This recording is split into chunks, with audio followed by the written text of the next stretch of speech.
I'm Earl Forsey, and here's what's happening. It has been 29 years since the team's last game in Washington at RFK back in December of 1996. We could be getting closer to it. Commanders and D.C. announcing Monday that $3.7 billion deal to build a new 65,000-seat indoor stadium with a glass roof right at the current RFK site. Team owner Josh Harris has helped bring a winner back to Washington. Now he wants to bring the team back to D.C. We've already seen a reawakening of that spirit.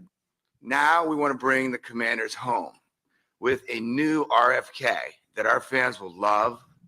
We want to host the biggest and best events in the world. The deal is done. Now it's on to the politics of everything. The project still needs to be approved by the D.C. City Council. If things do move forward, the plan would be for the stadium to open in 2030. Baseball, Nationals beaten up by the Mets Monday, 19-5. Brandon Nimmo, Granny, and 9 RBI.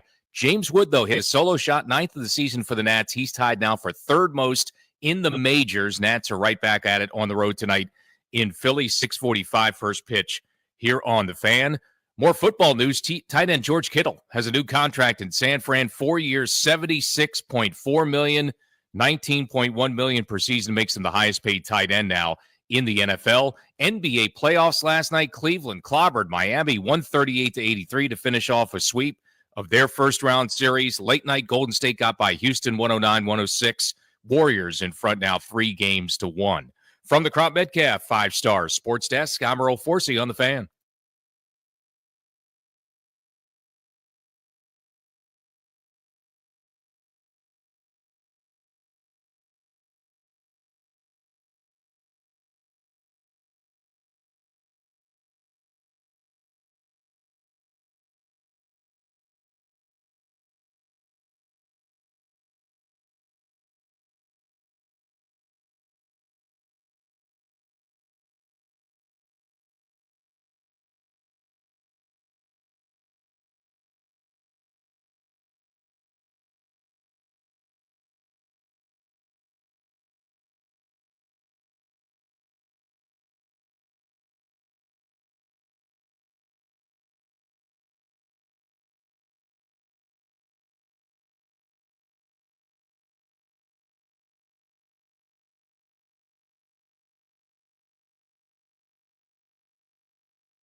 What up, everybody? It is 10 a.m. in the District of Columbia. Points north, south, east, and west. You're listening to B. Mitchell Finley. He's an NFL legend. I'm a big-eared blogger. And if the creek don't rise, there's going to be a stadium, a new football stadium on East Capitol Street in about 5-6 years. Yeah. Good morning, B. What up, bro? How you doing? I am chilling like a villain on an island. I don't get the island part, but that's great. I mean, you got away, you went to Ireland, so you don't get caught up in the stuff you were doing before. Okay, now I get it. Busy day today. Our friend Barstool Nate's going to join us. Our friend Thor Nestrom's going to join us. I do think today we'll kind of circle back to some draft stuff from over the weekend. Washington made 5 picks, 5 new players. I got to talk to Jalen Lane, the receiver, this morning, B. Mm-hmm. Really impressive young man. Like they do. At 1 o'clock, we're going to talk to Mark Seagraves from NBC4. Who's been all over the Commanders' deal with the district to get back to RFK Stadium.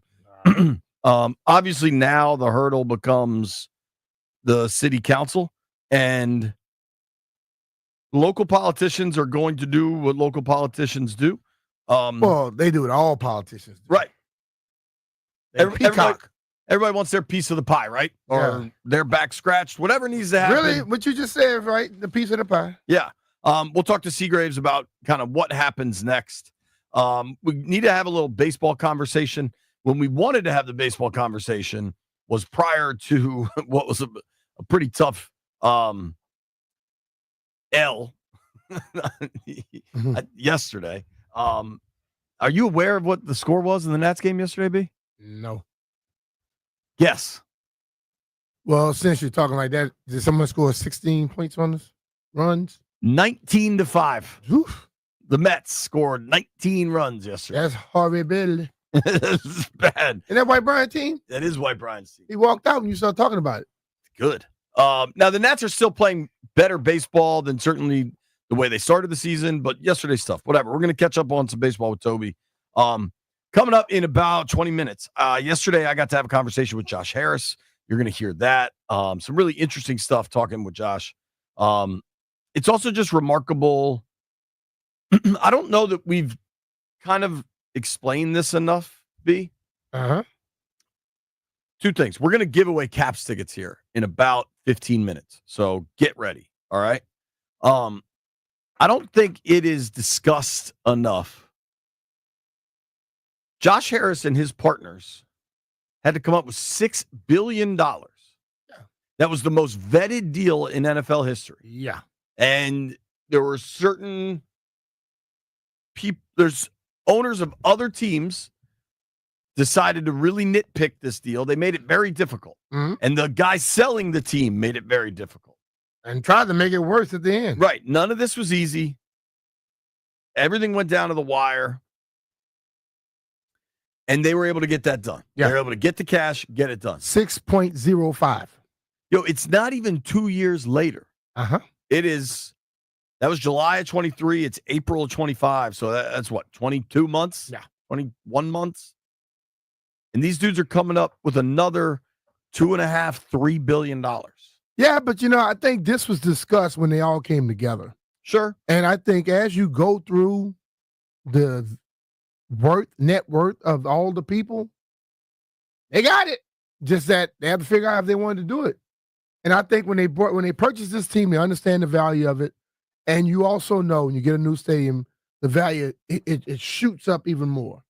So I truly believe that they're in a position like this is basically what their plan was. We're gonna have to build a new stadium. We buy this team. So this is what the team gonna cost. They probably came out and said, listen, man, all in probably $9 billion is what we're gonna have to do. Right. Like I don't know that there's any surprises. Right. No. But still, it's a lot of money. It's a lot of money, and it's a commitment on a level. Harris made his fortune on Wall Street, right? Mm-hmm. And these Wall Street dudes, they're not looking for a slow burn, B. They get deals done, and they make a ton of cash, mm-hmm. and it's a trade, right? Like they figure something out, act on it, make a boatload of cash right away. Mm-hmm. Totally. That's not what RFK is. That's not to suggest that RFK is not going to make them money. That's a slow burn over there. Well, it's not necessarily a slow burn, Jay. It's like you can't build it in a day. Right. So they know the amount of time it's going to take to be built. But once that thing, and some of the other things around it may be built before 2030. Sure, but like to recoup that level of investment mm-hmm. before they start making money on it, it's going to take a while. It's not an overnight thing, dude. And no matter how many Bud Lights get sold at the bar next to the arena, like it's still going to take a while. And to me, it just shows that this is about far more than an investment and getting return on that investment. This is about doing right by the city, the DMV, the community. If you are involved with this football team, that stadium is a necessity, not necessarily just an investment. I think ultimately, about time this stadium is built, they will have 2-3 years of stuff lined up, knowing what's going to be coming in, how they're going to start recouping their money. I think guys like Josh and Mitchell, they have been too successful too long to sit there and be in a position where, they get it, then they got to figure it out. They already got it figured out. They know where they're going. These guys don't mess around. Yeah. There have been no accidents in this entire process. Seagraves will let us know, because I know last night I was on Channel 4 for a while, and I feel it's funny what my role is there and then what other people's roles are. Uh-huh. Like, my role is to report on the football side of what it means to get back to RFK. Mm-hmm. Well, from the football side, it is super dope.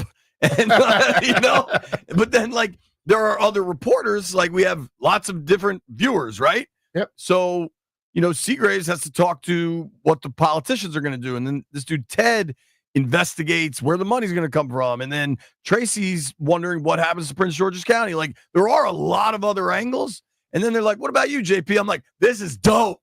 But I think they get excited about the information that they're going in. That's their football. Right. Your what you're looking at seems to be just fun, and it seems like it's fun for you, but the people that go into that reporting about money, economy, other people going in about all the other stuff, that's their football. They get excited about that stuff, which I can't understand, but okay, they do. Right. I'm glad it works for them. Yeah. Yeah, man, it's just, it is interesting because there's clearly a lot to consider. And what I try to explain from a football perspective is that, like, by the time this thing gets built, most of this team won't be there. Like, that's just the reality of the life cycle of the timeline of in the NFL. I mean, these teams kind of turn over, 30%, 40% every season. But there is a guy that I think will be there, B. And somebody asked me this question. How many years is it from now? 25 to 30 is what? 5. Come on, who wears number 5? I know. I was doing that purposely. I know the damn numbers, Jay. It's part of my little plan. So in 5 years, in Jaden's years, Jaden will be 29, which is the absolute prime of your career. Yeah, and that's quarterbacks are different than all the other. Right. Jaden will be 29 years old and 2 years into a contract extension that makes him the highest paid player in the NFL.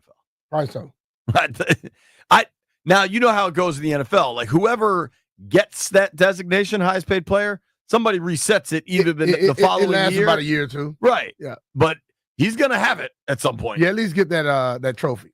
Well, dude, you know what I mean? Think about that draft class. Bo Nix looks pretty damn good. I thought Mike Penix, now it was a short sample, but I thought he looked pretty good. There are people in Chicago that will tell you that Caleb looked really good. There are people in New England that will tell you that Drake May looked really good. That could be a lot of dudes getting paid. Oh, yeah. The window opens for all of them on the same day. It does. I got to get, Scott McBrien, right? Mm-hmm. Last year, he gave me his quarterback rankings of who he thought would do best based on the situation they got drafted into. Was he right? Yes. He had Jaden and then Nix, which was pretty surprising. He was not high on Caleb. I'm curious what he thinks this year. He has to get better on schedule, or he's going to always have that little issue. Everybody's convinced it's just going to be great with the first-time head coach, play caller. Not necessarily, because as a quarterback, you get stuck in the way you do things. You know what I mean? And that coach has to be able to say, look, man, when that back foot hit, ball comes out. And you might have to tell him in preseason and in camp, I don't care if you throw interceptions. Let it go. Eventually, you figure it out. But if you do everything, you drop back, you start to run, your receiver's going to get a little upset, and the timing is going to be off on everything. And you put more pressure on yourself. So I think if he ever gets that throwing things on schedule, he's going to be special, man. Because he has a strong enough arm, he's athletic enough. Yeah. And he has a knack for plays. You know what I'm saying? Like, he has a knack for big plays, which is, I think some quarterbacks have that innate ability or they don't. I had somebody ask me this, though. Like, if last year was year 2 of Sam Howell and they went 7-10, you think RFK is happening? I think RFK is going to happen because the new ownership came in. Yeah.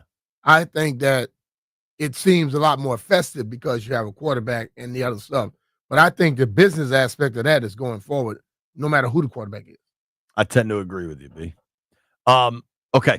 Caps play Game 5 tomorrow night, April 30th, 7:00. B's going to be there. I'm going to be there. Chance to close this thing out. I'd prefer if they just close this thing out.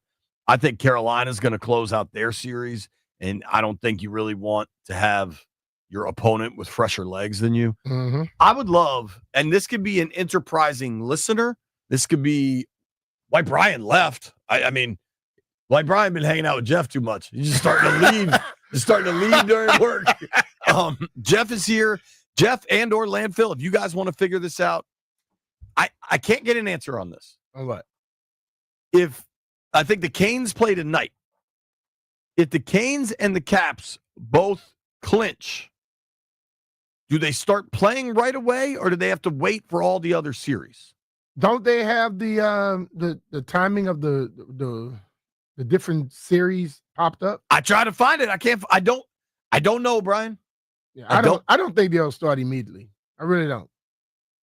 Well, that sucks. I don't know. The whole Western Conference is at least 2-2. The whole Eastern Conference is 3-1. Does the East have to wait for the West? I'm telling you, you can't find it. It's a ghost. It may be. At least or they may be able to just as it goes. In my very brief cursory search.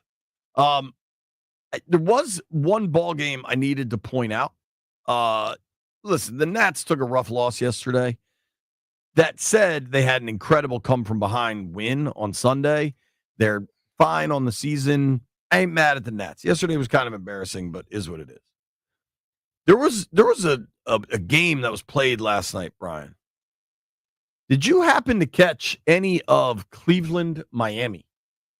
No. The Cavaliers and the Heat? No. The result of this series, and particularly this game, Game 4, should lead to the direct abolition of the play-in tournament. Miami was so outclassed in this game. It was a freaking You didn't have to wait that long to figure that out, Jay. When they're making them play a 4-game series. When the other team lost 131-80, that's when you should have figured out the play-in shouldn't be there. They lost by the first game. They lost by 51 points. What was it on Memphis from Oklahoma City? They lost by 51 points. If you lose by 51 points in the playoffs, you should not be in the playoffs. Well, sir, may I present to you a 55-point loss? They shouldn't be in playoffs. Dude, 138-83 was the final. And perhaps more importantly, you know how I like to find the exact low point?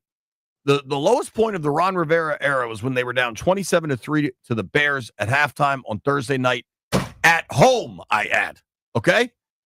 Do you know what the score was last night at halftime of this game? What was it? 72-33. Bro, hold on. An NBA team scored 33. They were swept. Yes. See, but that is a lot of people's fault because everyone talking about, they want more, they want more. You know what? You need to let these teams know you don't want more. Like now, listen, we have the only people that want more of that, the only people that want that product, the play-in and all that nonsense, are the owners because there's more money. Well, I think fans need to let them know if teams are going to be losing.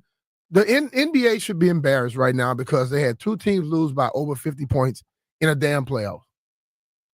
When you lose, when it's that lopsided, then that just told you that other team does not belong. Abolish the play-in. Just get rid of it. Like we don't. People get confused about being an NBA hater. I am in no way an NBA hater. I love the NBA. When the games are good, I love it. Right? Like in what the Warriors are doing to the Rockets right now. I stayed up way too late. Stupid ass Dylan Brooks. Dude, that guy's such a loser. I stayed up way too late last night watching basketball. Like I love the NBA.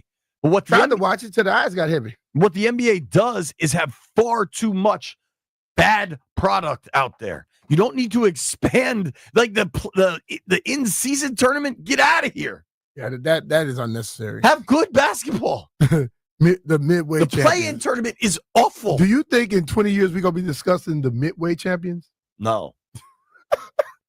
Yeah, man. The Lakers won that one in the middle of the year. Remember that? The Cavaliers scored 33 points in a half. I'm sorry, the Heat, scored 33 points in a half. That's horrible. Of playoff basketball. That's horrible. God awful. But Rockets Warriors was dope. Here's what is really cool. We are giving away Caps Game 5 tickets today, every hour at 20 minutes past the hour until 5:20. You got a lot of chances to win, including right now. Be caller 9 to 800-636-1067, and you win a pair of tickets to Game 5 for the 2025 playoffs with the Washington Capitals. Wednesday, April 30th against Montreal at Cap One Arena. That's tomorrow night, folks, 7 o'clock. For tickets and more event information, visit thefandc.com. Listen at 11:20 for another chance to win. Caller number 9, 800-636-1067.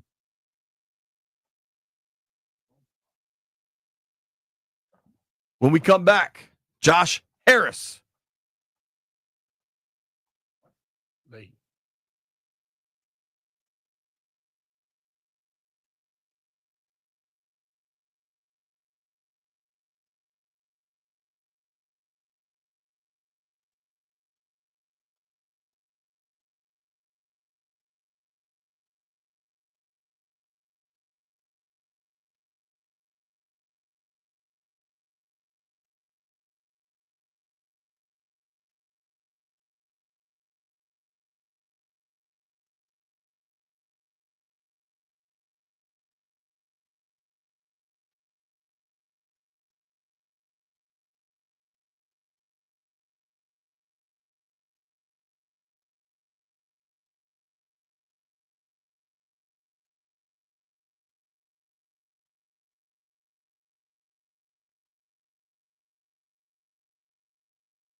I'm Earl Forsey. We're brought to you by Coach Wooten's Basketball Camp, CoachWooten.com. That's 2 O's and 2 T's. Baseball Nationals on the road tonight in Philadelphia. 6:45 first pitch on the Fan. Nats coming off a tough loss yesterday, beaten by the Mets 19-5. There was a bright spot. James Wood homered again, his 9th of the season. He's tied for third most now in the majors. Stanley Cup playoffs, chance for the Caps to put the Canadiens out of everyone's misery, chance to close things out at home tomorrow night in their Stanley Cup playoff series. Caps in front 3-1, Game 5, Wednesday, 7 p.m. here on the Fan. Football today, George Kittle, new contract in San Francisco, 4 years, $76.4 million, 19.1 per season, makes him the highest paid tight end in NFL history. Coach Wooten's Basketball Camp, they instill a love of the game by teaching kids how to play, the values of the game, and having fun. Join the rite of passage for beginners all the way up to the rising high school star and experience the legacy of the Wooten Basketball Camps. Coach Wooten from the Crop Metcalf 5-Star Sports Desk. I'm Earl Forsey on the Fan.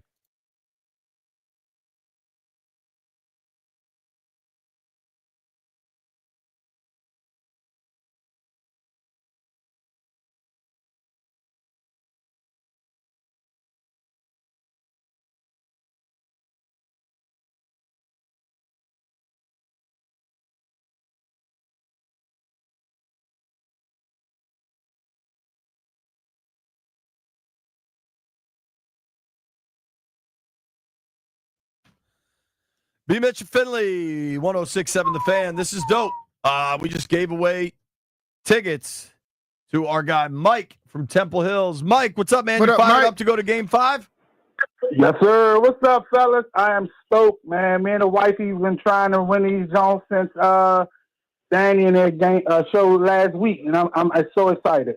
That's All right, man. awesome, man. Make sure y'all enjoy it, bro. It's a lot of fun. Now, Oh yeah, Mike. we ready. We ready. Mike, you don't have to mention how you got these tickets. Just let your wife know I got the tickets. What's in it for me?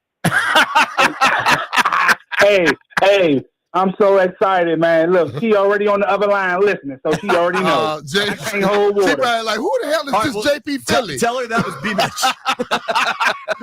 She know my voice. Thank you, Mike. She know both our Congratulations, man. voices on this radio now. Yo, what Yes, sir. are you gonna wear? You gonna rock the red? What's your Caps gear like? Of course, we're gonna rock the red. Wifey might throw on the Ovi jersey I got her, but I'm gonna throw my Oshie T-shirt on since it's nice out. I like that. Enjoy the game, man. Go Caps. Appreciate it. Go Cat. All right, brother. Congrats to Mike in Alrighty. Temple Hills. Won a pair Boy, of you are tickets. an absolute fool. You know that? Taking his wife to the game tomorrow night. Next chance to win tickets is at 11:20. You know Lauren was listening. Lauren was what? Listening. I mean, Hey, why are you trying to make other people do stuff? she married an idiot. Like this is the repercussions that come with it. Got a point with that. Now I finally acquired some information. What's that? I have a source with the Capitals ice team. Okay, Uh-huh. per Capitals source. If any Eastern Conference or Western Conference series goes 7 games, the second round would begin 1 or 2 days after. Okay. So this is going the Caps. If they win tomorrow night, and maybe They have to wait. I think they'll win. But Didn't have to wait. I've been saying Caps at 5, if for all those aware. Doug, I've been watching. Kings Oilers is going 7. Jets Blues seems like that's going 7. So they got to wait till that series is over. If you want to watch the playoff hockey, go tomorrow night because it might be a while till they're on the ice again, dude. Like those. I honestly think all of the East series are going to be over. I think it's going to be Leafs, Panthers, and then Caps, Canes. I think they all kind of go 5. Mhm. But it's going to be a while. All right, switching gears. Yesterday, I appreciate folks with the Commanders PR were able to set me up with a conversation with Josh Harris. This was after the announcement with the mayor and the NFL commissioner. I got to talk to Harris, and I thought he was pretty forthright, pretty telling, and Always is. and just a good human. Here we go, Josh Harris. Congratulations, Josh Harris, Commanders' principal partner. I mean, what an incredible day for you. You talked about what it was like walking down East Capitol Street as a kid, going to Redskins games at RFK Stadium. How does this day compare? This day is so great. I just feel like this is a huge win for the city, and we're doing something very special. And this was always our vision, to bring football and just an amazing stadium back to the city of DC, which is right in the middle of the DMV. And obviously, it's the spiritual home of Washington football. And so to have a big step forward like this is amazing for me personally, and something that I feel gratified I can be part of. I want to ask you, you thanked your mom in your comments, and Mama Commander's obviously been such a big part of all this. What did she say when you told her, hey, we've got a press conference, Roger Goodell's coming down, we're talking with Mayor Bowser, we're getting this thing done? She said, I always believed in you. I knew you could do it. So I guess she had a lot of confidence. I can't say that. I guess that's a mother-son thing, but I'm so happy she could be there. Did you always feel confident in being able to pull this off? Because you had to jump through a lot of hurdles, and maybe there's still a few remaining, but this has not been easy. I think the honest answer has to say no. I mean, I think that it was always our vision. It was always our first choice. But first of all, DC didn't own the land. Obviously, the environment politically is volatile. And there was a change of Congress, administrations, and we had to first get the land back to DC, and DC, we worked hard on that. So that was something that happened, at the very end, 100-0 vote, which is very unusual. And then we had to work with the mayor's office.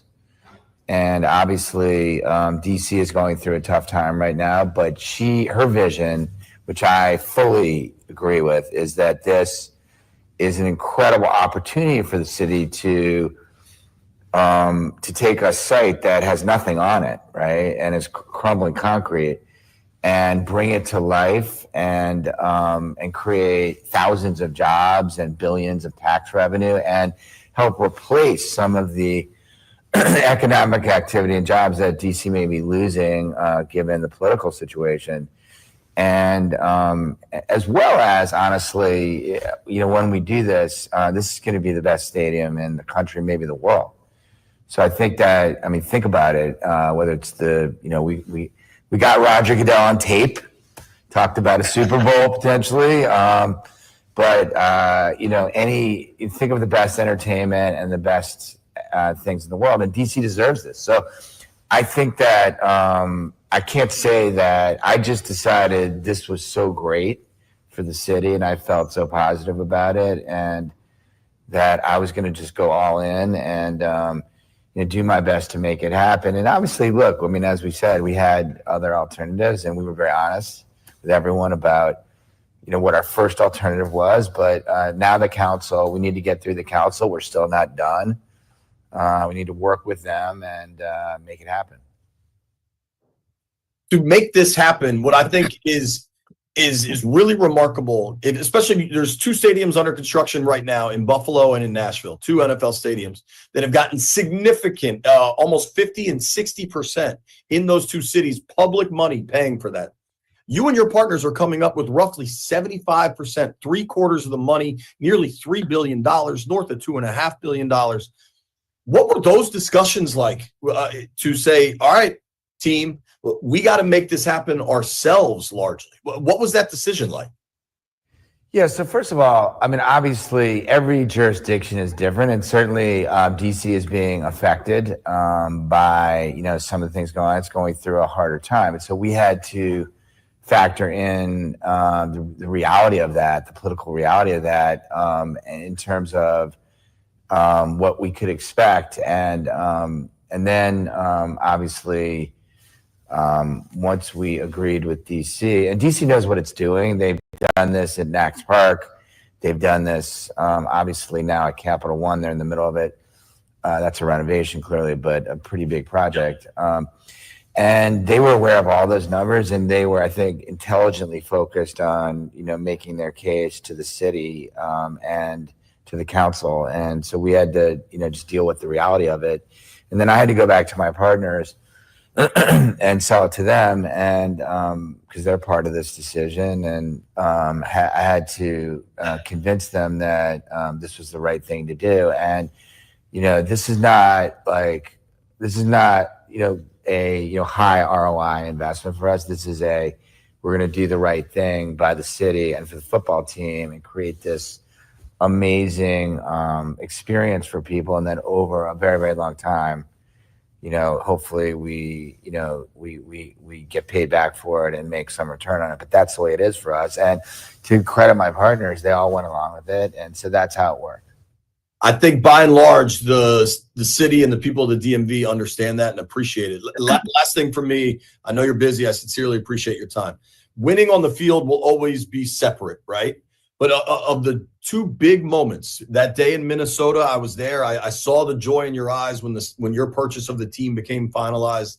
And then today, sitting at that podium with Mayor Bowser and Roger Goodell, how do those 2 days stack up? Yeah, I think being in Minneapolis, they're both amazing. I mean, being in Minneapolis and, as I said, I hadn't slept for 3 days, and I got up there and I walked into the big room. I felt like I was going on an adventure, but it was really gratifying to be part of the NFL. And then being here, obviously, we've been planning this for a long time, thinking about it for a long time. And I feel so happy that the city, at least initially, is kind of seeing it the way that we see it and how great it is. And so there's, I'm really gratified. And I'll throw two more in for you.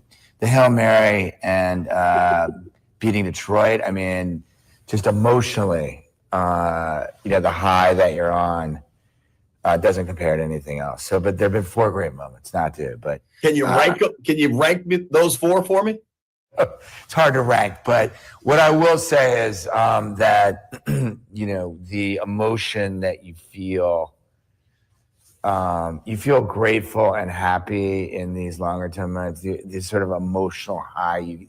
My aura ring would shoot up, my heart rate would shoot up, maybe a little higher during the Hail Mary. But I think the emotion you feel like and being part of that community is really amazing in that moment. I mean, obviously, this is a much bigger and more important thing for a huge community. And so they're different.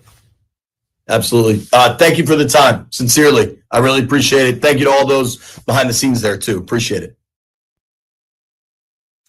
Pretty cool. Josh Harris is obviously a billionaire with a lot of responsibilities and power, but just when you talk to him, he's a regular dude.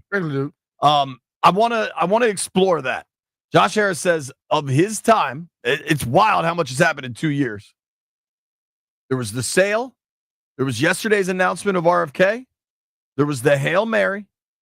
And then there was beating Detroit in the divisional round. I want you to rank those moments for me when we return. But before we go, got to talk about my boy, Paul Henry, and Paul Henry's window installation. I got a new air conditioner. Rude came to the house, set me up. It's freezing in my house now because this Rude machine is a badass. Mm-hmm. This is a different world. And my windows don't let any of the air out. So we had it set at 70 yesterday. Now you got to put that up a little bit, though. I came in, I was like, Lord, we got to turn it up. It's cold as hell in here. Yeah. And that's what because it takes the humidity out. Dude, it's nuts. We now have it set at 73. Working with Paul Henry has completely changed my house. He built a back porch for me that I sat and watched Dylan Brooks be a jackass in last night. It's changed my house. The windows have helped my utility bills. It's nice and cool when it gets hot. It's nice and warm when it gets cold.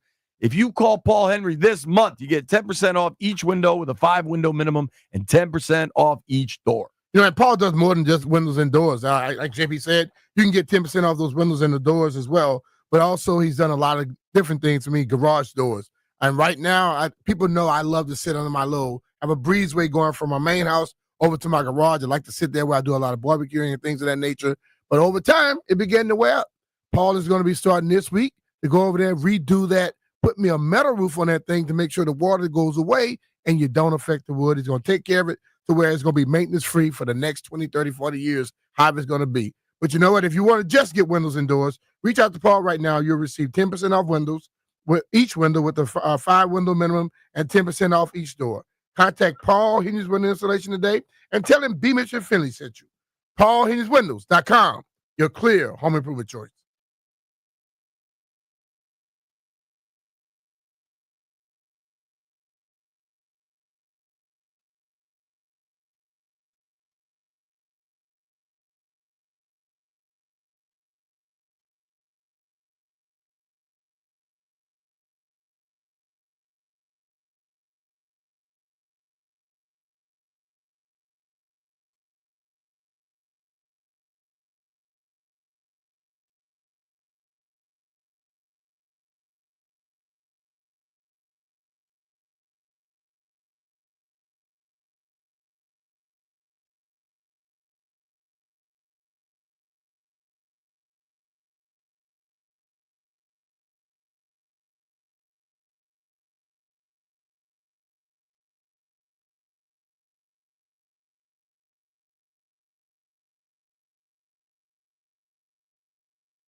Such a lovely place.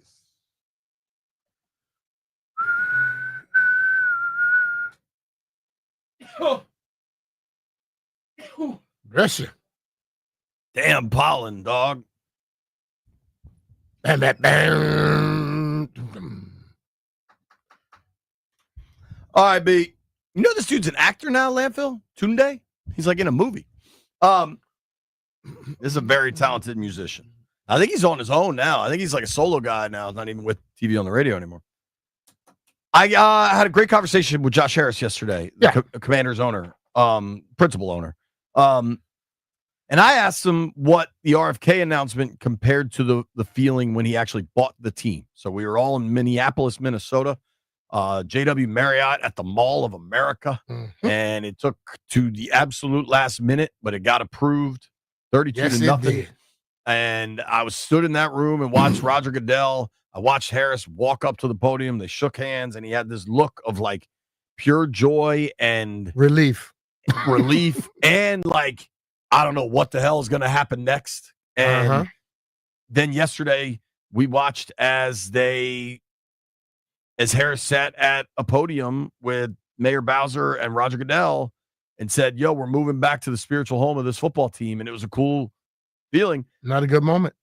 He said, you got to include the Hail Mary and the win over Detroit as well. Okay. I asked him to rank them. He said he couldn't. I understand. You can't.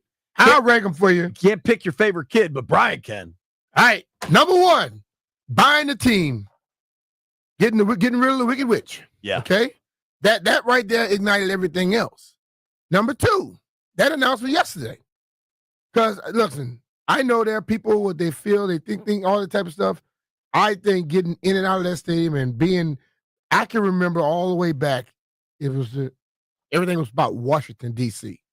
Watching Doug and then when he got here and all that type of stuff, and I understand. Well, we having issues in D.C. now. Well, if you don't, it's been sitting there since the 90s, and nobody has done a damn thing with it. Now that you're going to start putting upwards of 80-something restaurants in our bars over there, you got housing, you got all this stuff, and you're going to bring stuff to it. Somebody's trying to do something to help ignite the economy there. So that's number two. To the people that are like, oh, we don't want to pay for a stadium, we're just going to develop it ourselves. Cool. You haven't developed it since 1990. You're not going to do a damn thing. And what developer's walking in there with $2.7 billion? They're not doing it. They'll build you some strip malls. It'll look nice, but it ain't going to be like this. All right. Number three, I have to go with the championship game, because the championship game was when you saw both sides of the ball. You saw offense, defense. You're saying the Detroit game? The divisional game. The division. Yeah. When we beat them. Yeah, not the championship. The divisional game. Because Detroit was supposed to be the big bad boys on the block. And our guys rolled in and just slapped the hell out of them and said, you know what? This is ours today. I saw coaches out-coach their coaches. I saw players out manhandle their players. And I just saw a whole crew of people who were the most arrogant SOBs in the world, their fan base in Detroit, whimper out of that damn stadium. And then I'll go with the Hail Mary. The Hail Mary is exciting because it's a once-in-a-lifetime type thing. But that was just a play in the middle of the season. That wasn't bigger than going to the NFC Championship game after beating Detroit. So you go Sale, RFK, Detroit, Hail Mary. Yeah. Well, sir, you and I have the exact same ranking. You're getting smarter. You've been working with me for a few years. You're finally getting smarter. Nothing is more important than the Sale. However, the first game back at RFK, that might beat the Sale. Well, that ain't here yet, though, Jay. Right. See, that's the thing about you. You're starting to be like my daughters and the lady over there I live with. You mean young and good looking? No. It's like every time you ask a question, y'all want to always talk about something that's not even happened yet.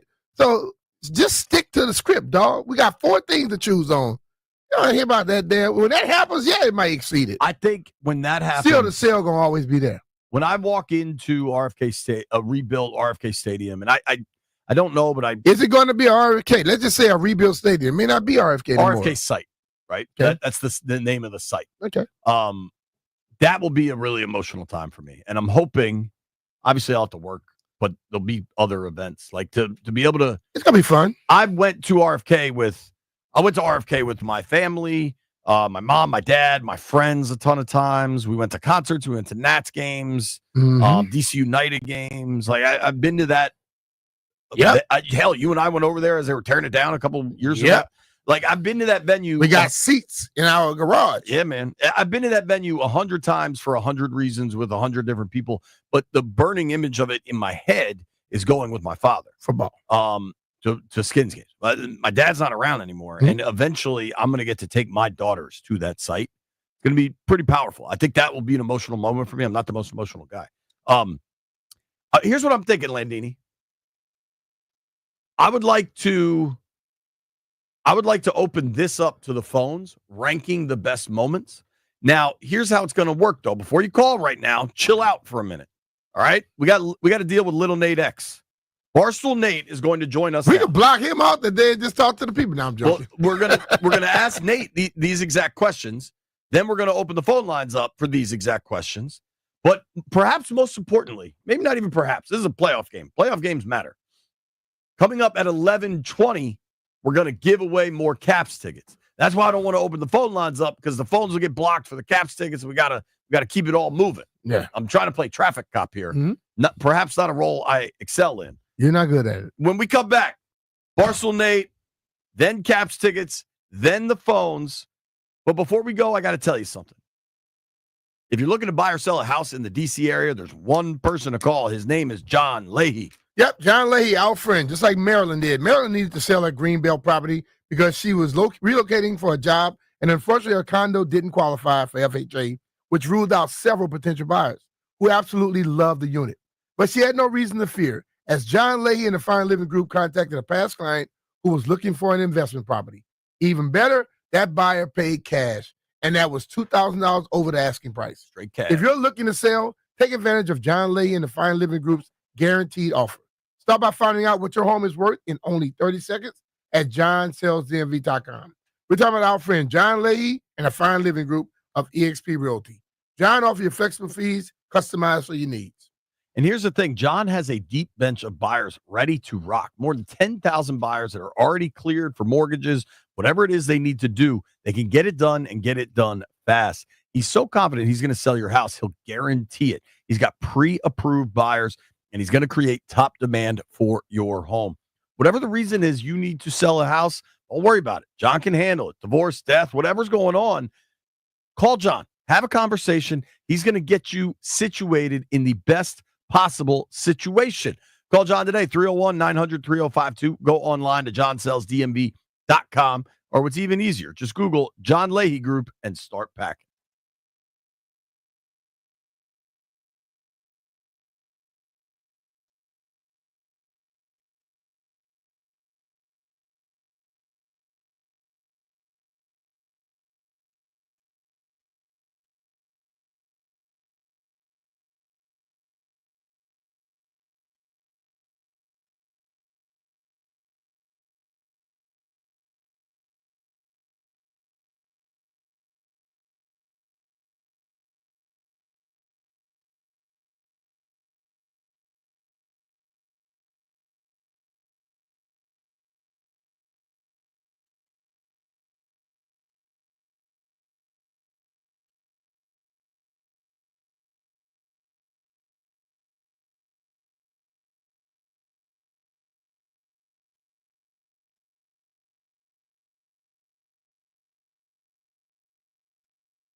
I'm Earl Forsey, and here's what's happening. What a couple of days for football fans in Washington. You just heard J.P. Finley's exclusive interview with Commanders team owner Josh Harris, who announced yesterday with D.C. Mayor Muriel Bowser a $3.7 billion plan to build a new stadium at the current site at RFK, part of a massive waterfront development along the Anacostia River.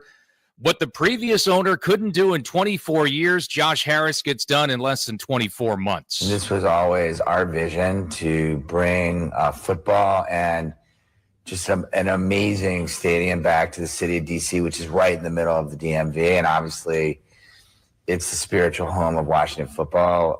And so to have a big step forward like this is amazing for me personally, and something that I feel gratified I can be part of. That was part of the interview with J.P. Finley. Go back and listen to it when you want to on the Odyssey app. Now, the whole thing needs to be approved by the D.C. City Council. If all moves forward as planned, the stadium would open in 2030. It has been 29 years since the team's last game in the city of Washington, 1996. Football news today, George Kittle, new contract in San Francisco. $19.1 million per season, makes him the highest paid tight end in NFL history. Baseball, Nationals hoping to bounce back from a humiliating 19-5 loss to the Mets yesterday. Nats are on the road this week, playing tonight in Philly, 6:45 first pitch here on The Fan. From the Crop Metcalf 5-Star Sports Desk, I'm Earl Forsey on The Fan.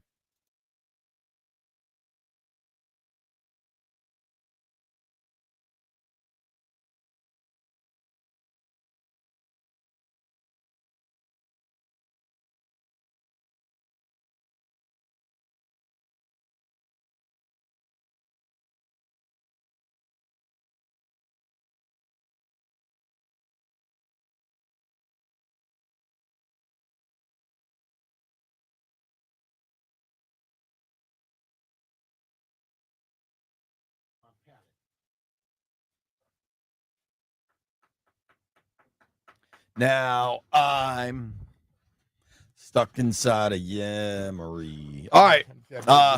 Hear this song. You know what's up. Our boy Barstool Nate joining the program. Little Nate X. Little Nate X. LNX. Via the Rude Guest Hotline. Nate Dogg calling in from New York City. He's a big deal, folks. You can give him a follow. I need to work on something. Tell him. Nate, I was playing golf yesterday. I went to get my car, wasn't ready, so I went to the golf course, and I met these three dudes, and they were like, yo, man, you got a contract with Barstool? Because my punter cover is Barstool. Yeah, you my wear pants those pants all the Barstool. time. I say, nah. He said, man, you know Nate? He come on your show. I said, yeah, I know him. He said, man, you should get him to hook you up. So, Nate, you need to hook me up on some Barstool stuff. Yeah, I got Nate, 5 pair of pants. I bought them myself. Yeah, whatever you need, let me know. I got you. Yeah, Barstool pants. I take all sizes. XL. Nate did get XL, all colors. Nate did get me a Bands That Make Her Dance t-shirt. Don't want that. I'll take a pair of pants if you're sending pants south, Nate. Hey, whatever you guys want, I'll be your Santa Claus. I got you. My man. All right, we'll text you. Nate make promises real quick. I haven't seen any of them kept, but he makes them quick. Well, speaking of Nate's promises, yes. On a text thread, I don't know who needs to be careful, who needs to worry about this, but my man Nate Dogg, he's gonna be at the game tomorrow. He's gonna be there. Are you coming tomorrow? That's what he told me. He'll be there. Hold on. What did I text you that I was correct about?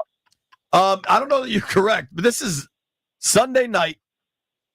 I said Caps win and we're all going back to RFK. You said that one time Wilson hit is winning us the cup. I can't believe it's happening. I might move back. And Jeff, White Brian, Landfill, Nate says to tell CK he can run the board for us. You coming back to be a board op? I was so excited. It's such a great time to be a fan of DC sports teams that I'm ready to move back and just get you guys coffee whenever you need it. It's just I want to be in DC. I will not be at the game. I won't be at the game tomorrow because I made a promise to the world that I won't travel for first round games because there's so many more games we have to win that my priorities are not first round. My priorities are second, third, and Stanley Cup. So I will not be there Wednesday. I expect to win tomorrow. Expect to win handily. I think 5-1 or so. Caps in 5. We'll get a few days off, get everybody healthy and ready to go. We'll get 1-2 days off. We'll get some time. We were just checking it out. We were checking it out earlier. The game won't be till how long, Jay? So if they win tomorrow night, they still have to wait for everything else to happen. It looks like the first second round games will start like the 6th or the 7th of May. So about a week. Yeah, that's great. That's perfect. We have Logan Thompson, who is just diving headfirst at everything on the ice. Protus, it looks like he's skating at 100% today, maybe for the first time, but he might still need a little bit, just to get that rust off. I'll take all the rest that this team can get. I'm not positive Carlson's even at 100%. So I would love to win tonight and just let these guys get a week off. Nate, what are your thoughts of Anderson from the Canadians? What about him? I mean, he's a punk, but he reminds me of Dylan, and Dylan Brooks is Canadian too, isn't he? Yeah. He reminds me of Dylan Brooks. Yeah, this Canadians team, I will give them credit. They're scrappy. They do try hard. They're well positioned. They seem well coached. They're just very young, and they're not quite at an NHL level yet. And you just see that in spurts where sometimes the Canadians, I'm watching this team, I'm like, how are they the 8? They're so good. Yeah. And then they'll have just a defensive lapse, and they don't have really any depth on offense. But they're playing us tough as nails. I'm pretty impressed by how well they're playing us. But I truly do expect the Caps, to win tomorrow and get out of the series in 5. Talking with our friend Barstool Nate here on the Rude Guest Hotline. You can give him a follow on Twitter and Instagram at Barstool Nate. Did you see Ovi's getting a maintenance day today? Any level of concern? 0. I mean, it's very standard. He's 39 years old. He doesn't, even when he's at practice, he doesn't, really need to practice too hard at this point. Give the old man, give his knee some rest. It's nothing to be worried about. I don't think anybody's worried. I don't think there's any concern. It's just a day off. I agree with that. You wrote a blog, I believe. Forgive me if it was somebody else, but I'm pretty sure it was you. You think that Wilson hit, the giant hit in Game 4, completely changed the tide of this series? Yeah. Yeah. It directly led to a goal, and not just that. Tom Wilson hasn't had the best series. It's been interesting to watch him play this series. It hasn't been put together for him for some reason this series, and it's one of the reasons Montreal's been able to play us so tough. Is Tom Wilson has not been at the top of his game. That hit immediately changed everything. It was a spark plug. It was a lightning bolt to the heart of the series. It just immediately changed the tone. It hushed the Montreal crowd. It reminded that entire roster that Tom Wilson is big, and Montreal is in fact not big. And I think just from there, the way hockey is it's a violent game, and we saw it, and we saw the way that one impactful hit, which was a clean hit, by the way. Yeah. I can talk for ages about how annoying these fans in Montreal are. Definitely. Has he not been at the top of his game, or he's just been smart? Because they've done some irritating things to him, and he's kept his cool. Because if Tom goes off the ice, they're in trouble. Well, Bemis, I don't know if you recall, what was it, Game 3, but he took 12 minutes in penalties for fighting on the bench. So it's just, as long as he's on the ice, he's a 30-goal scorer. He's a top-line guy. We need him on the ice. But they've tried more times than not. They're trying to get if he was to react to everything that happened, he probably would have had about 40 minutes of penalties right now in this series. Yeah, but I think he's not allowed them to get him. Then he saw a clean opportunity, and when he hit the dude was going to the bench when the puck was going to the net. Yeah. So I agree with you. When Tom Wilson's on the ice, we're a better team for it. We need him on the ice. That's why he hasn't been retaliating. His offensive game this series hasn't been at its best, but I think that's just an anomaly. I don't think Tom Wilson is hurt. I don't think his game has fallen off or anything like that. But he's just so impactful in so many ways that even if his game isn't at its best, he helps the team in other ways, either drawing penalties or just delivering monster hits. Yeah. And we saw it. And I truly believe, JP, that hit changed the series and maybe the playoffs. It sure did change that game, which in turn that hit put him up 3-1. Could be the catalyst that wins us a Stanley Cup. I stand by that. Talking with our friend Barstool Nate here on the Rude Guest Hotline. If it ain't rude, it ain't right. I'm really excited for the game tomorrow night. Brian and I are going. Clearly, you're not. Nice, guys. Nice. Also, will you stay the whole time, JP? No. I have a show, dude. I have to go host All Ears in the studio at 8:30 on Nebraska Avenue. True. It's Wednesday nights, man. There's nothing I can do. Do they not know that there's a damn playoff game going on? When you could tape it earlier. It's live. Ain't nothing wrong with taping. I gotta go, but regardless, I'll be there. I'll probably leave after the first period. Okay. But it's gonna be awesome. It's gonna be electric. Also, if any enterprising listener, Doug Cameron needs a ticket. So Doug wants to go. If anybody wants to bring Doug with him to the hockey game, fire away. I want to switch gears though. Here's what yesterday was. We had the Caps coming off a major Game 4 win where they came from behind in the third period. And we had the conclusion of the NFL draft, right? Those are two major stories. And you know what we talked about for 4 hours? RFK a new stadium. Oh, yeah. What was your reaction watching everything as it unfolded, seeing Josh Harris, Muriel Bowser, and Roger Goodell at that podium? I tweeted this yesterday. I quote tweeted your rendering. JP, great job breaking the news of that rendering. There's one thing the internet loves, and it's stadium renderings. They're always awesome. People always freak out about them. I love them. The new stadium rendering looks incredible.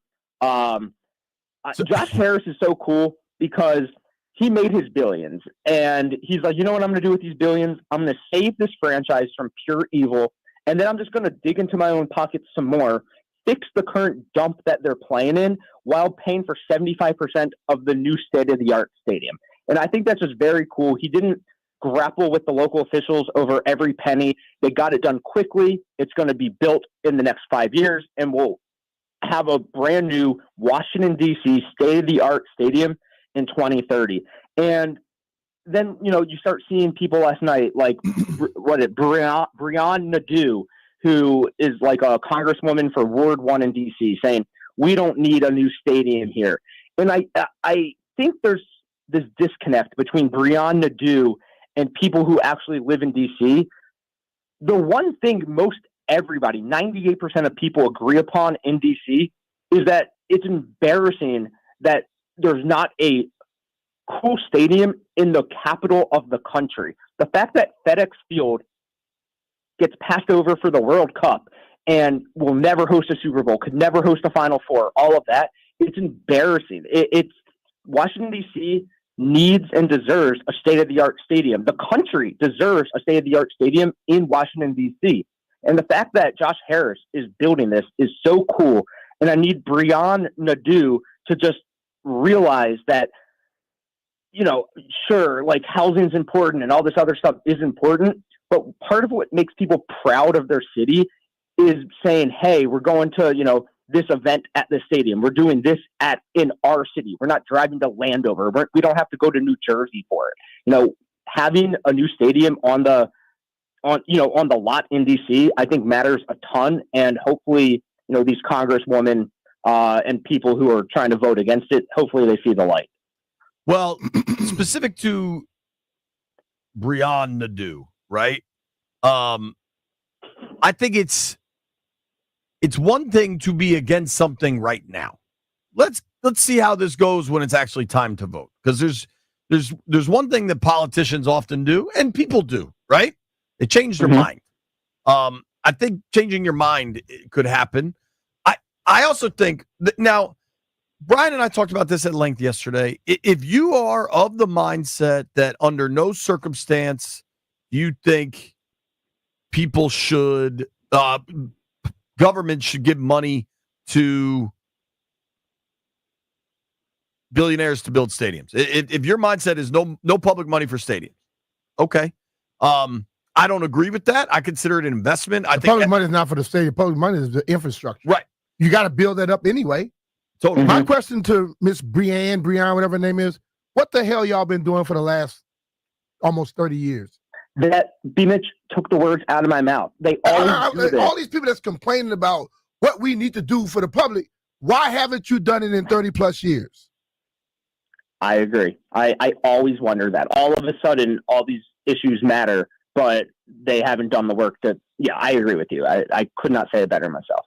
Well, Now, some of that they weren't able to get it away, like it was federally owned. But yeah, all but of a sudden, I see nothing at all being done anywhere around it right now.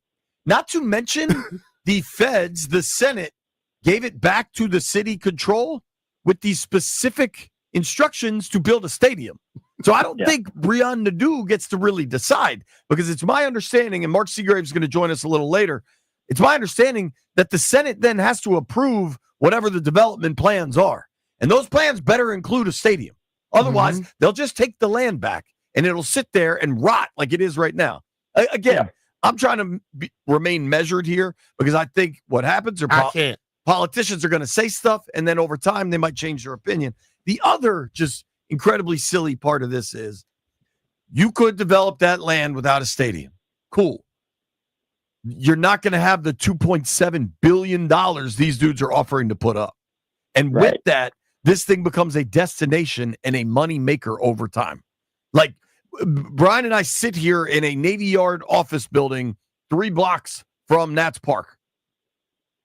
We're not sitting here in this office building without that baseball stadium. It just wouldn't happen. Totally. Yeah, I 100% agree with you. And just along that point, like when, Jaden Daniels hoists the Super Bowl, the Lombardi Trophy in his home stadium in the year 2030, we won't even remember this conversation, because it'll just be so awesome that it's finally happening. And I can't wait. All this politics and all this red tape aside, I fully believe it's going to happen. It seems like Josh Harris has a great relationship with, the city. And I'm excited to finally get out of FedEx Field. And I don't even care. What's it, Northwest Stadium now? Who cares? It's FedEx Field. It's a dump, and I can't wait for them to bulldoze it, like how, when Forrest Gump buys Jenny's childhood house and he bulldozes it. That's what we're going to do to FedEx Field. Jenny. But it's like, I think people have to realize some things, okay? And then I'd like to look in the background of stuff. Nothing was able to happen with those people voting and giving that control back to DC until Roger walked those halls. A lot of other people were doing stuff a long time, but they wouldn't get no movement. All of a sudden, he walks and everything happens. 100-1, people. Remember that. 100-0. Right. Remember that. So a lot of these people who want a grandstand in Peacock realize you couldn't get nothing done. Somebody else gets it done. Now you want a grandstand. Yep. Nate Dogg, I want to ask you something. I got to talk to Josh Harris yesterday. It was a really cool conversation. Yes. I asked him what the RFK announcement felt like compared to the day he bought the team. He said there are obviously really emotional moments, but he said that for him, the Hail Mary and the win in Detroit were almost just as emotional. Now, they're different scales, and some of them are more immediate than long-term. How would you rank those 4 things in terms of what they mean to you? The sale, the Detroit win, the Hail Mary, and yesterday's RFK announcement. The sale is number 1. Getting rid of Dan Snyder is a pivotal moment of our lives. It's something we've talked about for 2 decades now. The sale actually happening was like, I still can't, it's hard to form words. Like we got rid of Dan Snyder. We became a real football team again. That's number 1. I think, I don't know if only a Super Bowl would top the sale, like only a Super Bowl. The Detroit win was awesome. The Hail Mary and the Detroit win kind of go hand in hand, because it was like, we're a real team. Jaden's a real quarterback. We're not a joke anymore, in 2 different ways. The Hail Mary at home, in front of the home fans, the stadium going crazy, that was like a welcome back to the NFL moment. And the Detroit win was just like, holy, we're going to the NFC Championship game in Jaden's rookie season. This is surreal. I don't know how to rank those 2. They're both awesome for different reasons, but they go hand in hand. And then when the stadium opens, I'm going to put it above the announcement of RFK. Obviously, it's when we play our first game in that stadium, that'll be right below the sale, unless we win a Super Bowl in between. Sounds right to me. Hey, thanks, buddy. All right, Nate, take care, brother.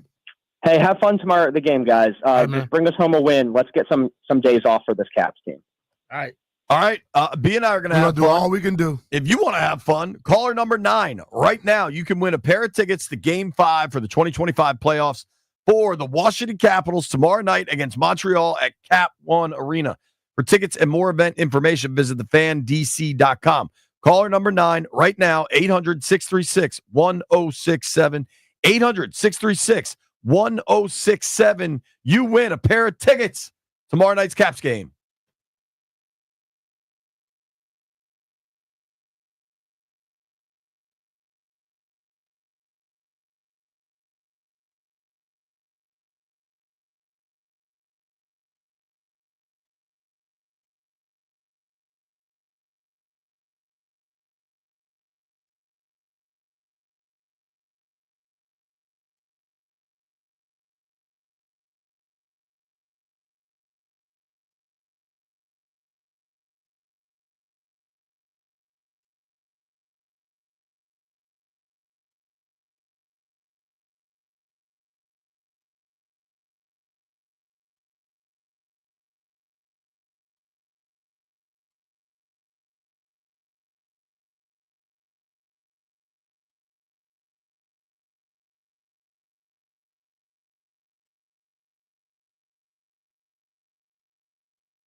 I'm Earl Forsey. We're brought to you by thewindowman.com, the educational window company. Nationals hit the road this week. They're trying to bounce back after getting beaten by the Mets 19-5 on Monday.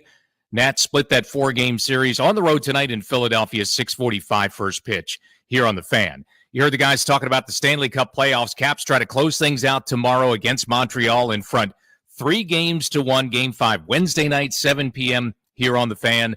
Alexi Protas could be back in the lineup as well for the Caps. He's been out more than 3 weeks now with a skate cut on his left foot. He'll likely be a game-time decision. Football news today, George Kittle, new contract in San Francisco, worth $19.1 million per season, makes him the highest-paid tight end now in NFL history. TheWindowman.com is the educational window company. They educate, you decide. Superior fiberglass windows from TheWindowman.com. Now it's the time to replace those drafty, cheap vinyl windows. Visit thewindowman.com for your free consultation. $200 savings per Infinity replacement window only. Minimums and installation apply. From the Crop Metcalf 5-Star Sports Desk, I'm Earl Forsey on the Fan.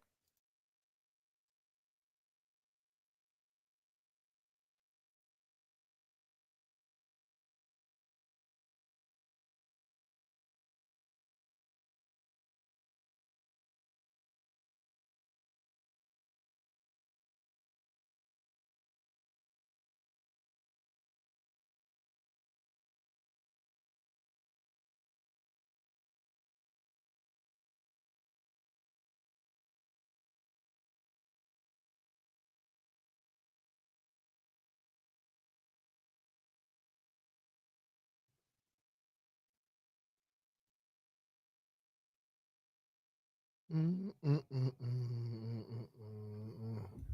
Mitch Finley, 1067 The Fan. We just gave away tickets to my guy Lewis in La Plata. Lou, you fired up What's for the up, Caps Lou? game, man? Yo, I can't freaking believe it, bro. This is my team, bro. That's awesome, man. Who are you going to take with you? Shoot, man, I don't know. I might got to take a lady friend. I don't know, man. I might even take my grandma, bro. She loves the Caps. Man, No, that's what you take your should do, grandma. man. Take your grandma, That'd be man. cool. That'd be really cool. You know what I'm saying, bro? Yeah. Like, come on. When's the last time we've been this far? I think like 2018, right? Dude, they haven't won a playoff series since they won the Cup. Yeah. That's the reality. Wait. It's kind of crazy, but that's the truth. It is. Take your grandma, dude. Have fun. You know Enjoy what I'm yourself, saying? brother. We want to see history repeat itself. Hey, Lou, let me ask you something while you're here. I assume you're a Commanders fan? Come on, bro. All right. So I got to talk to Josh Harris yesterday, and he talked about 4 moments that have really made an impact on him since he bought the team. The day he actually bought the team, yesterday's announcement of RFK, the Hail Mary, and the Detroit win. How would you rank those moments? How would I rank all of those moments? Yeah. I would say the pinnacle moments, man, because if you look at the franchise and how much we've made changes from the top to the bottom, from our coach to our quarterback, I feel like it's just the formula for winning, man. I feel like we're on our way to something beautiful. Appreciate you, man. Thanks Hi, for the bro. call. Congratulations. Have fun at the game. Appreciate the love, guys. All right, man. All right, take care. That's our guy, Lewis in La Plata. All right, Jeffrey, open these phone lines up. Let's go, Jeff. 800-636-1067. 800-636-1067. I tweeted this out. So Josh Harris said he couldn't rank them. Me and B. Mitch can.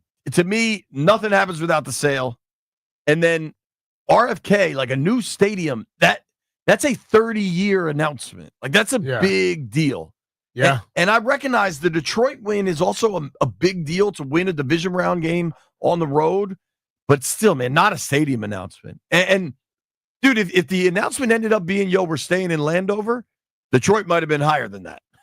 But it's not. It's going back to RFK. And the Hail Mary was great, but it was such a one-off fluke that's fourth for me. I don't think it's all that close. Now others, I tweeted this out, and the way the world, people got opinions. People always got opinions. I'm pretty surprised. They're like they got other stuff. I also think this matters by age in a lot of ways. But of my tweet of the 4 things, 2 of them are almost exactly tied for the lead, B. Guess what they are? Of the 4 things, 2, the Hail Mary and Detroit. No. Not really? So the as of right now, this has I was going with the young people mindset because they're the ones that goes on all this stuff all the time. So this has about 2,000 votes, so a decent sample size. 37.7% of the votes are for the sale of the team.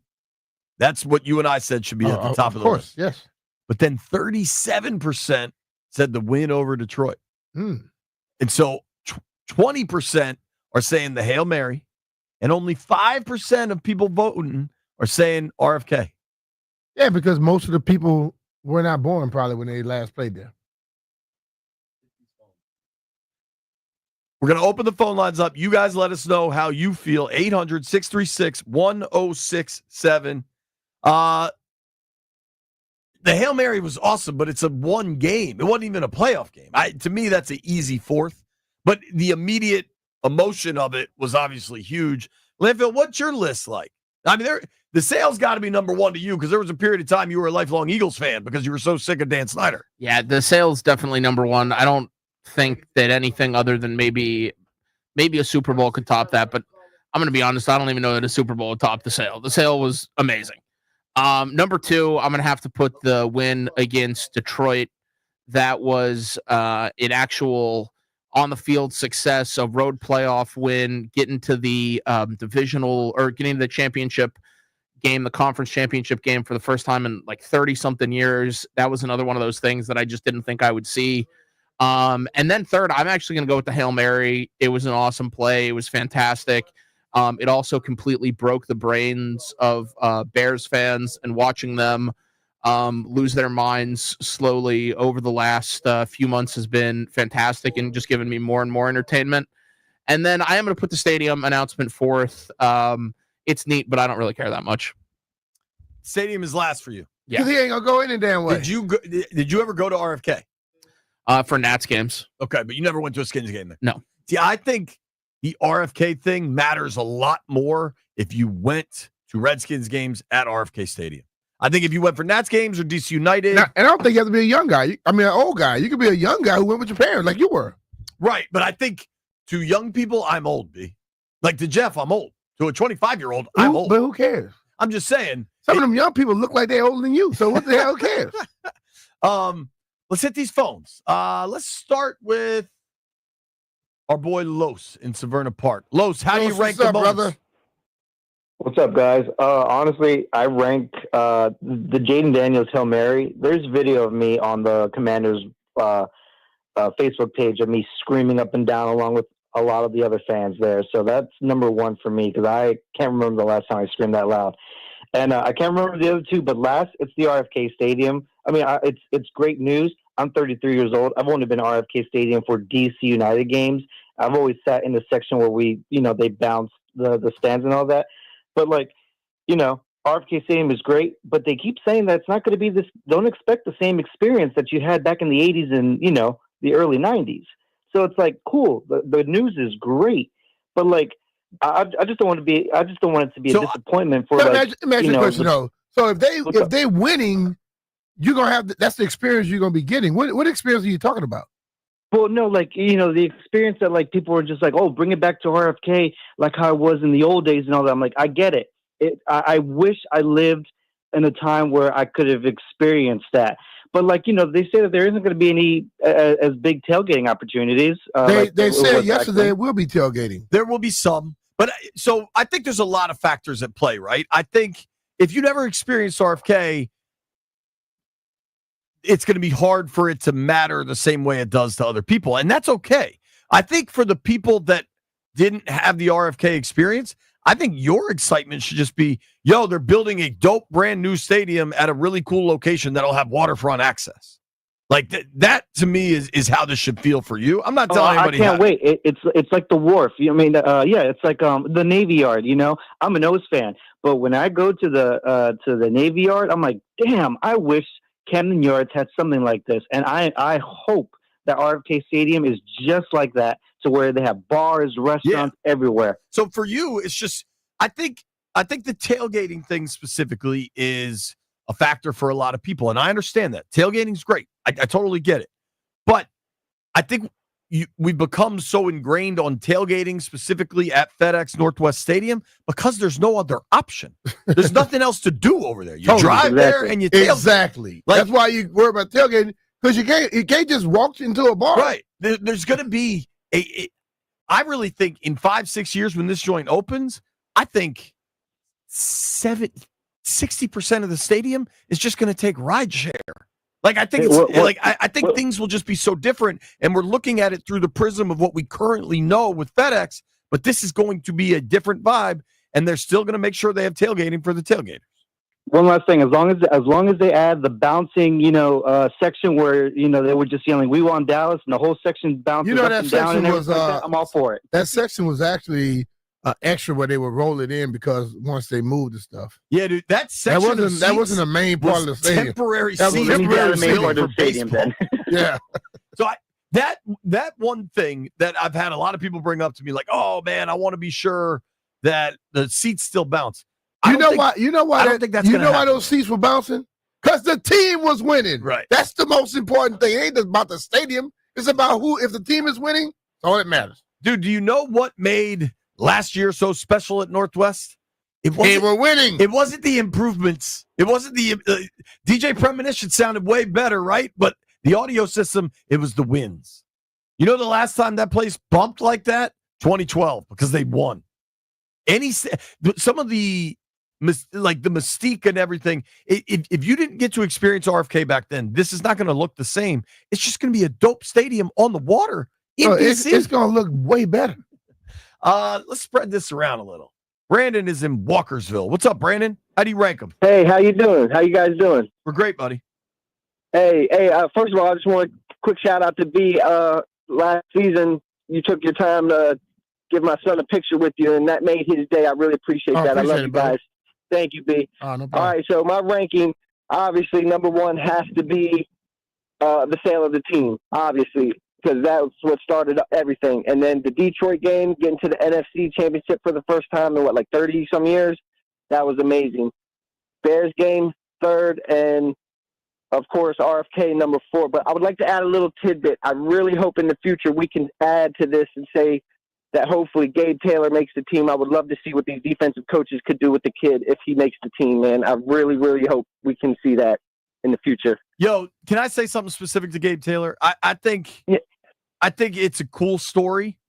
You want the best players on the team, man. And exactly. I don't think we need to get too caught up in this thing. It's a great story. He'll be there next week.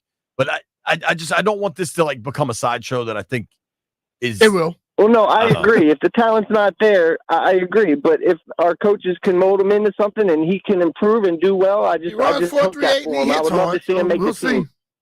Yeah. Thank you for the call, Brandon. So, yes, sir. Y'all have a great day. Appreciate you, buddy. We got to take a quick break. We're taking all these calls. Next, Thor Nestrom joining us at noon, talking to Mark Seagraves about the likelihood of RFK passing at 1. Hey, it's Brian Mitchell here.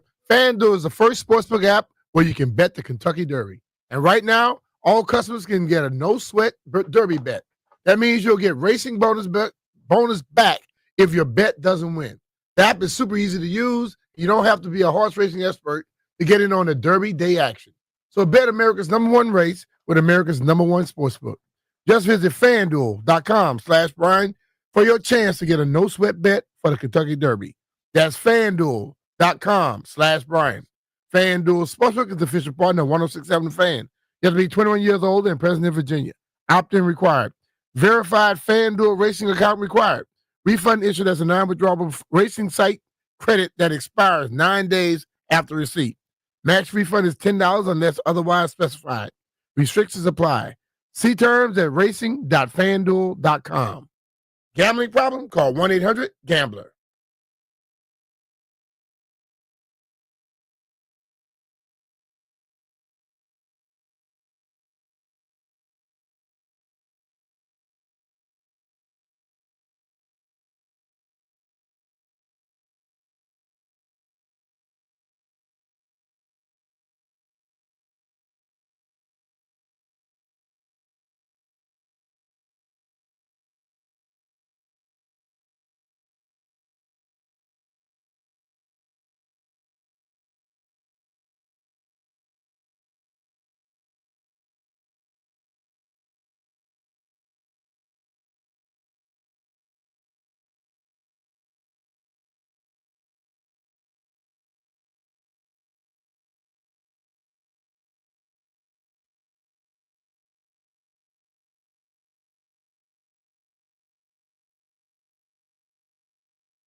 All right, folks.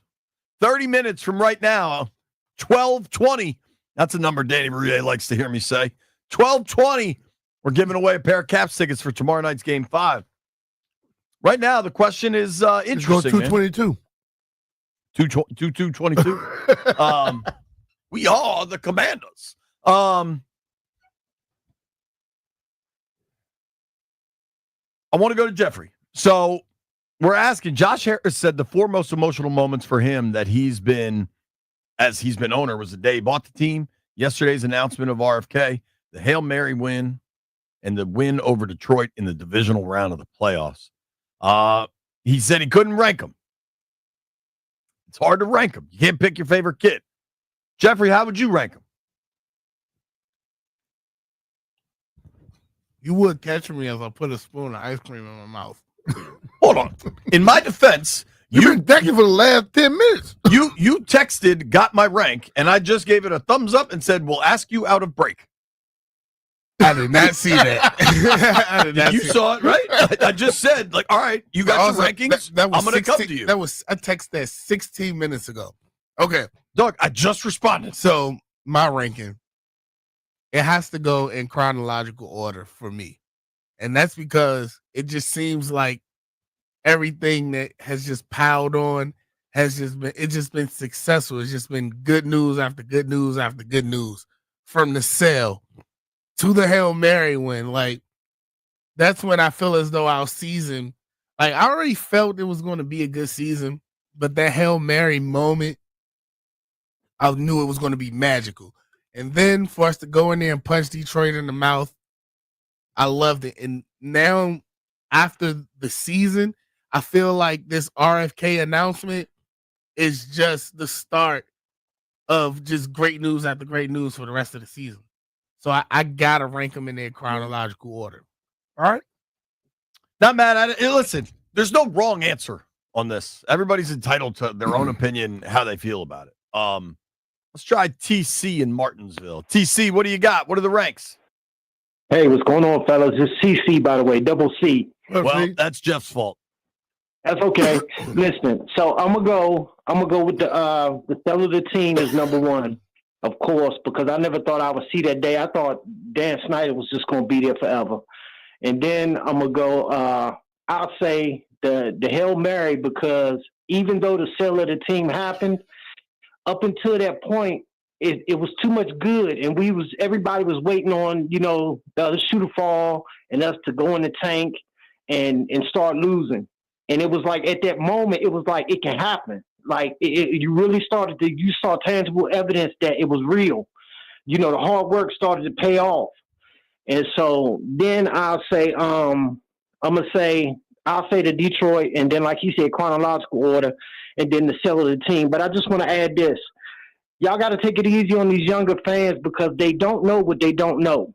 They don't know. They've been to a Capitals game. They've been to a Nationals game, and that's cool. And I love all those other sports, but they just haven't seen it. They haven't seen it. They haven't seen us every year in the playoffs and used to winning, and they haven't been in that atmosphere. So they just don't know. They don't know what they're getting ready to experience. They don't know what's getting ready to happen. So that's my my little 2 cents. I got you, but what I say is they got every aspect to go back and look at stuff. Like I hear all the time, they got every technology, everything, they can know what they want. But you know what? They don't ever look at nothing beyond where they were born, what their years are. Look back and check it out sometimes. Well, I'll say this, though. There is something intangible about the nostalgia of RFK. Like, you could watch a video or look at the records and know that they went to the playoffs, whatever, 7 out of 8 years, all those things. But, like, it's like the scene in Good Will Hunting when Robin Williams asked Matt Damon, you could describe the painting, but have you ever smelled the Sistine Chapel? Have you ever stood there and seen it? Like, there is something intangible there. There's something intangible, David, that is fair for young people that they haven't experienced. We talk about sports towns, okay? You go to certain cities, it's kids before 11, 12 years old telling you about before they were born, because they're educated on it. They also want to know about it. Does anybody want to know? Is this a true sports town? That's the question I'll ask then. Because I know when I go Philly, New York, Dallas and stuff. They can tell you about people that came way before they were born. But I don't think this is an emotional thing, not like a fact. It's an emotional thing, but still, if they talk to their parents and ask them what RFK was about, instead of just automatically assuming, oh, it's not gonna be cool because they wasn't around when we were here. No, you got to ask questions, and I guarantee you, there are people that can tell you stories that you will feel. See, I think the good difference call, with man. that Thank you for that call. The difference with that is those people growing up in New York, those people growing up in Philly, they've seen some sort of success with their football team. Like you could like you said, some stories you could tell and you could just feel the emotion, but it's a difference from being in that environment. So it's like I do think it's going to bring a new passion back to the city now that the Commanders are back in DC. You will now start to see, because we already a prideful fan base, but like I said, it's just going to hit different playing Welcome to DC in DC. I just think those moments are coming for us. We can't relate, as the caller said. You could tell us all you want, but it's like we waiting to feel it now, you know. So it's like y'all just don't like listening, Jeff. That's what it is. Nah, let's do this. We got a break, Jeff. Thor Nestrom's going to join us next. We're going to talk some NFL draft with one of the best college evaluators out there. Then we'll come back to the phones. If you're on hold, stay there. You can listen to the show on hold. Nobody go anywhere. It's B. Mitchell Finley.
I'm Earl Forsey. We're brought to you by Paul Henry's Window Installation, your clear home improvement choice. We have some football news concerning the Commanders, not just about the stadium today. The Commanders made a roster move within the last half hour. They have signed veteran kicker Matt Gay to a one-year deal, $4.25 million, fully guaranteed contract. That's the most fully guaranteed money for a kicker on a one-year deal in NFL history. The team has also released kicker Zane Gonzalez in a corresponding move. So with that money, Matt Gay is going to be the kicker on this team for the 2025, the upcoming season. He's entering his 7th NFL year. He's kicked previously with the Buccaneers, Rams, and Colts. Matt Gay also holds the NFL record for 50-yard field goals in a single game. He had 4 of them against the Ravens in September 2023. Matt Gay now the new kicker for the Commanders. Tight end George Kittle gets a new contract in San Francisco, 4 years, $76.4 million, $19.1 million per season, makes him the highest paid tight end in NFL history. Baseball, the Nats are on the road tonight, trying to bounce back from the loss to the Mets Monday. Nats take on the Phils up in Philadelphia, 6:45 first pitch tonight here on the Fan. This April only, get 10% off each window with a 5-window minimum and 10% off each door at Paul Henry's Window Installation. Schedule your no-pressure free estimate today at paulhenryswindows.com, your clear home improvement choice. From the Crop Metcalf 5-Star Sports Desk, I'm Earl Forsey on the Fan.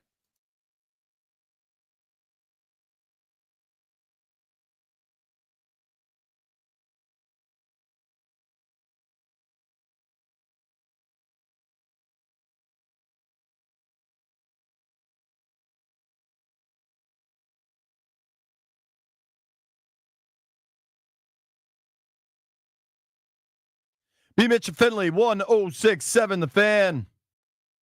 You drive us wild, we'll drive you crazy. High noon in the District of Columbia, and I'm fired up to get to the Rude Guest Hotline and talk to our boy, Thor Nestrom. Thor, I want to start here. I know you work your ass off around the NFL draft for months and months leading up to it, and then I can only imagine what that week and weekend is like for you. Have you gotten any sleep, buddy? Hey guys, how you doing? I've gotten a little bit. I'm trying to catch up. It's going to take a couple weeks, but we've gotten a little bit. I like to hear it. Let's start with the biggest story in the draft before we get to Washington. B and I have talked about this like kind of on our own, not really even on the air. Cam Ward goes 1. The Jags trade up for Travis Hunter 2. It's kind of interesting, but I get it. But the biggest story of this draft was dominated by Shedeur Sanders and his slide. I believe you had Shedeur number 1 on your board. What do you make of all that?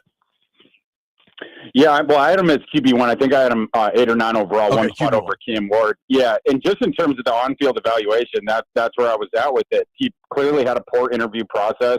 NFL teams said thought he was going to come in with a bigger attitude, and I'm going to run things, and I'm going to turn around the culture here. And they obviously, between the trepidations about that, and maybe they didn't see his game quite as high as like myself or Mel Kiper, a couple of the other people out there.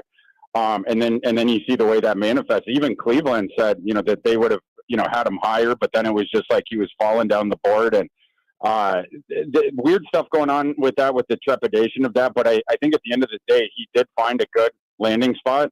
Andrew Berry mentioned that at a certain point, it just became, the price point that you could get him at, it became a no-brainer. And I tend to think that he's got a real shot to win a job as a rookie, like not on the roster, but as the starting quarterback. He certainly is the most talented of the 4 that is currently in that room. So hopefully he shows up with, humility as opposed to defiance and gives himself a shot. I hear that all the time about the humility. I understand the humility thing, but why is it a problem for someone to believe in themselves? I don't think it is. Obviously I did not share the trepidation that the NFL did. And, some of that, you have this unique circumstance where obviously his father and everything his father says, it gets amplified in the media, and that probably amplified the trepidation about it. But yeah, I don't see that as a problem at all. The one where it's been evoked to is with Archie Manning and Eli Manning and Archie, him stepping in and saying Eli's not going to play these certain places. To me, is there a double standard there? Absolutely. And was it unprecedented, that fall of Shedeur, where it doesn't have to do with a legitimate off-field concern? It doesn't have to do with durability concerns. It didn't have anything to do with this or that. It was sort of this public discourse and fear about that once he got inside the building. So yeah, I thought it was absurd.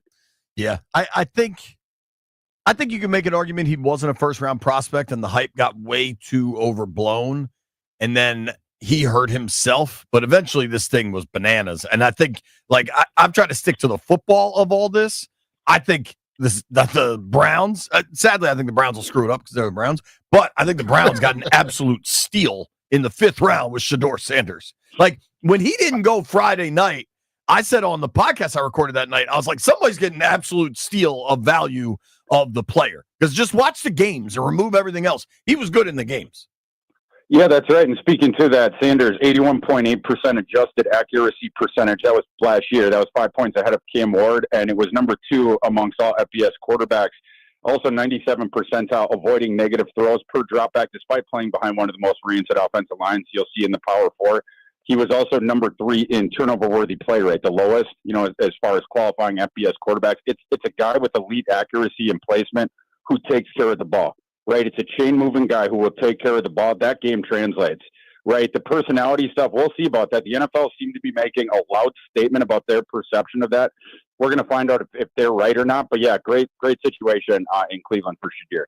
Okay. I think Will Howard landed in a really good situation. I don't know that he's good enough to win that job, but if he is, I think that's fascinating. Mason Rudolph is not very good. Yeah, it's funny.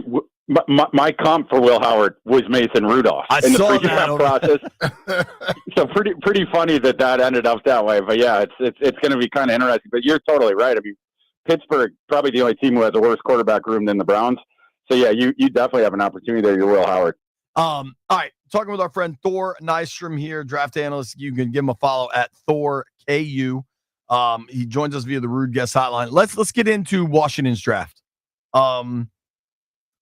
So it's funny. I saw your report card. I think it was a C plus maybe. But C plus. Yep. That's. I also read your thoughts.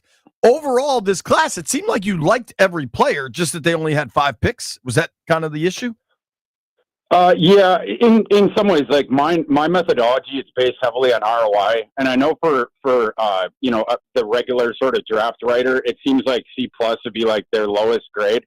It's actually an above average grade for me. I do it over the curve, so C plus is literally above average. They would have been 13th or 14th, when I ranked them out like that.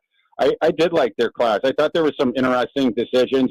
We had talked in the spring, JP, heading up to this thing about the idea that the edges that they could be targeting in round 1, those two-way guys, Shamar Stewart and Michael Williams, the ones we talked about most, they were long gone by that point. Long gone. And it turns out they never had access to him, even shouting distance. And you end up going with the offensive tackle right before the offensive tackle class just totally dropped off a shelf. So I was good with that. The offensive tackle class wasn't great outside the top. And then you had Simmons, you had Connerly that were hanging out there. And then obviously they got plucked before the end of the first round. Now you can kick Brandon Coleman inside. So I thought that was well done. I like the next round stopping Trey Amos' slide. I was a little bit lower than Trey Amos than some in the media. I still had him 43, right? I mean, the idea that you could get that guy at the end of the second round, I thought was really well done. And then the day 3 guys, I more or less liked all those guys too, right? Jalen Lane, his athletic profile is most similar to Tyreek Hill in the NFL. So pretty interesting there as well. Yeah, I always take a pick him up and put him down. He can run. He had a hell of a 40-inch vertical, and he can return punts. That's what I like.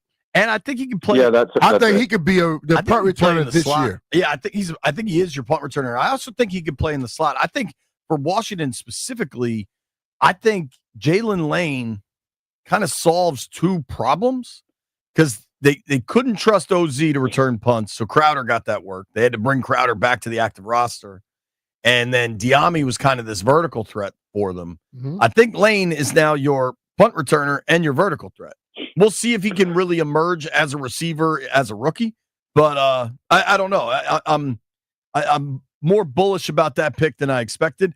Also, Thor, I'm curious if you saw this. When they took Lane, if you go back and look, there were like 5 edge guys that went about between 3 and 10 picks before Washington. And I think, so they take Jalen Lane at 128. Just go back and look. Kyle Kennard, who they had in for a top 30, went 125, edge guy. Barron Sorrell went 124, edge guy out of Texas. Jack Sawyer, edge guy out of Ohio State, went 123. And David Walker, edge guy out of Central Arkansas, who I believe they also had for a visit, went 121. Do you think if any of those guys get to Washington, that's who they're taking instead? It's a great point. Yeah, you had that edge run right in front of them, and that absolutely could have been the case, right? Like, and then those 4 guys go off the board. You go with Jalen Lane. I think your theory on that might be true. It'd be fascinating to know. What do you make of? You might know more about this story than I do. How badly did the NCAA screw this 7th round running back, JCM? Cracker Merritt. Bad. Really bad. Especially in this era where everyone gets the waiver, the eligibility waiver, and they let him play in one game. And this, I don't know how much you've looked into it. It was a thing that had to do with 2 players having the same jersey number, and then the NCAA couldn't figure it out, and so then they were like, oh, we're looking into your eligibility, but you have to be on the shelf now, and they just never really got back to it. So his entire senior season, his last season, was wiped away at Arizona, essentially because of a clerical mistake. I might have been in the courtroom with the NCAA if I was Krosky Merritt, but it happened so quick. Again, he goes through camp, he plays the first game, and then it crops up. The NCAA, we talked for years about all the issues there. This was one where they isolated a kid to do wrong by him. It's just bizarre. What do you think of him as a player, though? Because for a lot of fans, they can't look at what he did. Look it up. They can't look. Last season, he didn't do anything. So tell them what they got. Yeah, it's a player who definitely would have been drafted higher had the NCAA not done that to him. I really like the feel with him. I really like his agility. Really, really hard cuts. And he can string them together, too. It's like a make-you-miss kind of a guy. What we didn't get to see with him in college, and I'm pretty fascinated to know, in a sliding doors reality, the NCAA doesn't screw the kid. At Arizona this past year, would they have used him more in the passing game? They needed a complimentary guy to Tedrow McMillan, who obviously is an all-world stud. Would Krosky Merritt have gotten more work there? We didn't get to see Krosky Merritt as a receiver at New Mexico. They don't really throw the ball anyway, but that's not how they use their running backs, even on the limited passing concepts that they do. Would have been fascinated to see that, but we have a black box as far as his pass game goes because of that, right? But as far as the instincts as a runner, the ability to make people miss, the elusiveness, I really, really like that. And I think you're talking more 4th, 5th rounder if he had gotten to play this past season. And if he had gone nuclear and they were using him in the passing game, he was showing effectiveness, he would have had a shot at round 3 as well, I believe. Well, we always worry about the wear and tear of a guy. Maybe they got somebody that don't have that extra wear and tear on them. Yeah. For sure. Yeah. So, we'll just see how quickly he bounces back. It used to be in the NFL, if you missed the last season, they were really punitive with you. I mean, you guys remember Maurice Clarett and Mike Williams and stuff like that. That has become less so. After the COVID season, there were several players that opted out of that season, and then they were really high picks, Jamar Chase being one of them. So I don't think the NFL used that with quite as much trepidation, but to your guys' point, if you were able to put that film out there last year against the Power 4, again, prior to that, you're at New Mexico, if you've been able to do that and your game had grown a little bit in addition to that, you're definitely going way higher than you just got picked. Talking with our boy Thor Nestrom here on the Rude Guest Hotline. You can give Thor a follow at ThorKU. NBC Fantasy Life draft analyst, does a hell of a job. If you're into this stuff, I would follow Thor. Dude, so I also know this. I know you're from Minnesota. You deep down in your heart, obviously you're an analyst now. You're looking at everything, but I know you bleed purple, the Vikings. I know how excited you are for J.J. McCarthy. And they just traded for Sam Howell to be his backup. That, to me, says Kevin O'Connell believes JJ is going to be healthy and ready to rock, because that's not a veteran to compete with JJ or if they're concerned. That is a backup. Am I reading that right? 1,000%. Yeah. I mean, Aaron Rodgers was throwing himself at the Vikings, as you guys know. He was willing to take a absolutely cut rate 1-year deal in order to if they would allow him to be the QB1. And obviously the Vikings were not interested in that, in part because of this. They didn't really make Sam Darnold a serious offer either. And then, as you see here, they were more intent to save money on the QB2 role than to go out and use serious salary cap space on it. And JP, to your point, like, you're on day 3 there. You're quite, see, they had the least draft picks in the NFL. They entered with 4. The Vikings entered with by far the least draft equity out of the value picks. I thought it was really slick in that environment to turn the 142nd pick into, essentially, it was through 2 trades, but you traded 142 for Sam Howell, 201 and 202. And I just thought that was really slick. The upshot of it is you're going to save about $9 million on the QB2 this year, as opposed to the contracts people were giving out, right? Like the idea of a $10 million QB2. That $9 million is going to be put towards signing a starter at a different position, right? So, like, I thought that was really clever just in a vacuum. And then you still split the picks. You doubled them, so you were able to get up to 5. So I thought that was well done. Any other draft moves that really stood out to you? The Travis Hunter trade, I thought was pretty crazy right from the top. Jacksonville moving up. And it turns out Andrew Berry for a while there during the draft, I kind of evoked it to Sonny Weaver Jr. with draft day, where I had no idea what Andrew Berry was doing early. But then it kind of came full circle. And I actually thought the Browns had a hell of a draft. Once you get around to the end, they had that shocking thing at the beginning. And the weird thing with drafting Gabriel over Sanders, they ended up getting Sanders in 2 rounds later in the 5th round. And then I thought Mason Graham was a solid pick at 5. Now you have Jacksonville's first rounder next year as well. Of course, your own as well. So they got some stuff to work out with the quarterback room, but I thought that was interesting. And to me, that was a rare win-win draft trade, because I thought Jacksonville did really well to get Travis Hunter as well. Couple specific things. What did you think about the Giants going after Jackson Dart? What do you think about Jackson Dart as a pro? You know, I think at that slot, the juice was worth the squeeze. There's one black box with his evaluation. If they can solve that, they're going to get a good quarterback. And that's, we don't know what his decision-making is like after the snap, right? I mean, that was the one thing he was inoculated from in Lane Kiffin's system, where you get a lot of the reads prior to, you have the decision made for you prior to the snap based on the defensive alignment and the numbers on each side. And a lot of times he was locked into that first read. And he'd make some trick shot throws, fitting it between 3 guys to bullet the ball in, generally to Trey Harris. But that's what that system was. You rarely saw his head snap to the other side of the field. It doesn't mean that he can't do it, right? It's just a black box. We know that he's going to run your system. Lane Kiffin would tell you that till he was blue in the face. And Dable likes quarterbacks who will run his system and stay on that script. So we know that at least those things fit. But what will it be when the bullets are flying after the snap and you have to make those decisions? We're going to have to find that out with Jackson Dart. But I thought it was a worthy dart throw, pun intended.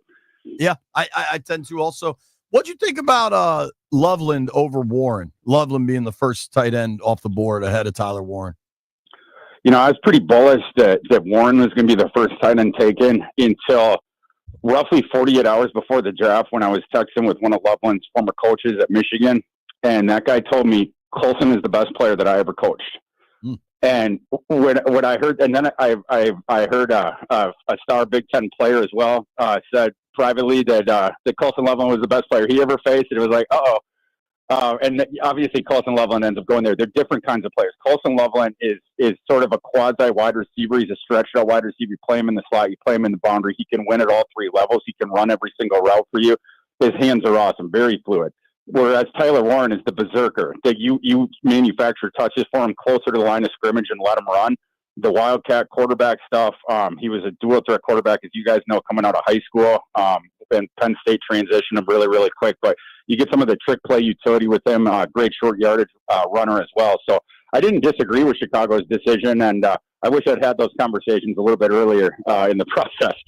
All good, man. Oh, yeah. Yo, Thor, we appreciate you always making time for us, dude. Thank you. Always good talking to you guys. Thank you. All right, man.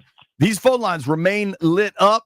But, Brian, we got something important to do. Well, right now, call number 9 to 1-800-636-1067. You win a pair of tickets to the Game 5 for the 2025 playoff with the Washington Capitals versus the Montreal Canadiens. It's going to be Wednesday, April 30th. So right now, call number 9. Call in. And for more information, visit thefandc.com.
I'm Earl Forsey, and here's what's happening. Off-season news for the Commanders. Some business getting done today. They have found their kicker for 2025. Commanders have signed veteran Matt Gay to a one-year contract, $4.25 million, fully guaranteed deal. That is the most fully guaranteed money for a kicker on a one-year deal in NFL history. The team also, in a corresponding move, released kicker Zane Gonzalez. Tight end George Kittle has a new deal in San Francisco, 4 years, $76.4 million for him, 19.1 per season, makes Kittle now the highest paid tight end in NFL history. Nationals, after getting blown out by the Mets Monday, on the road tonight in Philly, 6:45. First pitch tonight here on the Fan. Stanley Cup action. Capitals tomorrow night hope to close things out against the Montreal Canadiens. Game 5 Wednesday here in the Fan, and we'll see about Alexi Protas. Could be back in the lineup for the Caps as well. Likely going to be a game-time decision. From the Crop Metcalf 5-Star Sports Desk, I'm Earl Forsey on the Fan.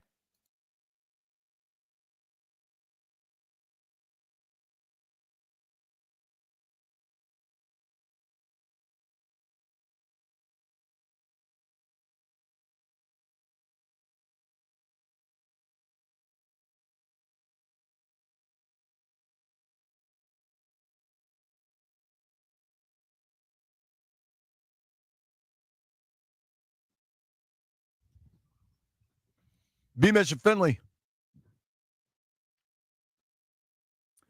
Got to shout out our guy Jalen and Bowie. Jalen, you won the tickets, dude. Who are you going to take to the game with you? Probably my girlfriend. It's our first Cavs game ever, so we're super excited. Time to put Montreal away. That's awesome. You going to do the popcorn trick? Say what? I didn't hear you. B-Mitch said something. Well, have a great time, dude. Thank you. I really appreciate it. Lions will make her dance. Lions will make her dance. Hell yeah. All right. Hell yeah. Have fun, dude. Go Caps. Go Caps. All right. Jalen and Bowie's won tickets. Everybody's winning tickets. If you want to win tickets, next chance for our show is 1:20, but they'll be giving away tickets 20 minutes after the hour all the way through 5:20. So Grant and Danny will be doing it too this afternoon. And I know people want to go to these games. Yep. The phone lines remain lit up. It's an interesting discussion here because things mean a lot of different stuff. Basically, the question was, of all the crazy things that have happened since the Josh Harris team bought the team, what's most important? I still think it's just that they bought the team and Snyder is gone. I think so. After that, to me, it's RFK Stadium because this is where they're going to play for the next 30 years, and it's where they played previously when everything was awesome. And I like the idea of just being in the city. You know what I am wildly excited about, Brian? What's that? Taking a boat to a game. I don't know if it's going to happen, but I really want it to happen. We're going to make it happen, Jay. Dude, think about how much this would help traffic if you have ferries from National Harbor and Georgetown. Like, if you're coming from the west, you can just park and get on a boat. Yeah. You're coming from the east, you just park and get on a boat. A lot of people have a lot of different answers, and there's no wrong answer because the Hail Mary and the win over Detroit were obviously huge. Brad via Twitter says, it's the Hail Mary for me only because I was watching it slightly delayed, and as they were lining up, my dad called me, which told me what was about to happen, and I got to watch it and react in real time talking to my dad, and it was so special. Cool. I'm cool with that. There's no wrong answers. There's no wrong answer. Our guy Jupe is on the line. Jupe, what do you got? What's going on, JP, B-Mitch? How you guys feeling? What up, Jupe? Hey, listen. So, JP, I'm sorry. I got to disagree with you. It is a wrong answer when it comes to number one. Oh, it's number one is to always be the sale of the team because the other three options is more than likely not happening without the sale of the team. And then I'm going to switch it up. I'm going to go 4 because 2 or 3 I've been jumping back and forth. Number 4, I'm going to say is the Hail Mary. And the reason being is because we had some magical moments. For example, the RG3 long touchdown run, the game where Santana Moss got the nickname Cowboy Killer, and even the Taylor Heineke when he dived into the pylon for the touchdown against the Tampa Bay Buccaneers. Yep. But 2 and 3, I just want to say I've never been to RFK, so I'm going to say 2 is the RFK announcement. Reason being, based off what I've seen from this ownership group, I know they're going to build a very dope stadium, and it's going to be one of the best in the league until another team decides to rebuild a stadium and try to overdo it. But not to mention the opportunity to have Super Bowls and other big events here. Then number 3, I'm gonna go to NFC. Them beating Detroit. We haven't been to the NFC Championship in so long. Like, we've snuck in playoff, maybe got to a round 2, but to get there and beat Detroit, just beating Detroit and getting there was very, very big to me. So that's what I got for you guys. All right, brother. Good Appreciate stuff. it, Jupe. Thanks, man. Always good to hear from Jupe, and it's always good to hear from our boy Drew. Drew, how do you rank it, man? You're a longtime fan. Sure, I rank it a lot like you guys. I mean, the first top of the list is the Harris Group buying the team because that enabled everything. And unlike JP, they also bought everyone a beer. So that made that day extra special. That's a good bit, Drew. Good one, Drew. And then the other, then RFK, I've been thinking about RFK, and I'm excited about what's going to happen next. But I was also thinking about the memories of RFK. And for some of the people who never got the opportunity to go, 2 of the things that stood out to me that I haven't heard people talk about much, one is after the game. After we won, you were in D.C., and whether you were getting on the metro and partying with, a million people getting home, or you were walking into the bars in D.C., totally different vibe than leaving FedEx, even after a big win. And that's what being downtown is about. And so that's a really cool thing. And also concerts. I saw the Grateful Dead at RFK a bunch of times with a bunch of guys, and having a venue downtown again for non-sports things will also be really cool. And then Detroit, for the reasons that kind of was the game that announced that we're back. And then the Hail Mary was really cool, but that was more like doing a nitrous balloon after one of those Dead shows in the parking lot. It was a good high, but it didn't last that long. Wow. Yeah, exactly. You got the noise exactly right, JP. That tells me something. I love a good tank. Once upon a time, nitrous was a favorite of mine. The time's over, though. Yeah, I'm me old too. now. Thanks, Drew. Okay, take care, guys. B, you ever do a nitrous balloon? Nope. Oh, man, they're awesome. Landfill, send White Bride. Do they still have you used to be able to buy these cartridges, nitrous cartridges, at like kitchen stores. And I should probably stop talking. Yeah, you should. Rusty's in Delaware. Rusty, how do you rank it, dude? First of all, what's up, fellas? How you doing? Good, buddy. Thanks for cutting off that nitrous talk.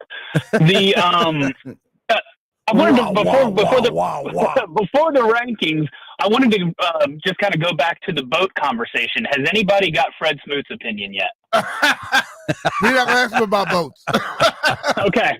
All right. And thanks to Zane Gonzalez, because I was in Tampa. I was in that end zone for that doinked field goal, and that probably would have made my top 4 if I was asked. So that was a fun moment. So thanks, Zane, for that memory. We haven't even talked about that yet. Yeah, but nonetheless, I think the stadium thing, while it's super important, and what was the last gentleman's name? The guy that calls all the time? Drew. Yeah, so Drew made a great point that I was going to make, and the reason why I think the stadium is number 2 behind the sale. So he had talked about all the stuff that happens after the game, after a win, everybody coming together. I think where we have a sea of a parking lot, and trust me, there was a time where I loved the tailgate at FedEx Field, and the only thing that's important to me now is playing catch with my son before we go into the game. But I think that to have a center where everyone can still spend time together after a win or after a defeat that is not through a screen, not through a device, I think that's going to improve the overall fan base. Because right now, Jeff talks about it, the fan base goes at each other over every little thing, and we're nitpicky sometimes. We bring the name back, change the colors, all this other stuff. And then there's so much of a divide over things. I think with having everything in a area to where after the game you could go to dinner, go get a drink, go wherever, I think that will make the fan base become more whole again, to where we're not so fractured. And as soon as the game's over, we're rushing to the parking lot and we're out of there. So sale of the team number 1, RFK number 2. I'm personally going to put the Hail Mary number 3 because of my son and I being there together and experiencing that moment. It was unbelievable. And, beating Detroit, that was awesome. That was on the field, and it got us to the NFC Championship game. But, in the list of importance, I think it's kind of down there on mine anyway. But, yeah, sale, stadium, Hail Mary, Detroit win. Thanks, buddy. Appreciate it. Dan is in Bristow. Danny boy, what's your rankings? What's up, guys? What's up, guys? I'm going to go a little different because the sale's definitely number 1. Yep. But number 2 for me is the Hail Mary, then the Detroit win, then the stadium, only because it's not a done deal yet. They still got to do all that stuff with the council and everything else. And just being gun-shy from the past, I'm not going to put that in there. It would be number 2 if it was a done deal and they were breaking ground. But I remember the glory days. I was at all the parades. I was skipping school to go to the parades. I skipped school to go to a parade. I spent a lot of time at RFK, and there's nothing like it. There was nothing like it I've ever experienced in my life, the way that stadium shook. And it gave you a feeling like a drug gives you. And trust me, try a couple of them whippets on some mushrooms, and you'll really feel it. So, damn. Things are getting aggressive today. Thank you, Dan. Appreciate it, bud. All right. Appreciate it, guys. All your old friends calling you today, Jay. Wow, wow, wow, wow, wow, wow, wow. I remember after a Panic show at, I think it was at Warner Theater. It might have been at DAR. Came out, found a tank, got 4 balloons, ran over to my buddies, ran through these bushes, popped them all. It was like my heart just sank. More Nitrous Radio when we return, taking your calls. Mark Seagraves at 1.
B. Mitch and Finley, 106.7 The Fan.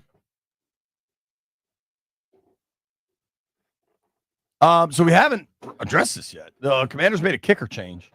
They cut Zane Gonzalez. They signed Matt Gay.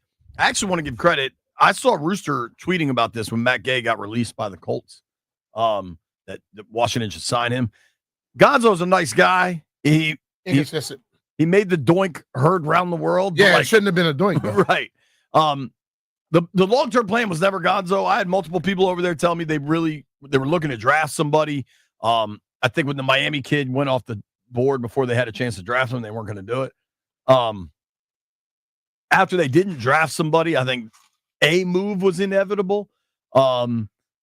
Gay last year was not his most accurate season from 50, but he's got plenty of leg from 50. Mm-hmm. Over the course of his career, he's made 62% of his kicks from 50 and beyond. Again, last year wasn't his best, 3 of 9.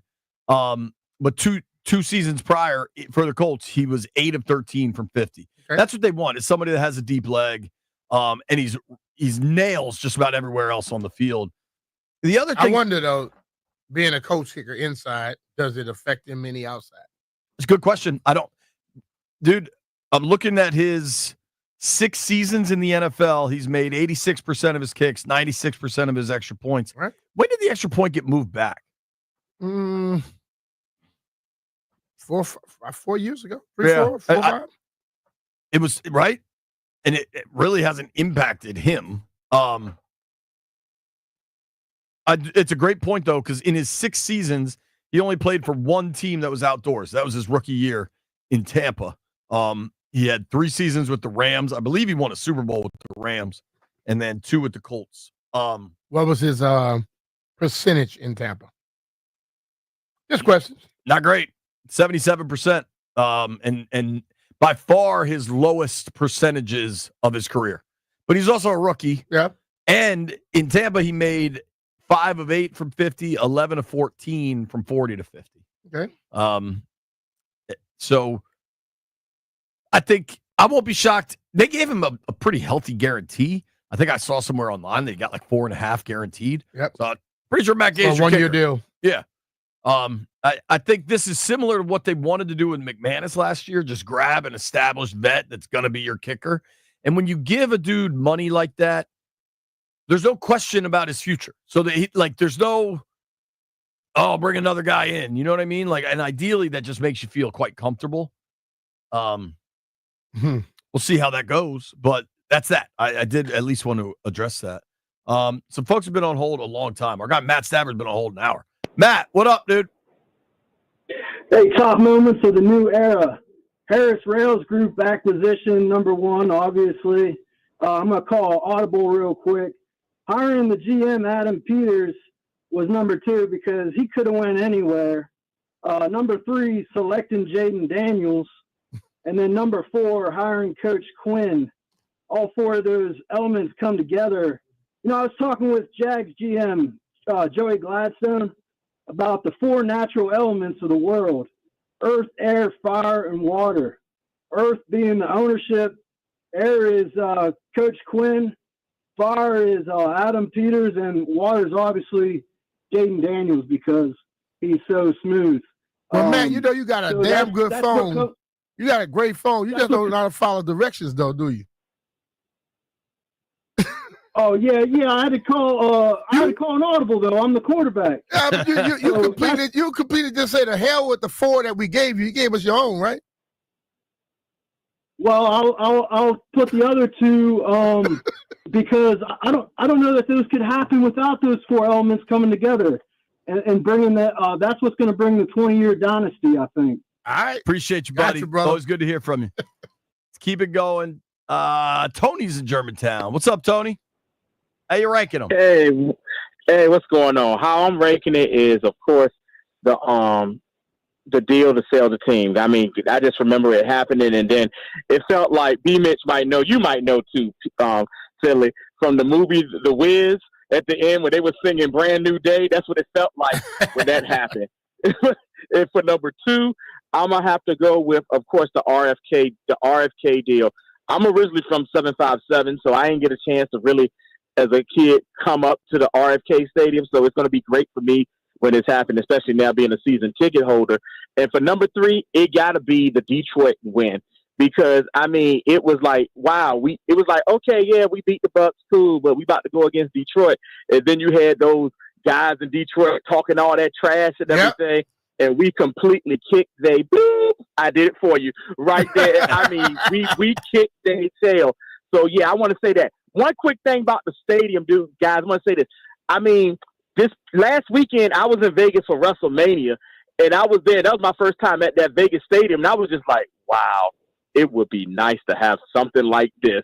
So, you know, it was just an amazing stadium for that, and I thought that was great. And one more thing, I know I'm going long real quick.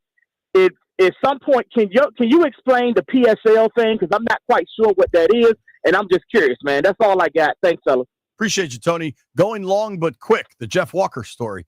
PSLs are personal seat licenses. And not, I don't know. We're going to have to get some more information. They're going to have tickets that require the purchase of a personal seat license. We don't know the number. We don't know how much it's going to cost, and we don't know how many of the tickets will require that.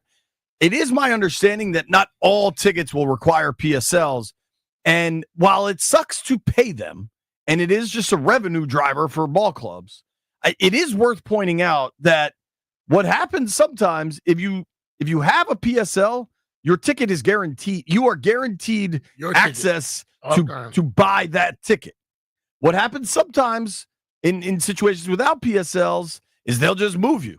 Right? Yep. Like I know that's happened at Maryland basketball games where people just get moved because somebody starts donating more money and they're like, I want those seats. You know what I mean? So I don't want to, I'm not trying to, be Pollyanna-ish about it. Like I think the PSL thing kind of sucks, but there might be some advantage to it. It sucks, but you know what?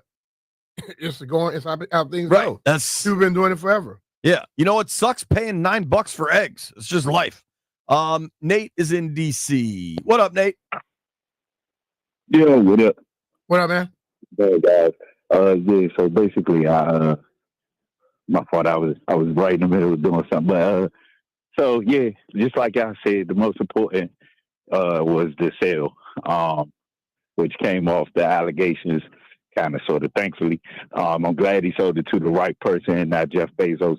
But to me, I think it was the hiring of Adam Peterson because that man made some hires over these last 2 years, and I get it that one is remain to be seen on field, but he's done some spectacular work on our personnel, like our total team, brought in 31 guys. That rarely could ever happen successfully on a franchise, like to bring in half a new team and just let them rock out. But thank you guys for the time. Thanks, bro. buddy. Appreciate All you, right. man. We got to take a break. Mark Seagraves, NBC4, dude that broke the RFK story. He's been all over it throughout. I want to get the latest from Seagraves as far as what happens next. Plus, we're giving away Caps tickets at 120. You can win a pair of tickets to Game 5. Nobody go anywhere.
leader of the old.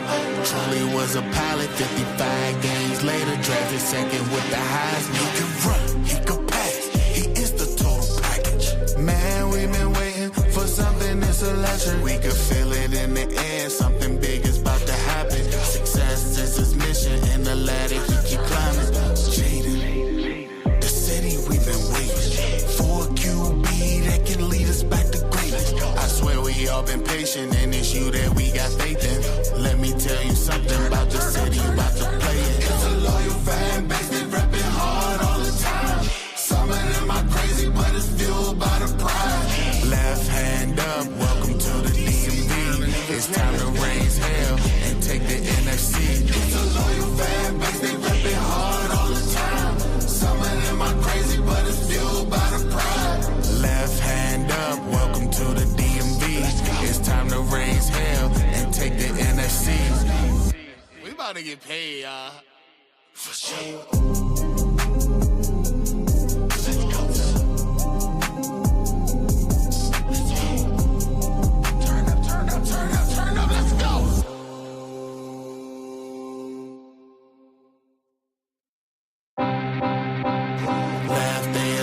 After 2 years of college, went to LSU with a little more knowledge.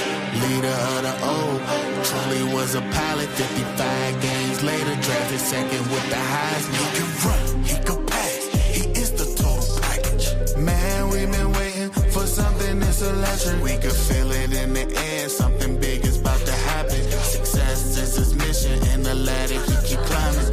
Jaden, the city we've been waiting for a QB that can lead us back to greatness. I swear we all been patient, and it's you that we got faith in. Let me tell you something about the city, about to play it. It's a loyal fan base, they repping hard all the time. Some of them are crazy, but it's fueled by the pride. Left hand up, welcome to the DMV. It's time to raise hell and take the NFC. It's a loyal fan base, they repping hard all the time. Some of them are crazy, but it's fueled by the pride.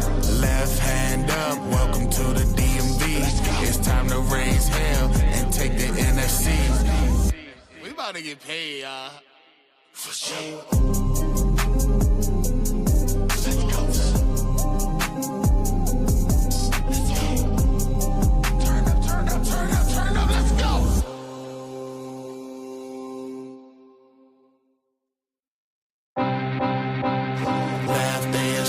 After 2 years of college, went to LSU with a little more knowledge.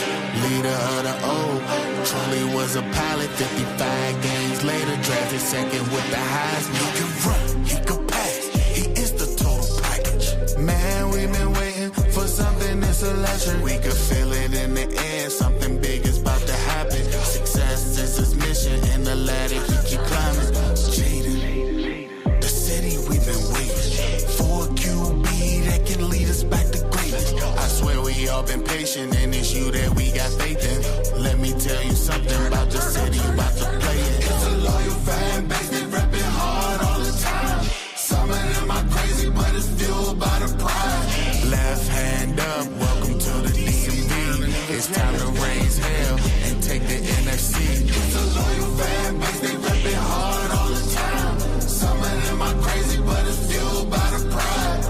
I'm Earl Forsey, and here's what's happening. The Stadium News Monday. Today it's back to football for the Commanders. They made a roster move. They signed veteran kicker Matt Gay to a one-year contract, $4.25 million, fully guaranteed. That's the most fully guaranteed money for a kicker on a one-year deal in NFL history. So he is going to be the kicker for the upcoming season. Team also today released Zane Gonzalez, Matt Gay, former Pro Bowler, holds the NFL record for most 50-yard field goals in a single game, 4 of them against the Ravens, good, in September 2023. Tight end George Kittle also has a new deal in San Francisco, 4-year, $76.4 million contract, $19.1 million per season, makes him the highest paid tight end now in NFL history. Panther on the road tonight. They will play in Philadelphia, 6:45 first pitch for Nats baseball here on the Fan. Stanley Cup playoff. Capitals in front 3-1, coming back home now with a chance to close it out tomorrow night against the Montreal Canadiens. Chance to put them through our misery. Game 5 Wednesday, 7 p.m. here in the fan. And it's a little shortest back to the lineup. It's going to be a game-time decision. He's been out more than 3 weeks. He's on his left foot. NBA last night. Cleveland clobbered Miami 168-83. They were up as much as 1 point in the second half. As finished off the 4-game first round of the week. I'm going to make that 5 bars sports fans. I'm Earl Thirsty on the fan. We about to get paid, for sure.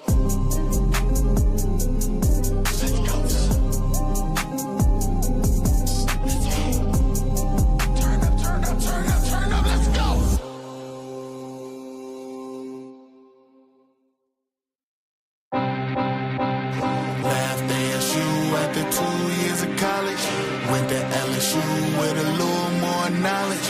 Leader of the O, truly was a pilot. 55 games later, drafted second with the highs. He could run, he could pass. One dude has dominated his RFK story throughout. His name is Mark Seagraves. Joining us now. You can give him a follow at Seagraves NBC4. Mark, thanks for making time, man. How you doing? Appreciate you, man. Absolutely. I love being with you guys. Thanks for having me again. Oh, no dude. problem. I'd like to start with now, Mark. I think your Twitter profile is one of the most badass on the planet because you follow 0 people and you say I'm going to read it verbatim so I don't butcher it here. Mark Seagraves at Seagraves NBC4 reporter NBC4 Washington breaking local news from DC, Maryland, and Virginia. I am following you, but not on Twitter. I love that. But I actually have acquired a piece of information about you, Mark. I can report per source confidently. Yeah. Mark, like, what is this? Mark drives a convertible. Bang!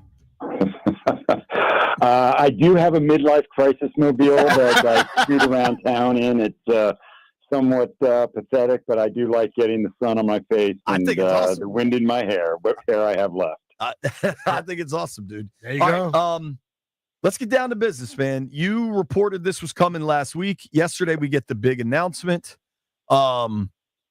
Where do things stand currently on RFK? Well, look, we have the deal. The deal's in place. The mayor, the team, the NFL are all in lockstep. A lot of happy sports fans out there with the prospect of the team coming back to what Josh Harris is defined as the spiritual home of the Washington football team. But this is Washington, D.C., and this is a political town, and this is now a political football that's being tossed around. And that's what has to happen now is that it's all in the hands of the D.C. Council. We know there were 4 members of the D.C. Council at the event yesterday who are clearly in favor of supporting this $1 billion deal of D.C. tax dollars going to this. We have heard already from 3 council members, most notably the chairman of the D.C. Council, who I would put down as likely no votes. The mayor will need 7 yes votes to get this completed, to get this to be an actual reality, a done deal. There are 12 members of the D.C. Council. She'll need 7 of them to vote yes. Right now, she has 4 votes. That means she needs 3 more votes. So can we go through, Mark? I'm sorry to interrupt you. Does the mayor get a vote? She does not get a vote. Okay. No, the mayor does not get the vote. She doesn't break ties. A tie goes to the loser in the D.C. Council. That sucks. I should go to the runner. It does not. This isn't baseball. So who are the yeses right now? Let's name some names and start doing some stuff. Right. So you have Councilmember Brooke Pinto, Wendell Felder, who represents the ward where the stadium is actually located. You have Anita Bonds, and you have there's one more who I'm missing Kenyon McDuffie. So those are the 4 council members who were there yesterday. They're all on the Economic Development Committee of the council, and they're your yes votes. They're your yes votes. The 3 pretty much no votes are the chairman, Phil Mendelson, and that is huge.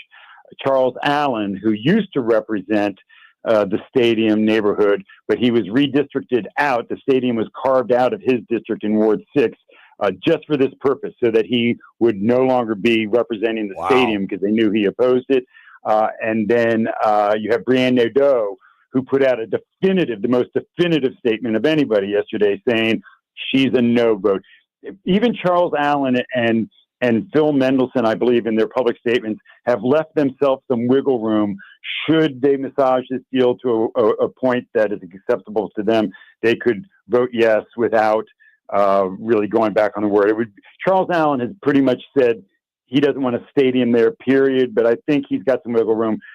Mendelssohn has softened over the past year or two on his stance, and for him, it's really about the money.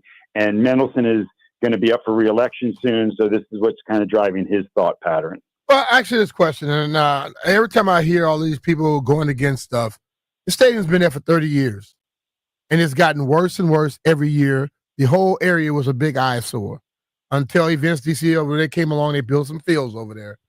If they don't want a stadium and they come, and now all of a sudden they're going to do everything, why the hell they haven't done it yet? Well, so this is one thing that the entire council is in agreement on, is that they want to develop that 180-acre parcel, right? No matter whether there's a stadium in there or not, the council is wants to, because you're right, it's a blight. It's the entrance to the district from that side of the city. It's aligned with the monuments as you look down from the sky and have that great vista. And so every council member and the mayor, everybody agrees that those 180 acres have just been wasting away. It's riverfront land that should be developed. And, you know, they want to have that contiguous bike path that'll go all the way from Georgetown up to Bladensburg, you know, along the Potomac and Anacostia rivers. So everybody wants to develop it, and it will get developed. That the congressional legislation that President Biden signed last year that gave DC long-term control of that land paved the way, opened the door for development of that site. So that area is going to be developed. It will be housing. It will be retail. There will be restaurants and stuff like that. The question is whether there will be a stadium. Talking with our friend Mark Seagraves here on the Rude Guest Hotline about the opposition and support for RFK Stadium.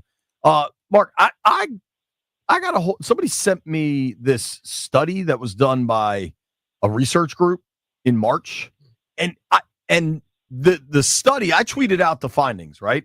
They're saying 4 in 5 DC voters, registered voters across age, race, gender, ward, have positive feelings about the stadium, especially if the team is paying the bulk of the money, which is the case that's been laid out. Now, I recognize that when we take calls on this, like at a sports talk station, that we're going to get overwhelming positivity. So that's maybe not indicative of the entire voting block. But it sure seems to me that there is tremendous support for this. Do you at least see it that way? Or do you see like to me, this sounds like a couple people are being like, I listened to Mendelssohn was on with Grant and Danny yesterday. And Phil Mendelssohn, Chairman Mendelssohn, you have an open invitation to come on our program. It seemed like his biggest grievance was that the mayor did the negotiating without him. Like, is that the reason to stop a $4 billion project? Well, let me just, so you and your listeners know, Mayor Bowser and Chairman Mendelssohn don't play well in the sandbox, and they don't get along well. And there is often this type of personality, pettiness, back and forth that goes on between them that sometimes plays out publicly. And you're seeing it with this statement that the chairman made. Typically, in governments, the executive negotiates these big deals and then brings it to the legislature for approval. And that's how it goes. We saw this play out in Virginia, right, with the monumental deal that fell apart. The governor negotiated the deal with the team, then it brings it to the state legislature, and they shot it down, right? And the reason they shot it down partially was, again, personalities. We weren't included in the conversation. You didn't come to us. And then when you did, it was too late, and there was no wiggle room. You didn't want to negotiate. And that's what you're seeing playing out here. So it's not out of the norm for a mayor, any mayor, to negotiate with any developer, with any big business, to try to lure them into their jurisdiction, like Virginia did with Amazon, right? And then give it to the legislature for them to, approve and work out the finite details. But that said, the chairman does have a point that the mayor didn't engage with him or the council as a whole at all, particularly on the timeline of the council's approval. And that's what has him upset. The mayor is almost 2 months late in presenting her budget for next year to the council. And that's problematic. That creates problems for the council and the governance and the operation of the city overall. And so Mendelson is upset about that. At the same time, he's not being told about the specifics about the deal. I have to tell you, he got the term sheet, the contract, because I gave it to his communications director. That's how he got the term sheet. Like when you reported it. Yes. And so he's upset about that. But the timeline, the contract that they have says the council has to approve this by July 15th. That's only a couple of months for the council to hold committee hearings, to hold public hearings, and then to hold a vote. And that's what he's really upset, that he wasn't even consulted about this expedited timeline that now he has to manage. And so I think that's where you're seeing his angst. And I think I don't think that's what's going to kill the deal. What's going to kill the deal, if it doesn't get approved by the council, is $1.1 billion of tax dollars being spent on a stadium and infrastructure and other amenities around the stadium at a time when the mayor is about to announce cuts to services, possible furloughs, all these hundreds and hundreds of millions of dollars in budget cuts, both in this year imposed by Congress and then next year imposed because of dwindling revenue. And so that's the hiccup. It really is that $1.1 billion price tag coming at the worst possible time fiscally for the district. Just think about it in your own home, right? You got to pay the rent, you got to pay the utilities. Oh, but man, we want to take that vacation, right? And how do you justify taking that vacation when you're having trouble paying your mortgage that same month? And that's the conversation that, and that was the question I asked the mayor yesterday that got her, a little upset at the press conference yesterday, having to defend this expenditure at this time. I ask this question. If you say that they're going to develop it anyway, they still got to build infrastructure, don't they? Okay, so the comeback to that and I asked Charles Allen, the council member who was opposed to this, that exact question. And his response is, well, it depends. On a lot of big projects, especially fair market value projects, the developer would pay a lot of those infrastructure costs for sidewalks and roads and water lines and whatnot. Now, for affordable housing, which 30% of the housing on this site will be affordable housing, that's usually not the case. The government usually pays for that infrastructure. So, yes, it is reasonable to expect that the district would have had to put in some money regardless of what was going to go there. But when you start looking at a lot of these details, a lot of the things that the city is going to be paying for are specifically for the stadium. The remediation of the site, tearing down the current stadium, doing the contamination removal, doing sidewalks and bridges and whatnot around the stadium and the stadium foundation. So there are certainly costs associated with this that they would not incur if the stadium weren't there. But the flip side, at least for me, is they also wouldn't be getting $2.7 billion in private investment if it's not a stadium. Well, again, the $2.7 billion is for the stadium. It's not for the housing and the movie theaters and the grocery stores. We don't know how much the team or the developer the team is the developer for the site is willing to put in. They didn't talk about that yesterday. They didn't talk about, and all of that is in the out years, right? The immediate project is building the stadium. You won't start to see housing and retail and grocery and movie theaters or hotels until later on, past 2030, until 2032, 2035 in those out years. So all of that is very much down the road. And as far as you asked about the support of the residents, we're going to find out very soon, because there's an effort to get initiative put on the ballot to let voters decide whether they want to change the zoning. And if the proponents of that are able to get the tens of thousands of signatures that they need in order to get it on the ballot, if they have no problem getting those signatures, that'll be your first indicator that there's trouble with the residents, that there's opposition. There's a meeting tonight, and it'll be interesting to see how many people show up at this meeting tonight down on Capitol Hill, held by opponents of the stadium. How many people come out? I will say the mayor held a town hall at Eastern High School a couple of months ago, just a block from RFK, to present her idea and to hear from the public. And the room was packed. There were hundreds and hundreds of people in this high school auditorium, residents, neighbors, from the surrounding area there. And I really expected to see people screaming and opposing, and we didn't see that. There were people who said we'd rather have a grocery store. There were people who were concerned about, will the soccer field still be there for the kids? Will the skate park still be there? Will the gymnastics teams that practice there still have space? But there wasn't this overwhelming opposition to it. And I think when you look at some of the polling that's been done, in news, we call a lot of these polls push polls, because depending on how you ask the question, would you rather have a stadium or would you rather get shot in the head, right? Well, I want the stadium. Oh, well, then most of the people want the stadium. If you ask the question, if you just want the stadium, or you just want the team back, you probably will get a majority of people saying yes. But if you ask the question, do you want to spend $1 billion of your tax money on a stadium coming back, I think you'd probably get less of support than what you saw in that poll that went out recently.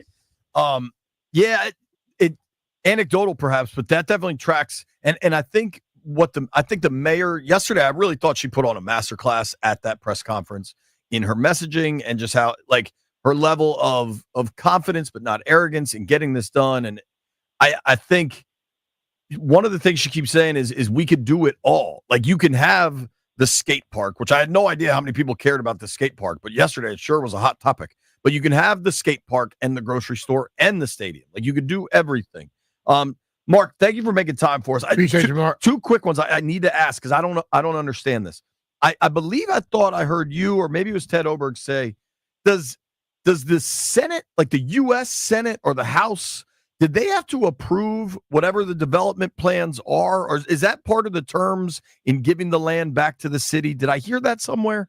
No, what the Congress's role, as with every single law and budget that the District of Columbia passes, because DC is not a state and they're treated like a federal government agency, which is, puts DC in a very unfair position that no other state or city in the country has to deal with.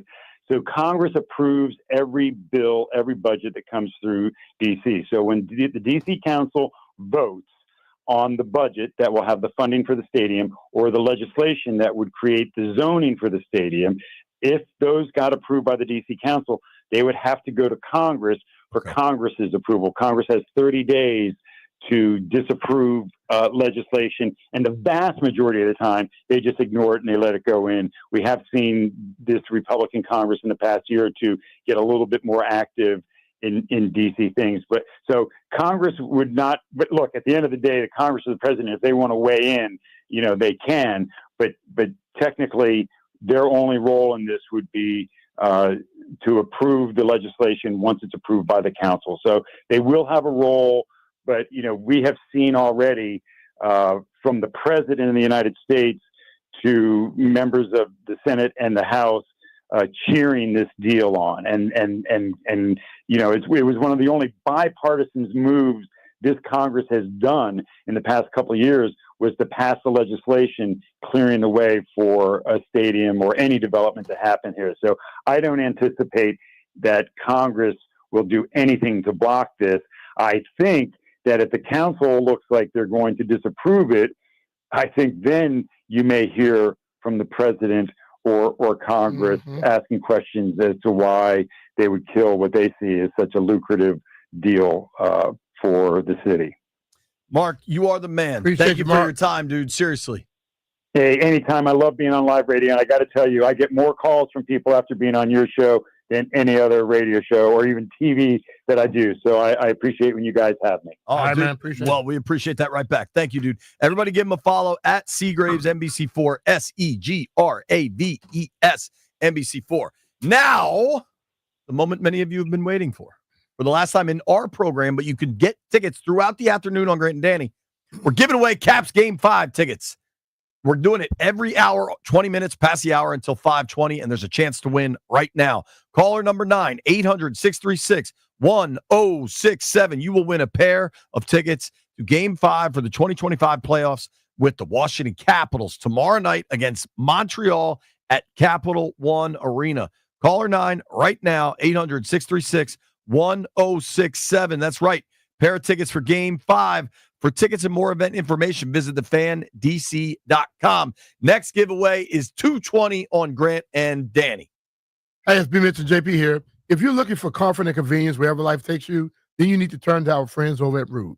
With Wi-Fi compatibility, you have full control of the heating and cooling system right from your phone. Forgot to turn down the heat before vacation? Adjust it in seconds. Plus, you'll get alerts if something's not right. These guys are the absolute best, and they've installed new systems in my house, and I felt the difference instantly, and I still feel a difference. Dude, last night was the first night I got to experience life with Rude. My guy Jim came out on Sunday and installed this new Rude unit. The technology is bananas. I got an app now. I can turn it up. I can cool it off. Whatever I need to do. It is crazy, dude. How much cold the noise no longer exists. These things are whisper quiet, and it was a entirely different level of cool in my house. It was really, really impressive. And the way it's impressive is they have this variable speed compressor that ensures precise temperature and humidity control. It's getting the humidity out that changes everything. These things are super efficient, even in the most extreme conditions. It's comfort and performance perfectly balanced. B, I know you've gotten the tax savings. I can't wait to get the tax savings now that I got this thing, and I can't wait to watch my electric bills go down. Rude is the truth, dude. Yeah, it's going to be some more braces in your kid's mouth. Rude, the most reliable heating and air conditioning products in the DMV. And remember, if it ain't Rude, it ain't right.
I'm Earl Forcing. We're brought to you by Reynolds and Power Home Team Keller Williams Realty. Football move made by the Commanders today. They have inked veteran kicker Matt Gay to a one-year deal worth $4.25 million, fully guaranteed, the most fully guaranteed money for a kicker on a one-year deal in NFL history. Now, he's got a big leg, former Pro Bowler, holds the NFL record for most 50-yard field goals in a single game, 4 of them against Baltimore in September 23, corresponding roster move made by the team. They also released Zane Gonzalez. Tight end George Kittle, new contract in San Francisco, $19.1 million per season. He's now the highest paid tight end in NFL history. Baseball tonight, Nationals right back on the field, on the road in Philly, 6:45 first pitch here in the Fan. Want to hear the fastest way to know what your home would sell for? Reach out to Empower Home Team. Simply text your address to 800-763-3000. No phone call, just text your address to 800-763-3000, 800-763-3000. From the Crop Midcap 5-Star Sports Desk, I'm Earl Forsey on the Fan.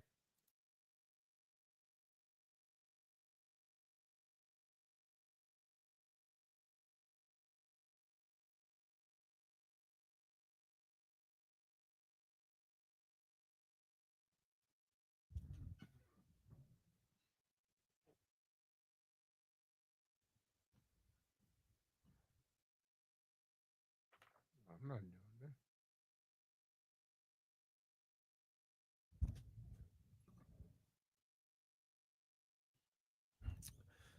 that. Danny Frank, gonna need some Oasis tickets, dog. Right now, though, we got to talk some baseball. Before we do it, my guy Alberto in Hagerstown won a pair of tickets for Game 5 to go see the Caps knock the Habs out of the playoffs. What up, Alberto? What's going on, JP? How's it going, man? Thank you, man. I appreciate it for the tickets, man. I'm excited. Congrats on the tickets. We got 2 questions. Who are you going to bring? Yeah, my son. Oh, that's awesome. There you go, man. How old is he? Yeah, he's 12 years old. Oh, that's so dope, dude. Yeah. You guys got jerseys? Yeah, we got shirts. We don't got jerseys, but we got shirts. We got red shirts, so we're good. We're good to go. We got flags, so we got everything. I love it. There you go. You live up in Hagerstown? Yes, sir. How long is that drive? Leave early. Yeah, traffic sucks. Yeah, it's a drive. It takes me almost close to 2 hours fighting all that traffic. Oh man, let the boy let him sleep in. I guess Thursday morning. He doesn't. He can miss first period or whatever. Yeah. I'm gonna try to sleep in myself. That a boy. Yo, have a great time, man. Bring home a dub. All right, thanks, man. Appreciate it. All right. Have a good day, fellas. Alberto and Hagerstown. You know what? It obviously has taken more coordination than we usually do. I've loved the ticket giveaway and then getting to talk to the person that won them because they're so excited. They're all bringing different people. Like he's bringing his son. That one dude's trying to bring his girlfriend. They have different goals for the evening. Yeah. But it's fun. It's wholesome. What's not fun is that the Washington Nationals yesterday gave up 3 touchdowns and they missed a 2-point conversion. Toby Altizer joins us now. Does Nats podcast here for Odyssey. Toby, what the hell happened yesterday, dude? Yeah, pitching was not great yesterday. It was a bit of a struggle. The bullpen actually had been pitching a little bit better, and then yesterday at the end of the game, it was just not pretty. So, I think it's going to be the case all season long where there's going to be some games that you feel like they should win and the bullpen blows it, and there's going to be some games where you give up a couple of touchdowns because the bullpen isn't very good. So, not great, but they did split with the Mets, so you got to feel good about that. All right. Yesterday was just a bad game. The one on Sunday was almost like as bad as yesterday was. Sunday's win was almost equally awesome. So those two just kind of negate out. Right now, they're not quite playing 500 baseball. They're 2 games under. But the bats, man, the bats. Let's start with James Wood. I think he's tied for 3rd in the majors in home runs. Just looks like the absolute real deal. He absolutely is. I mean, he's special because everyone was complaining early on in his career and even early this season because everything that he would hit would be left center and the opposite way. And they're like, why doesn't he pull the ball? Yesterday, it was a lost game, but he pulled the ball into the second deck in right field. No problem. Easy swing. He pulled the ball earlier in the homestand, I believe, and second deck. No problem. Like he's such a special player. He's got a really unique ability, JP, where he hits the ball so hard. So everybody plays back on the infield. And he's also so fast that if he doesn't catch one and he beats it into the ground, that's probably a base hit too. So he's a really, really good player. I think he's improving defensively every single day. And the bat, I think, has superstar written all over it. And he's just getting started. There's still stuff that he has to work on. There's still things he can improve. And he's already, like you said, one of the best in the league in terms of homers. So he's been everything is advertised, if not even a little bit more. Why are people mad if you hit a home run right field or not? I mean, it's gotten to a point where you got all these analytical people and these fans too who are just annoying as hell. If you hit a home run right field, it's a home run, right? Yeah. Who cares? Yeah. Hold on, people are worried about that? Some people were frustrated because, but the guy that he gets comped to all the time, and it's a lofty expectation. I don't even know if it's expectation. It's just because size similarities, Aaron Judge. Okay. And when you think about how Aaron Judge started his career, I'm sure JP, you probably jumped in on this at some point just as a Yankee hater. He would hit them all to the short porch in right field, right? As a right-handed hitter, he's always well, exactly. As he grew, he can still hit it out the other way because he's got special power that not many people in the league have. And then as he grew, he started to hit him up the middle. He started pulling the ball. And so that to me is the thing with James Wood.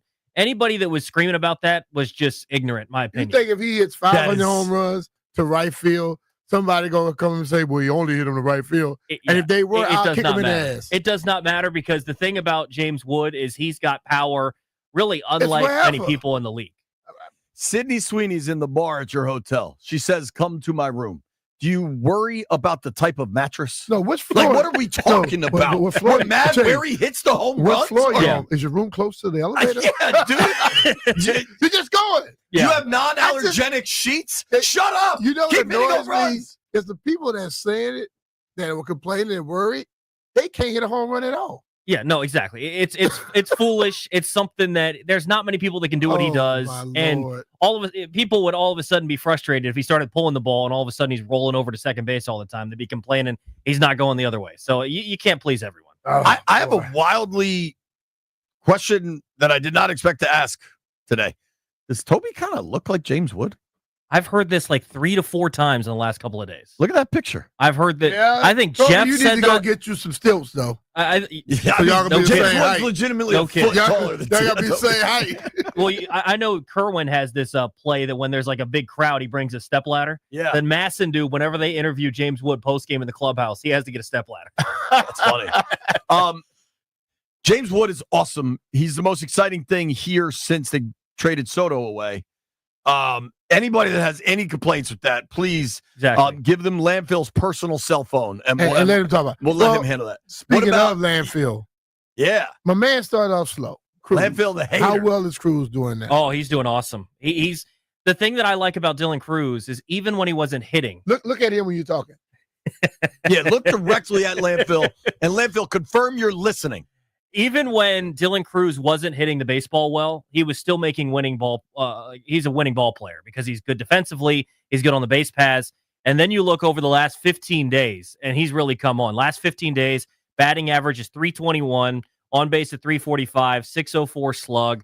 He's hit 4 homers, 6 RBIs, only struck out 9 times, stole 3 bags. He's doing a little bit of everything. He's a special player.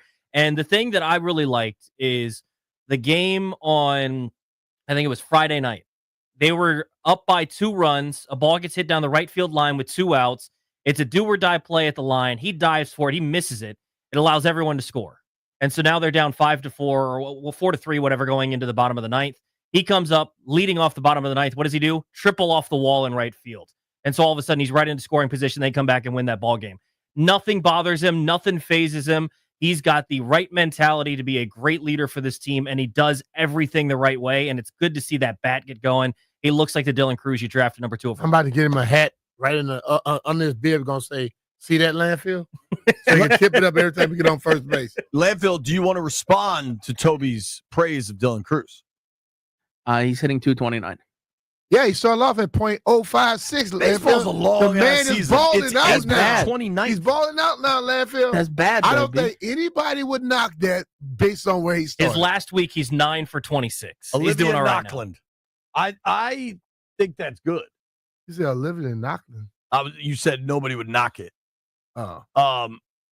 Landfill, what does his average have to be where you have to buy me, Toby, and B. Mitch a smoothie and or a milkshake? You can decide per person. No, he's gonna probably buy. Do you have one any and try to idea make it how much fair. smoothies cost? They're like $9 a piece. That ain't happening. Milkshakes. But it would have to be $286.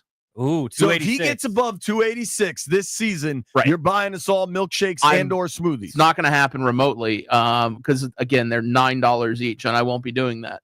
Landfill, But that ice cream you got was 15. I'll remain a hater until he hits 286. What happens at 286? Will you shave your head? No. You won't shave your head at 286? Not even the slightest. He was second overall pick. Shave your legs. Next time Will I you see Dylan, I'm telling him I got a personal investment to get above 286. And tell him he got some guys cheering for him and they'll help him beat up the guy that's hating. Yeah, I'll tell him he's got some haters. Maybe that'll fuel him a little bit. A hater. He got a hater. One singular. They are off to Philly tonight. Yep, 3 in Philly. It's a good one tonight, by the way. Mackenzie Gore on the hill for the Nats. All Zach right. Wheeler, a repeat of opening day. Gonna be fun. Gore was great on opening day. Yeah, we'll see if he can repeat that. He's been kind of up and down. Some starts he looks awesome. Some starts maybe not as great. So it's just about being sharp for him and consistency. But really, the starting rotation's been really good all season. And CJ was crushing balls early. I know he dealt with that injury. He's back. How's he looking? Yeah, I mean, we were worried about him running, and then he scored from first on James Wood's walk-off on Friday nights on just a routine single up the middle. So speed, baby. Speed, and also wanted to shout out your guy, Mitchell Parker. I know you guys are the foremost Mitchell Parker show. Damn right we are. And Yes. it's funny because he really struggled the other day, JP, gave up 6 earned runs, and his ERA ballooned up to 265. Dude, Toby, Toby's like, oh, they've got this 6'6" lefty debuting tonight. Nobody's high on him. And that's when Brian and I jumped into action. We said, a 6'6" lefty, we're high on him. Yeah. Bang, done, we're in. He's high, we high. In we're all high. Yeah, in the break, I'll tell you his nickname if you didn't already know it. I look forward to finding out. Lefty. Weren't you telling me about his sneakers and everything? Yeah, he's a big Skechers guy. Did he give you a pair of sneakers? He did not give me a pair of sneakers. He gave someone a pair of sneakers. Toby was sitting them things. That dude was 6-something. Yeah, there's no chance I'm fitting in his. Toby wearing it as a Skechers. hat. Thank you, Toby. Nats Insider Appreciate for the you, B. Mitch brother. and Finley program. I appreciate it. When we come back, Check us in the mail. we're going to make some bets and see if we can convince White Brian to let Jeff cut his hair. Hey, it's B. Mitch here. Now that I'm a licensed rider, I can't wait to take advantage of this incredible weather and ride this spring. Hell, I should be riding today. I especially feel good about it because I know Law Tigers have my back. They're more than lawyers. They're riders, too. They've supported injured riders and their families for over 20 years, and they're advocates for the riding community that I'm now so proud to be a part of. The Law Tigers, the motorcycle lawyers. Visit them at lawtigers.com. Kalfas and Nachman, Olivia Donahue.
Train roll on. This is one of my favorite recurring bits on the show. Down the Landfill. line. It might be my favorite Skinner song too. We have breaking news on the fan, but I think I got to keep that one in my pocket. Yeah, keep it in your pocket. Okay. Also, I forgot to mention this. We're all going to find out here in 13 minutes or so. I was running late this morning. Traffic sucked. I had to park on the street. I just raw dogged it on the street. I didn't pay. I didn't do anything. We'll see what happens when I get out using there. another word, but that's not a good one to use. Raw butt. That's what Jeff says about how I go to the bathroom. Yeah, you might have got a ticket, bro, because she was definitely out there. There's no Nats game today, though. No home Nats game. Yeah, that just means it's not double. What is that ticket? 30? 50. 50? Yes. Damn. Landfill, you got to chill. If you want me to get through the end of the show without saying something stupid, you got to chill. Landfill say a lot of stupid stuff, too. Y'all twins. We haven't heard from White Brian today. I'm pretty sure he hasn't spoken today. White Brian, there's a lot of talk about having someone here at the station cut your hair. You can have sort of a no trade clause in this. Obviously, you've agreed that you're going to let somebody here cut your hair. Who would you like it to be? I don't think I've agreed. I'm pretty sure you did, right? It's been proposed. I think he agreed, right, B? His exact words were, please inform Grant Paulson I would like him to cut my hair. Do you want Grant to cut your hair? Is that the best option? He has experience. He's cut my hair before. Your hair was down to your butt, Landfill? It was long. And he just shaved it off? No, he used scissors. He's like a professional barber, not an animal. Okay. He used scissors. Was he kind? Shoulder rub? I just grab you by the hair and drag you out there and pop out your damn little follicles. Damn, man. It's intense. It's aggressive. I think Jeff's a good option, White Brian. I think that's a terrible option. Jeff, do you think you could cut his hair? Yes. White Brian, can we do this tomorrow? I really 12:30. We'll cut White Brian, Brian's I'll hair. do it for you, bro. I know how to cut hair. You get your hair cut by a future Hall of Hey, Famer. we can be partners. Yeah, you're kind of clinging to a hairline that ain't really your there hairline, anyway. you're pulling your hair from the back. Your hair really start back here, dog. Yeah, you may as dog. well stop pulling it way up there now. Act like your hair that long. Not Right. that long. 10 more cuts. Tomorrow at 1:30, B. Mitch shaves White Brian's head. The two Brians. It makes sense. Are you good with that? Can we promote it? We'll see. We'll see. Let's make some bets. Or let's just close the show out because it's late. White Brian, who did what last night? B. Mitch lost, JP won, I lost, Jeff lost, and Landfill won. All right. J-Dogs forever. So I'm 1-0. What do you like tonight, B? Martina Okolova. I don't know who playing tonight. What sport is that, Jeff? Martina They Okolova? She literally just tipped off. It was tennis, but too late now. You know what, Jeff? I don't care. You want Martina Okololo and she just tipped off? Let it play. The play stands. He got it. We got a lot of puck tonight, man. I'm going NBA. Okay. I'm taking the Braves money line. They're starting TBD. Anytime you get a chance to bet on TBD, you do it. I'm taking the Clippers. The Clippers. And the over. I'm taking the Carolina Hurricanes. The Devils, the New Jersey Devils are cooked, and Carolina finishes them off. Oh, damn. That's minus 275. I can't take that. I'll take the puck line. Minus one. What is the puck line? Yeah, dude. That's even money. I'll take minus 1.5 Hurricanes to kick the Devils' ass. White Brian, did you make a pick? Nuggets. All right. Thank you to everybody that listened to the program today. Thank you to Barstool Nate. Thank you to Thor Nystrom. Thank you to Mark Seagraves. Thank you to Toby Altizer. Thank you to everybody who called in. Today was a really fun show. Congrats to all the people that won tickets. Your next opportunity to win Caps Game 5 tickets coming up at 2:20 on Grant and Danny. If you made it this far, I owe you a beer.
I'm Earl Forsey. We're brought to you by Surfside Iced Tea and Vodka. All the stadium news Monday today with some football moves made by the Commanders. They have signed a new kicker, veteran Matt Gay, to a one-year deal, $4.25 million. That's a fully guaranteed contract.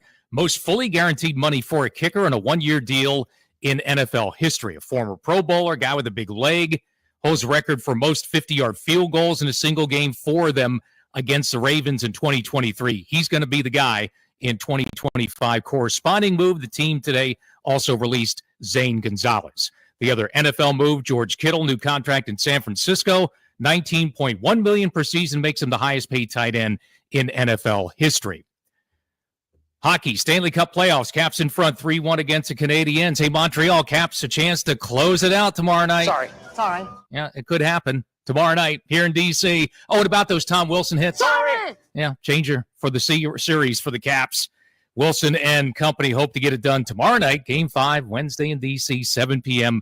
on the Fan. Alexi Protas could be back in the lineup as well for the Caps. He'll be a game-time decision. Nationals trying to bounce back from the blowout against the Mets Monday. They're on the road tonight in Philadelphia, 6:45 first pitch for Nats baseball here on the Fan. Baseball is back. The tailgate must-have is Surfside Iced Tea and Vodka and Surfside Lemonade and Vodka. Each can of Surfside's only 100 calories.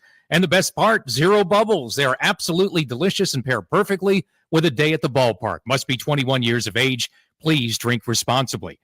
From the Crop Metcalf 5-star Sports Desk, I'm Earl Forsey on the Fan.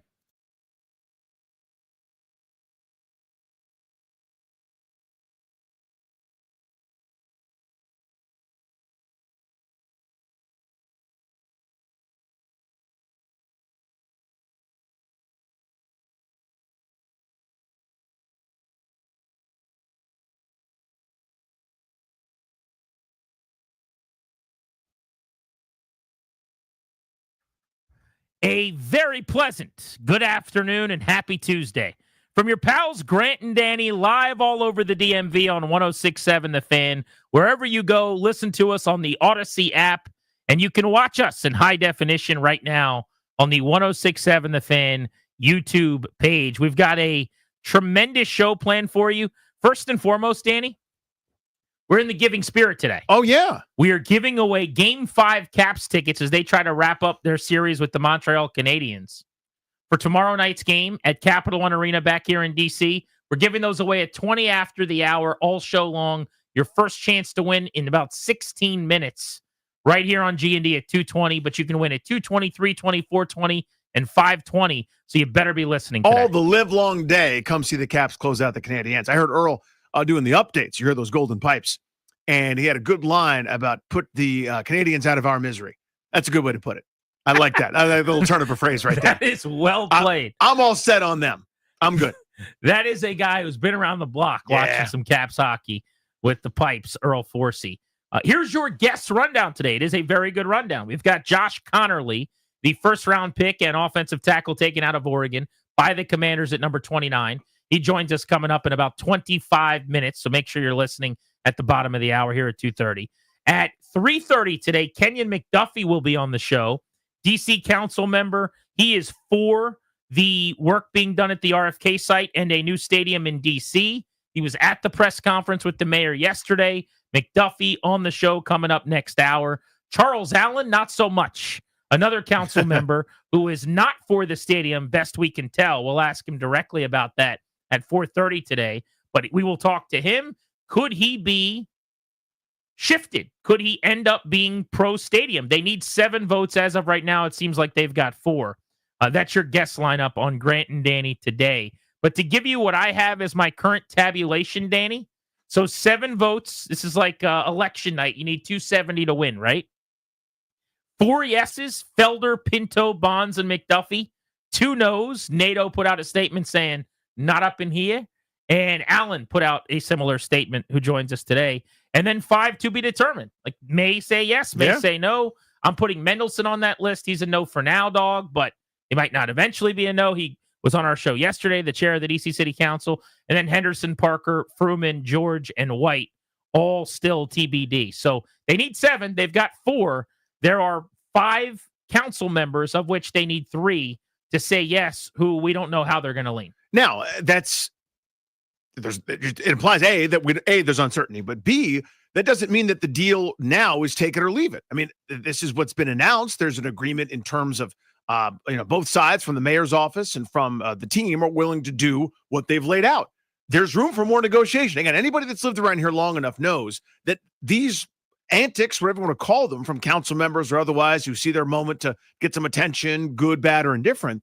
This is what happened with the DC Stadium. It was all done. It was signed, sealed, delivered. Everything was done. And then Linda Kropp made her presence known and said, not like this. And then some tweaks happened. And then we actually had the announcement. So who knows? There are different council members have expressed certain misgivings about certain parts of it. That's their job to do so, right? Everybody's doing what they're supposed to do. We're sports people, so we want the sports thing to get done, but everybody's doing what they're supposed to do so far. So if it gets tweaked, a comma moves here, or a period changes hands, or an underline turns into an X, who knows? But yeah, as it stands, it's not a take it or leave it. We're voting today. It's a, hey, is there any massage available? So TBD. There will be politics. There Politics will be lawyers. Politics, yeah.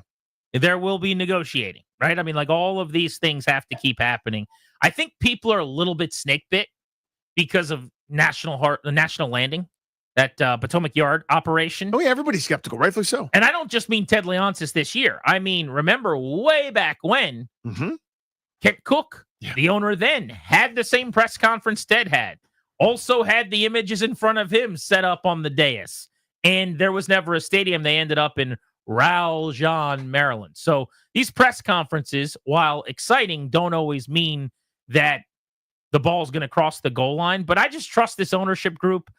They don't seem to miss very often. And I think yesterday, with the commissioner sitting next to Muriel Bowser and Josh Harris, there's enough interest by all parties to get this thing done. The commissioner was not there with Ted Leonsis when he had his press conference. The governor certainly was, but I think the politics were very different. And you can't not acknowledge, Danny, that Virginia's never had a stadium and doesn't seem to really want one. Certainly the most powerful people in the state right now didn't want one. In D.C., before you even start trying to count votes, 4 people are sitting there going, let's do this with the mayor.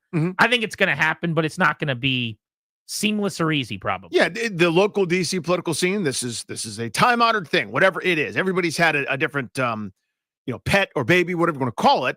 For us, their normal runs of legislation, to be honest with you, not really what we do here on this radio program. But this is a stadium deal, so all of a sudden now we're very invested in local politics and otherwise. And this is kind of the song and dance. So if you're not familiar with it, get used to it.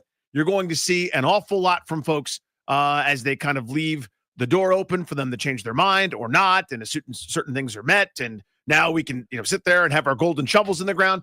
TBD, but I'm with you. There's enough momentum where I actually feel better about it maybe than my experience would lead me to. Enough on the stadium for now. We'll certainly be talking about it off and on throughout the show today.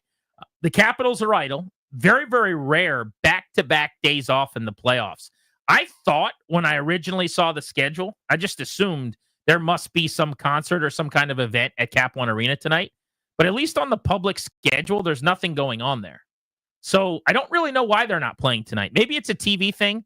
The NHL wants to stagger the series and the games so that they have enough games going in each direction. That's all I can come up with.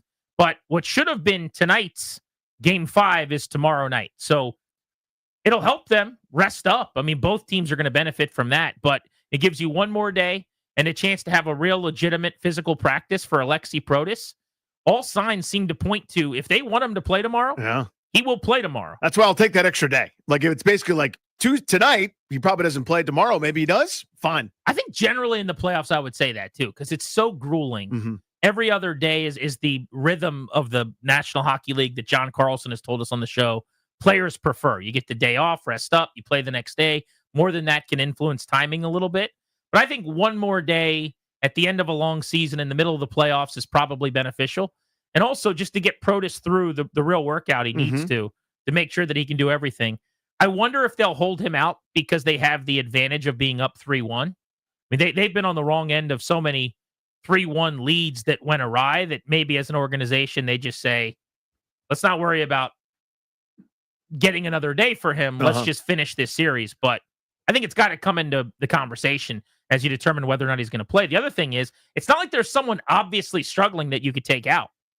Ryan Leonard's mostly been really good. Taylor Radish, after a bad game one with a couple penalties, has mostly been very solid.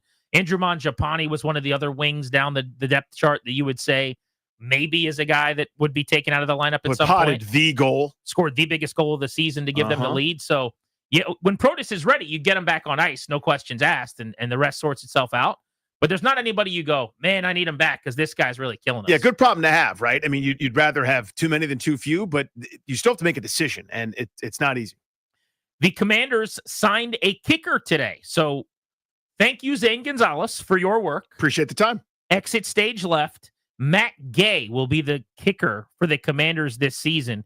Veteran, he has kicked in Tampa. I think he's most known for having 2 excellent seasons with the Rams. He most recently kicked the last couple of years for the Colts. But you heard Earl mention this in his update. A 1-year deal worth over $4 million. This is the largest guaranteed money for a kicker in a 1-year contract that's ever been signed, which is interesting. Tells you, A, how badly they felt like they needed to upgrade the position, and B, also that they still got enough money to do everything they want. Because you wouldn't spend on a kicker when you already have a veteran on your roster if you didn't have the money to do it. But you got plenty of cash. You have a need. He was available, and they got the contract done. Last year, he was 31 for 37 on field goal attempts. One thing that stood out to me when I looked up his numbers, he had by far his worst year on 50-plus yard field goals.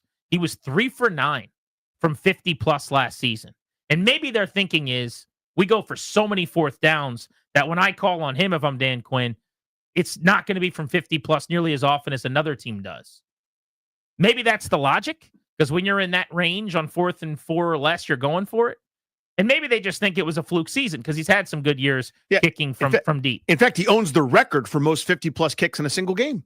He had 4 a couple years ago in one game. So I think some of that is fleeting, good sample, bad sample, everything in between. But still, last year, that was a struggle. Last year, he was bad. And they don't seem to care that much about it. Yeah, last year, he was 100% bad in that regard. There's no getting around that. But, again, this could be we think that was a fluke, or we're not concerned about it, or something in between. But, yeah, I mean, you're basically, you had a placeholder in Gonzalez, as we all kind of were hoping that it was. And this is a guy with, as you said, a pretty good track record in 3 different stops. I like this signing, though. You upgraded at an important position where I didn't feel good. Last year, even though the Zane Gonzalez thing never really reared its head and became a huge problem, he missed kicks in the playoffs. People forget because they won the game, but the doink that went in against the Bucks, 3 inches further toward the outside of the goalpost, that clanks, comes back toward the field, and you may lose that game before your playoff run ever started. There was just no reason not to address kicker. I was hoping they didn't do it in the draft, and after they didn't fall the way that maybe they needed to for a draft pick, or that they did other things correctly, they immediately go out and sign the veteran. But I like this from a philosophical standpoint of, I think it sets the table for post-draft, seeing that they still are going to go out and sign some 1-year deals to fix some of their problems. Edge is next. Still there, yeah. You got to go get a defensive end, whether that's Matthew Judon or Preston Smith or whoever it might be on the scrap heap. You got to sign 1, maybe 2 of those guys after you didn't draft a single edge, your biggest need in your 5-player draft class. They don't seem, or let me phrase it a different way. They're not going to panic. This front office is not going to reach. They're not going to do what they perceive as bad value just because there's a hole. I think they've proven that over a couple off seasons, right? They're not going to overcommit. Whereas in years past, think about when bad leadership was in charge. If there was a gaping maw or some sort of huge problem, it was, I know what to do. Here comes a celebrity. Here comes a big dollar signing, an overcommitment, a huge salary for a guy that either was disgruntled somewhere else or had kind of played a slightly different role. Whatever it was, you can think of the signings instantaneously. Everyone from Josh Norman to Albert Hainsworth to everything in between to try to fix some of these problems. This is a group that says we're not going to do it just to do it. We're not going to do it to hear ourselves make a phone call. If we don't think this is a massive upgrade and a good value for us, we'll just be patient. And that can lead to frustration from those of us that are sort of living and breathing this thing every day, just refreshing that Our Lads depth chart, going, there's nobody new. There's nobody new at that edge spot. There's nobody new. With all due respect, I'm not counting on Jacob Martin making a huge leap. Do something. They're not going to get out of their patient value approach. Way and Gay, your kickers now. Tressway, Matt Gay. your kicker and your punter for the Commanders, a tandem that hopefully will be a strength for them on special teams this season. Finally, we have not gotten to talk about the draft class because yesterday our show was all of about 90 minutes long. The Nats played and gave up 19 runs during this year time slot. By the way, they're in Philadelphia tonight. Ace Mackenzie Gore on the hill, taking on Zach Wheeler, the top two pitchers in the National League in strikeouts. So there's going to be some swings and misses tonight. Some punches tonight. Gore has 53. Wheeler has 50. Both have been very good for their NL East clubs. But because we didn't talk about the draft class, I thought we could do it off the top before Josh Connerly joins us coming up in just a few. Connerly was the pick at 29. We did get the opportunity for much of Friday to discuss that thinking. And while it was not one of their biggest needs or something we saw coming, makes a lot of sense that you want to grab an anchor and a bookend with Laramie Tunsil up front. You can't go wrong addressing your offensive line. You cannot throw enough assets at that position group, especially when your number one asset is young quarterback Jaden Daniels and his protection. So we both sign off and like that. After the first round, I made the case that they needed to do everything they could to trade back, even if it meant taking 85 cents on the dollar. They didn't get a deal that they liked clearly because they ended up sticking at 61, and they made a really good pick in Trey Amos, the cornerback from Mississippi, who is long and physical. He, to me, is straight out of the Dan Quinn mold. This is a 6'1", 200-pound corner who's still agile enough to flip his hips and run a little bit. But I think his length and his physicality is going to look like one of those Legion of Boom's corners from Seattle over the years.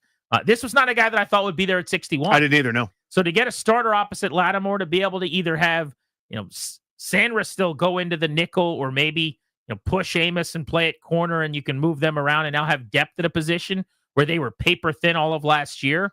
I really, really liked what they did. My preference was to move back so that you'd just have a bigger draft class.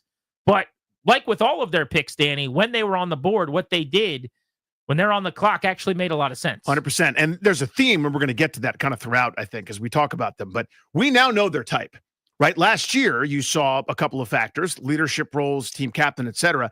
And the common theme here, their Venn diagram, where it lines up, get used to hearing the RAS. That is the raw athletic score. They like guys with green ones. They like guys that are viewed in the what is known as the elite category of this stuff. When you measure somebody's size and then all their attributes, 40-yard dash, 20-yard split, 10-yard split, shuttles, three cones, vertical jump, broad jump, etc. All those things go into basically telling you what kind of natural athlete a person is. And anything above 8 is considered outstanding. Every one of their draft picks this year was well above 8. This is a theme. This is what they're looking for. They are looking for the most athletic guys possible. And if you happen to have a leadership role, that's great. If you happen to be kind of, their type character guys, etc., we now kind of know the type. And every one of these guys fits that bill. The guy actually with the lowest score in this raw athletic score measurement here is actually Amos.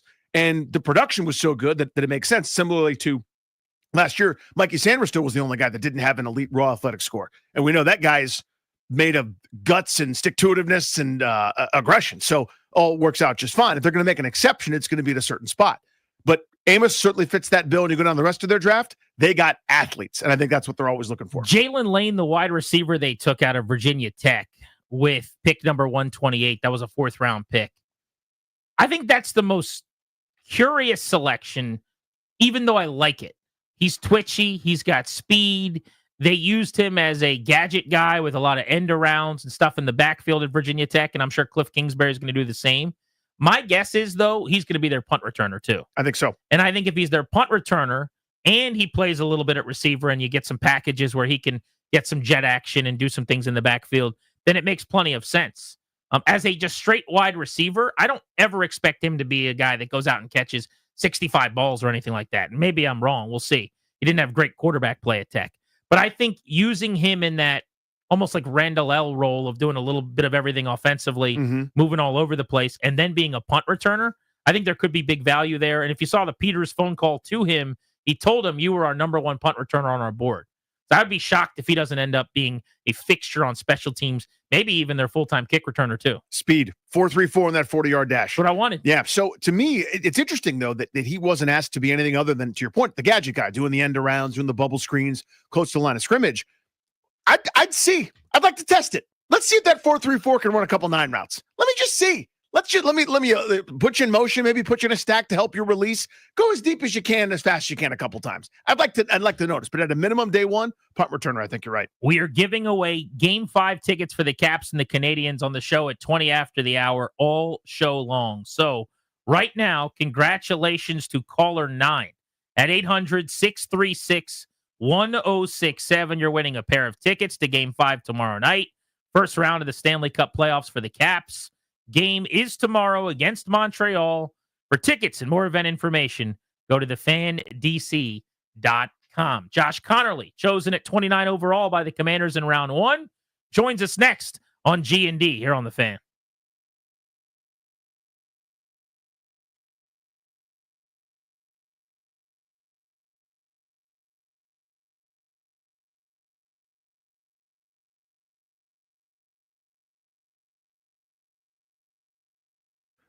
What's up, guys? Great Danny for our pals at Window Nation. April, that's happening right now. It's a great time to spruce up around your house, like getting rid of those old, ugly, drafty, hard-to-open windows and starting so fresh, especially right now during Window Nation's Buy 4, Get 4 free sale, which is going on right now. There's no limit to how much you could save. And if you buy a house full of windows, they'll include a free entry door as well. Plus, with 0% financing, 0 down, no monthly payments, you could get new windows and pay nothing until 2027. We love Window Nation. You will as well. Protect your home with some of the best windows you can buy, built right here in America at a fraction of the price of those other brands. Imagine what you could do with all that extra money. Hurry, sale ends soon. Do not miss your chance to take advantage of the Buy 4, Get 4 free deal. Pay nothing until 2027. Schedule your estimate right now, 866-90-NATION. That's 866-90-NATION or windownation.com.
I'm Toby Altizer with your sports update on the Fan. This update is brought to you by Reynolds and Power Home Team, Keller Williams Realty. In the NFL, the Commanders have a new kicker. They signed Matt Gay. He signed a $4.25 million contract for a year, fully guaranteed, the most fully guaranteed money or contract for a one-year deal for a kicker. They released kicker Zane Gonzalez.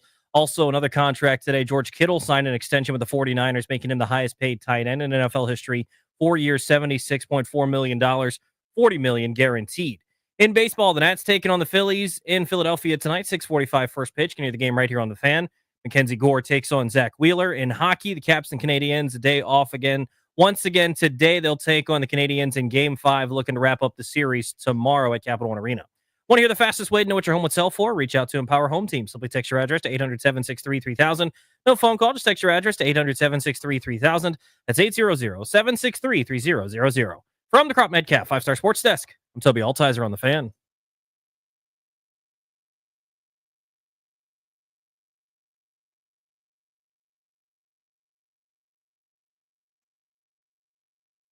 With the 29th pick in the 2025 NFL Draft, the Washington Commanders select Josh Connerly Jr., tackle, Oregon. Another chance for somebody to win Caps tickets today is coming up in about 50 minutes at 3:20 right here on the Fan. Remember, we'll be talking to Councilman Kenyon McDuffie at 3:30 today. He is for a new stadium at the RFK site. We're looking forward to chatting with him in a little over an hour. But right now, let's go to the Rude guest hotline. Rude, the most reliable heating and air conditioning in the DMV. That's where we'll find the 29th overall pick in this past week's draft. Washington's first-round pick, tackle out of Oregon, Josh Connerly Jr. Josh, take us back to draft night, what the experience was like and what the scene was like when you found out you were going to be a Commander. Yeah, I was back home in Seattle with all my family at my dad's house. And, the moment was unreal. Just continuing to watch names get called and you're just sitting there anxious, but it's going to be I was very confident in myself that it was going to be the first round. It's just a matter of when, you know what I mean?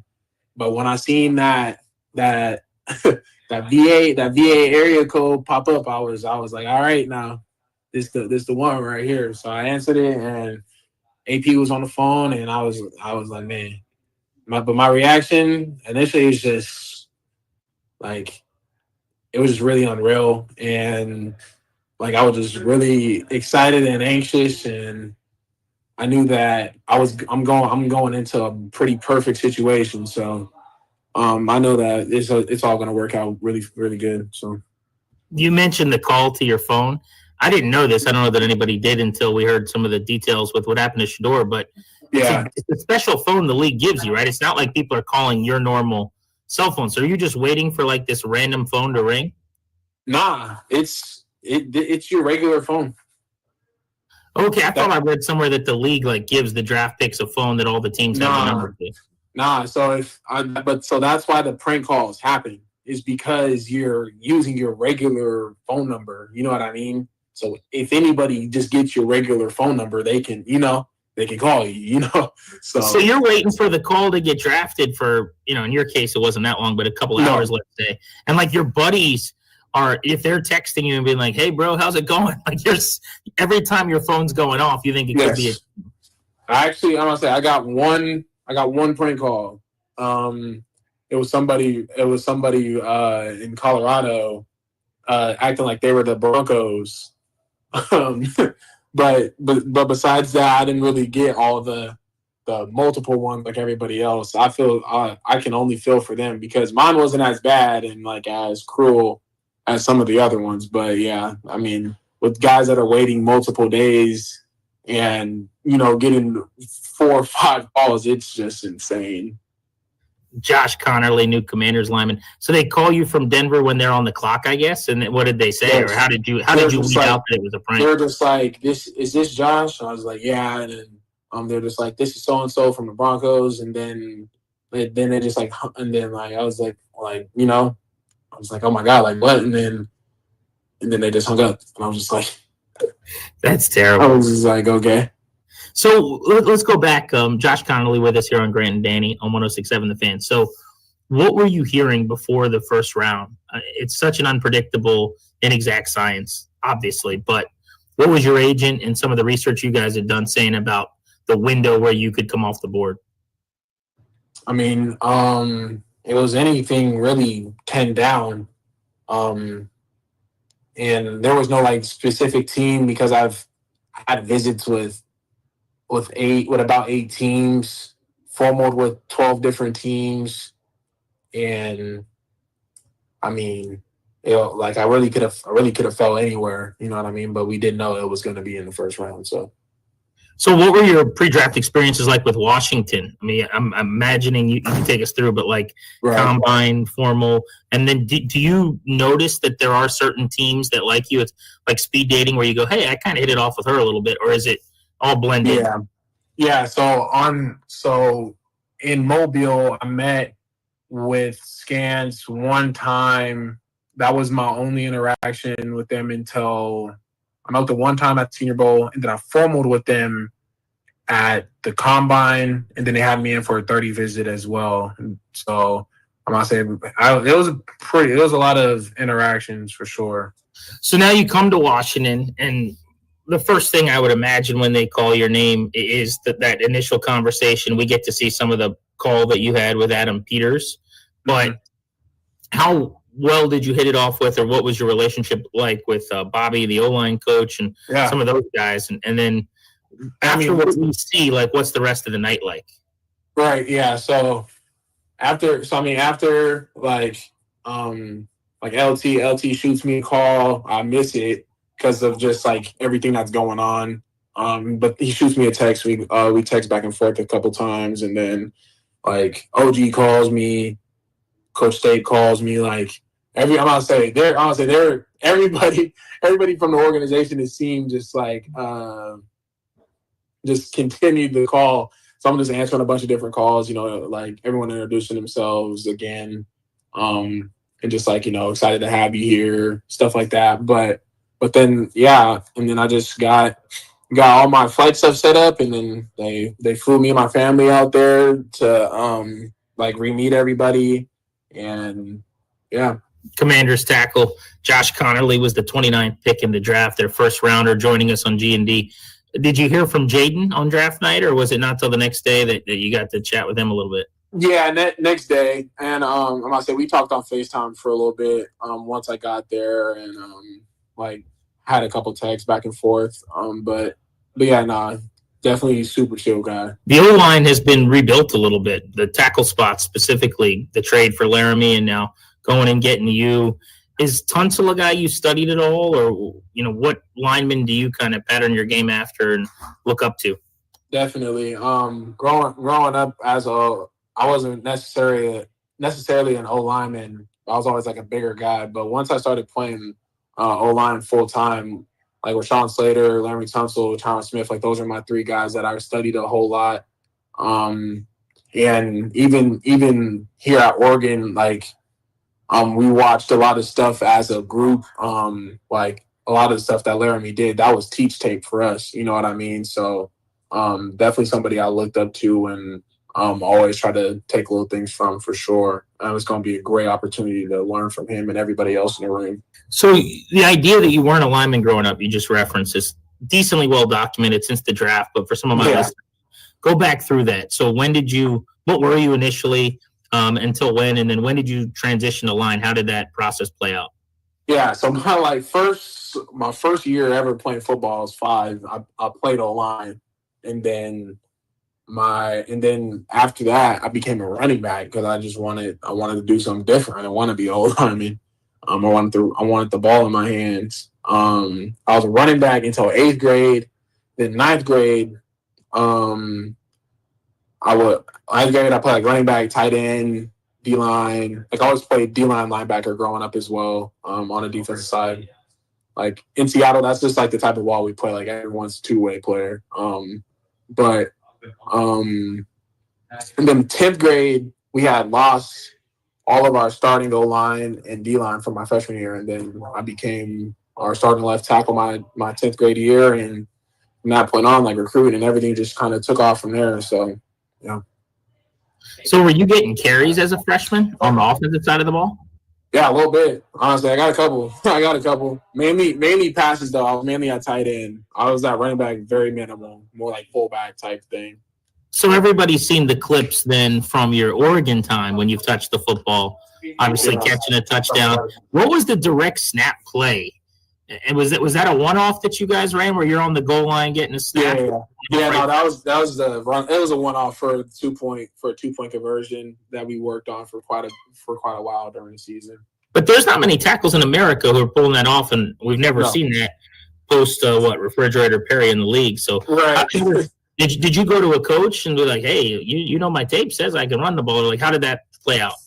I mean, Joe Lorg is one of the best special teams minds that there is, and he was always looking out for me, being a Washington guy himself, and it's just funny because like every year it's always something like, JC, I'm gonna hook you up, I got something for you.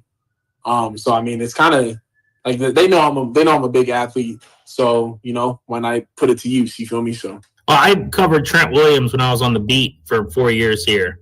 Okay. And Trent was one of the great athletic tackles ever to play for the team. But I always talk about how when he plays hoops, he would play point guard and he would go between the legs and he'd dunk, and it was just different. But you're one of those rare guys that has that ability to move. But we're kind of seeing the league, I feel like, trend in that direction. If you can give me a thought on that, but with like the bubbles and the smokes and all the screens that Cliffs runs, you almost need a guy who can get out in space better than your normal tackle, so to speak. Right. Yeah, and I mean, I feel like we kind of are the prototype of what you would want. I mean, obviously, everyone loves a big mauler, you know what I mean? But we do the same things just in a different way, you know what I mean? And our builds are it's just because of like the athletic background, you know what I mean? Like I feel like you got your linemen that wrestle, and then you got your linemen that play basketball, and then you got your ones that throw. Like they're like we all are athletes in our own ways, you know what I mean? But I feel like the smaller build that kind of build up into bigger guys, those are the ones that are starting to become more of the trend and being able to get out in space and stuff like that, like you said. Josh Connerly here on G&D on 106.7 The Fan. So Laramie, when we talked a lot about him and two people who have covered him from Houston, the book is one of the great pass blocking tackles in recent league history, but maybe the run blocking is not as much a strength. I don't know if it's fair to even say that about you, because at Oregon, I just think of you guys slinging the ball around, but you obviously had successful backs.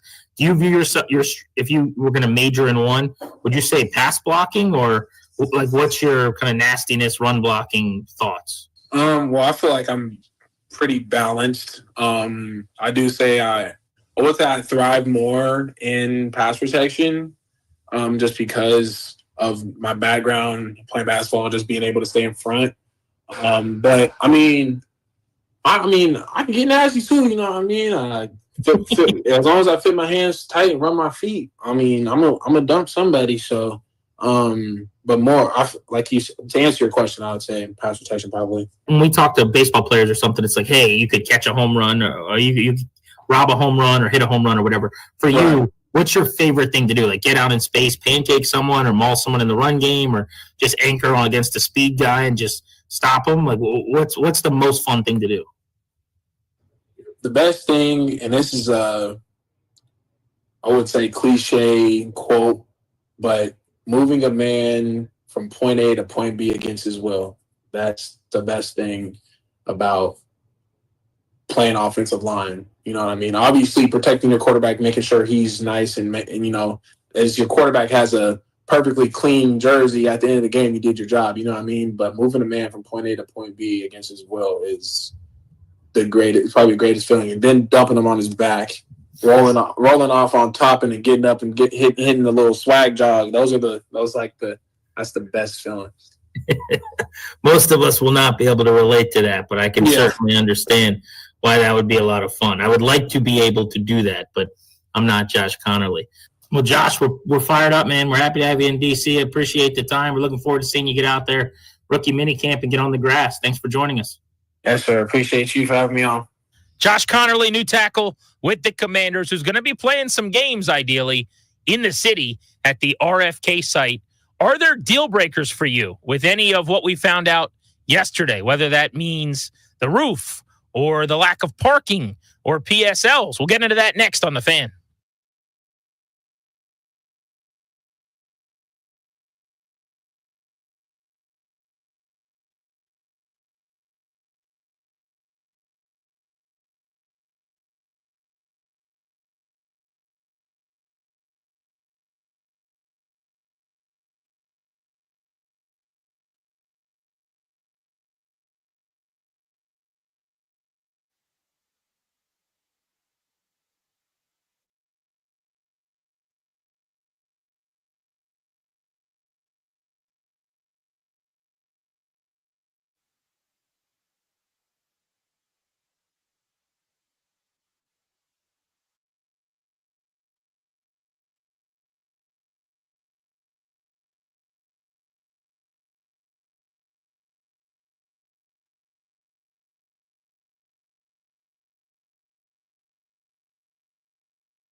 That was the Washington that I remembered. When on Sundays, everything stopped, everyone was glued to their TV or in the stadium. And we've already seen a reawakening of that spirit, but we want to bring it back. Now we want to bring the Commanders home with a new RFK that our fans will love, our opponents will fear. It'll be loud. We want to make it about football, but also about the city and the community. And we want to host the biggest and best events in the world. Owner Josh Harris yesterday at the big announcement that the Commanders are planning on coming home and playing in Washington, D.C. Kenyon McDuffie, council member, who's going to be one of the, currently there's a dozen council members. There's normally 13. Yeah, there's an open seat. Open seat that may be filled by the same person? Yeah. Okay. Yeah. So they got into some legal trouble. Uh-huh. No longer on the council. Right. But running again. Yep. And front runner to possibly get their seat back. That is the summary. Okay. So they need 7 votes. It needs to be 7-6, essentially. There's 12 right now. We'll ask Kenyon McDuffie, who was at the proceedings and presumably is for the stadium, where he leans. Charles Allen has been very much against publicly any kind of public money for a stadium. He's going to stop by at 4:30 today. Remember, we're giving away tickets to Game 5, Caps Canadians, at 20 after 3, 20 after 4, 20 after 5. So make sure you're listening for the remainder of the program if you want those tickets on Grant and Danny. But we didn't really get much of a chance yesterday because we were out 90 minutes after the show started for the Nats to talk about this stadium with our listeners and possible deal breakers and or areas of concern. So I do want to open up the phones right now on that, Danny, at 800-636-1067. Are you all in, or do you have reservations, and what are they? 800-636-1067. And the couple things I jotted down yesterday that I know could be sticking points just based on years of taking calls and talking to listeners about this. Number one, the roof. A lot of people in my social media feed seemed very, very bothered by the roof that's going to be on this stadium. And it's very likely not going to be retractable. It's going to be a full-time closed stadium. And that bothers a lot of people. I think it's the right decision. We can get into that. But I know that that does annoy folks. People who haven't been plugged into what's going on with stadiums will go, wait a minute. The rest of us who've been reading every time someone else gets a shovel in the ground as to how it's going to look and where it is, where it's going to go, are going, yeah, that's probably par for the course. But if you're just kind of waking up to the news, that probably comes as a shock that an NFC East team would have a dome. It's the way of the world, man. But if you don't have a roof, you don't get a Super Bowl. Yep. So if you want one of those, you don't have a roof, you don't get a Final Four. If you want one of those, the amount of events you can do and therefore money you can make to make back this public money and to help the city changes massively if you don't have a roof. So they're going to. Now, someone would say, why not retractable? And the answer to that is it costs almost $1 billion more. Then you need another 40 years of events to make back the money. Right, exactly. Or, another Super Bowl and another NFL draft or something, because they're likely to get those couple of things when this stadium becomes a reality. The other major sticking point that I could foresee being a problem is parking, because that means lack of tailgating. And just generally, that means giant pain in the butt to go to, other than taking public transportation, which if it's easy is fine, but a lot of people don't love that.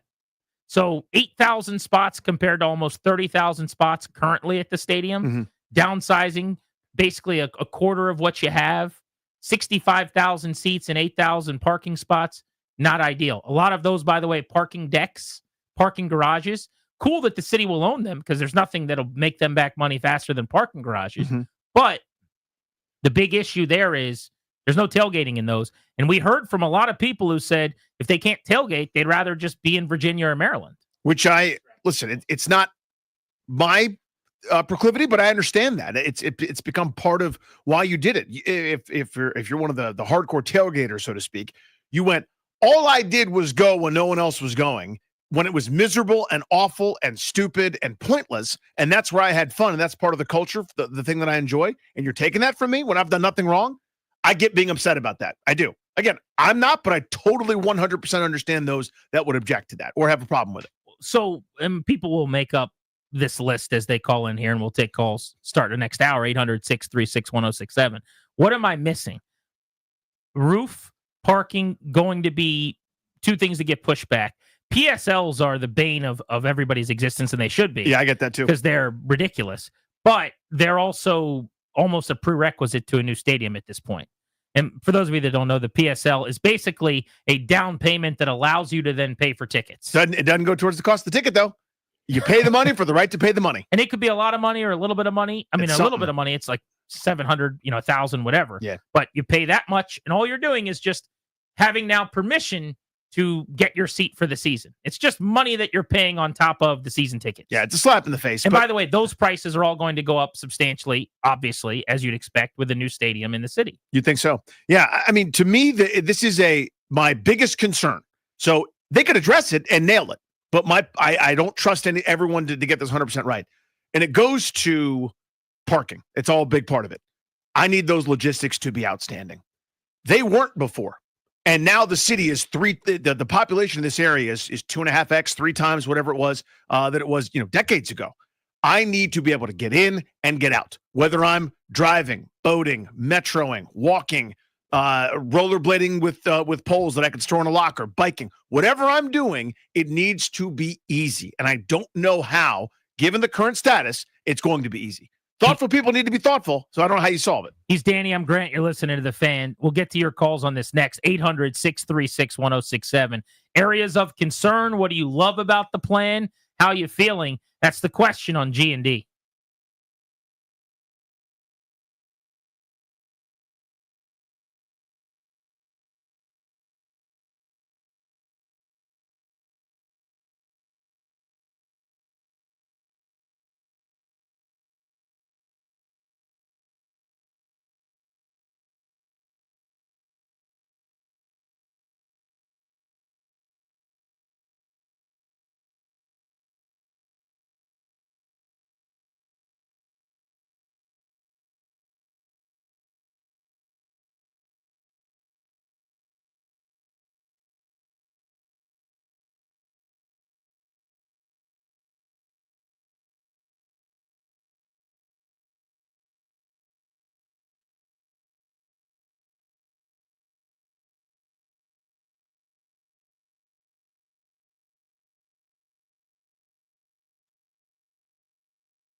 I'm Toby Altizer with your sports update on the Fan, and this update is brought to you by Taste of Tyson's Corner. In the NFL, the Commanders have a new kicker. They signed kicker Matt Gay to a one-year deal worth $4.25 million, fully guaranteed. It's the most fully guaranteed for one-year deal for a kicker. They released kicker Zane Gonzalez.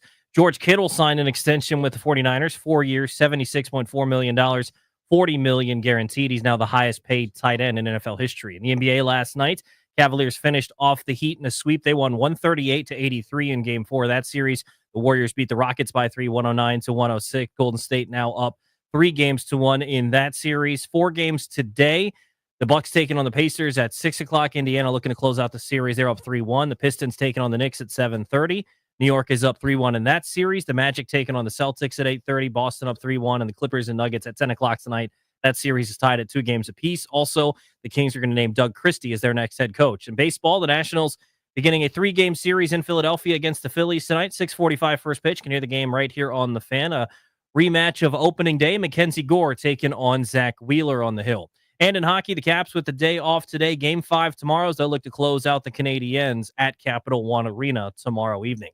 Taste of Tyson's is Saturday, May 3rd from 1 to 4 p.m. Experience their wide array of food and beverage offerings with food sampling, cooking demos, chef appearances, live entertainment, raffles, and more. Visit TysonsCornerCenter.com/events for details. From the Crop Metcalf 5-Star Sports Desk, I'm Toby Altizer on the Fan.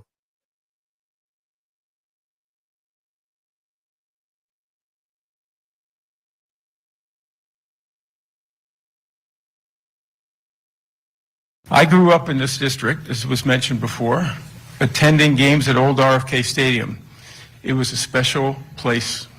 Many of our early memories as a football fan were formed there, watching the great teams and sharing the experiences with my family and the tremendous fans of this team.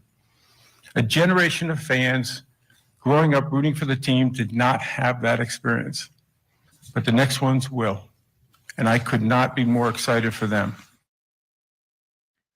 NFL Commissioner Roger Goodell at yesterday's announcement that the Commanders and DC have a deal at the RFK site for a new stadium.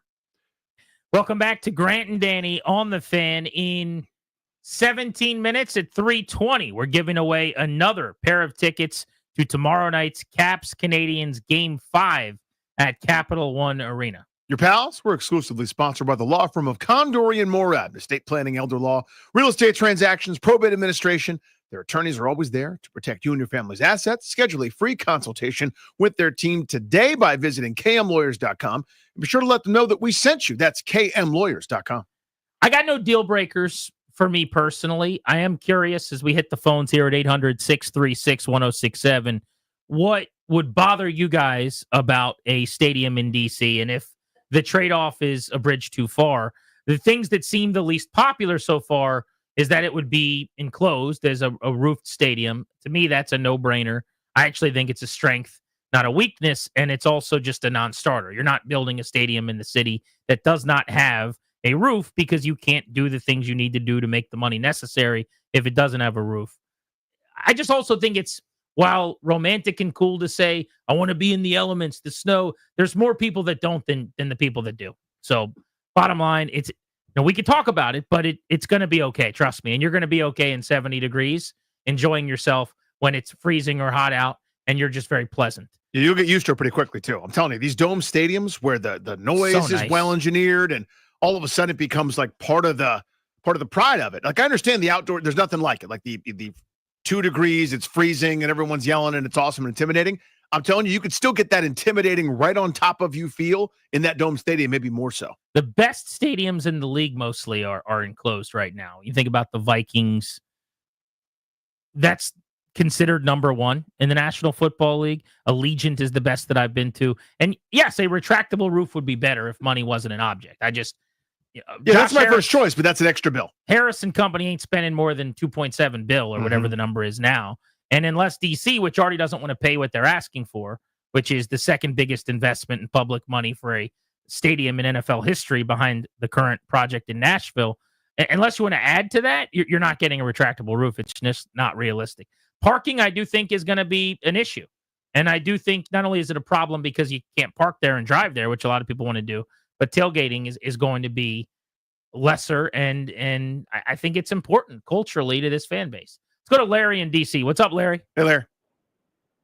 Hey guys, me and my buddies, we gave up tickets, and I haven't been to a home game since 2008. Anytime big games were going, I was flying to other cities to watch games because the experience was so much better.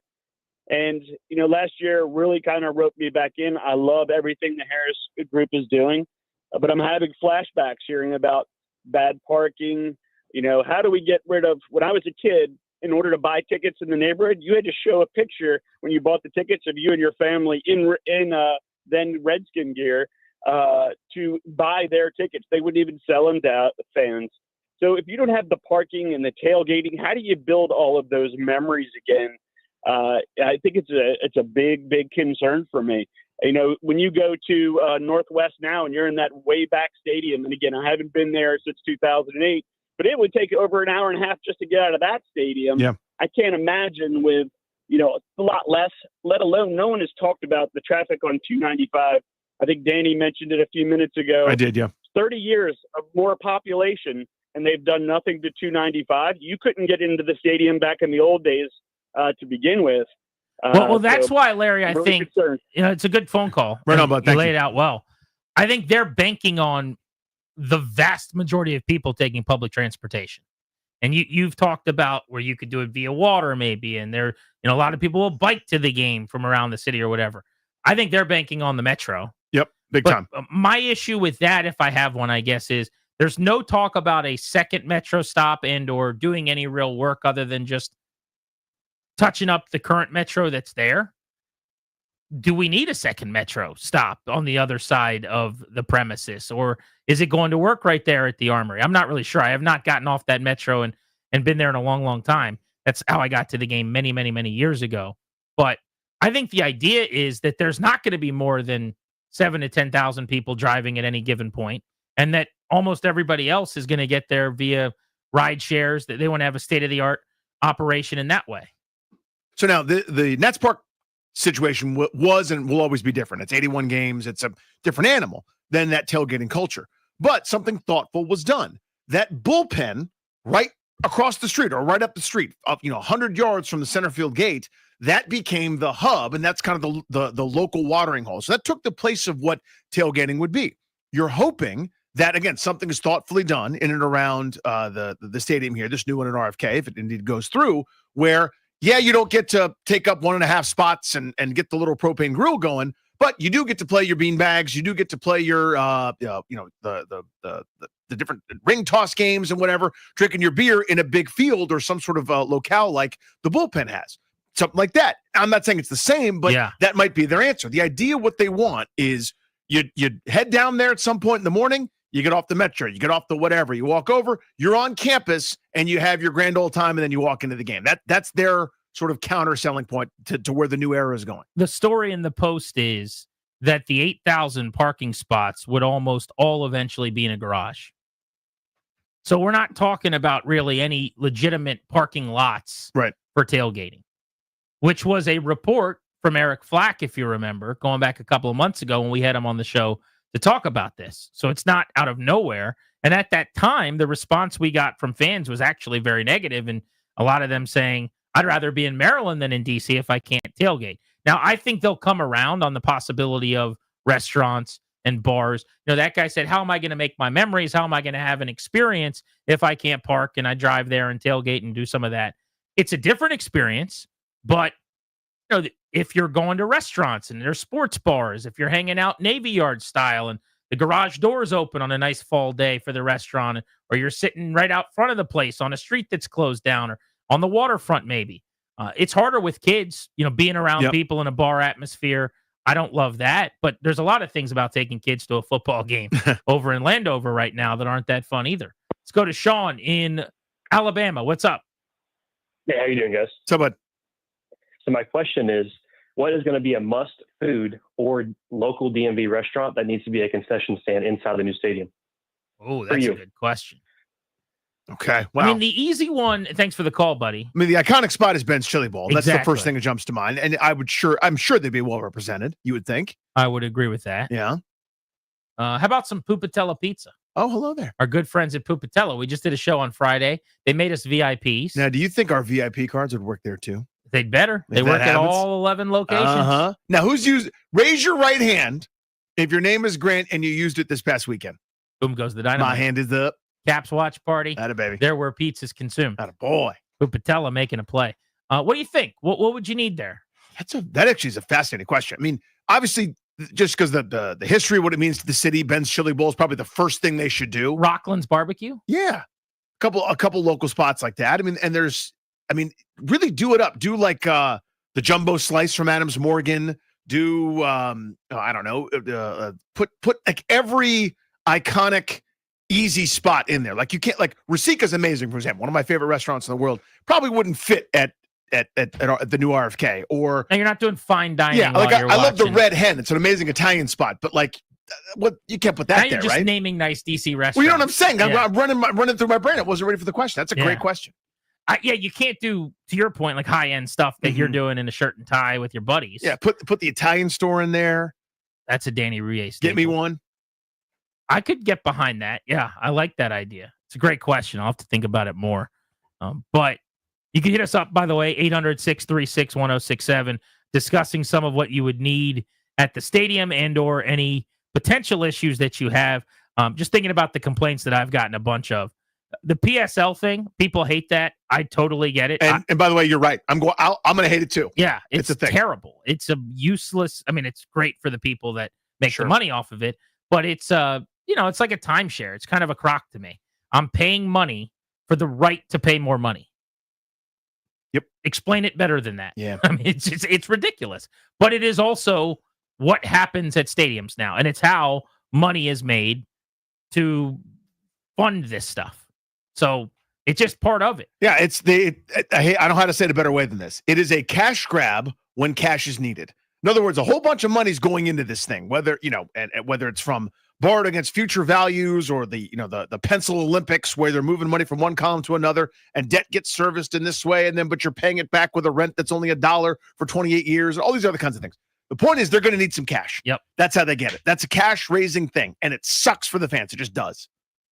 It's brutal. Yeah. But you can either stay in a crappy stadium that nobody wants to be in and not have PSLs, or you can build a Taj Mahal state of the art. And by the way, you're going to pay a lot more in tickets too. I mean, we haven't gotten to that part either. Yeah, that's the thing. And that doesn't make, I know everyone wants to act like the billionaire is the jerk and that's mean Josh Harris or whatever. It's just the business of it. It's what happens if you want a new stadium. I don't know that there's ever been a new stadium where prices went down. Yeah, you put together 6+ Billy. At a certain point, you'd like to start getting back in the black. You know what I mean? Like, I get that. Like, yeah, I know.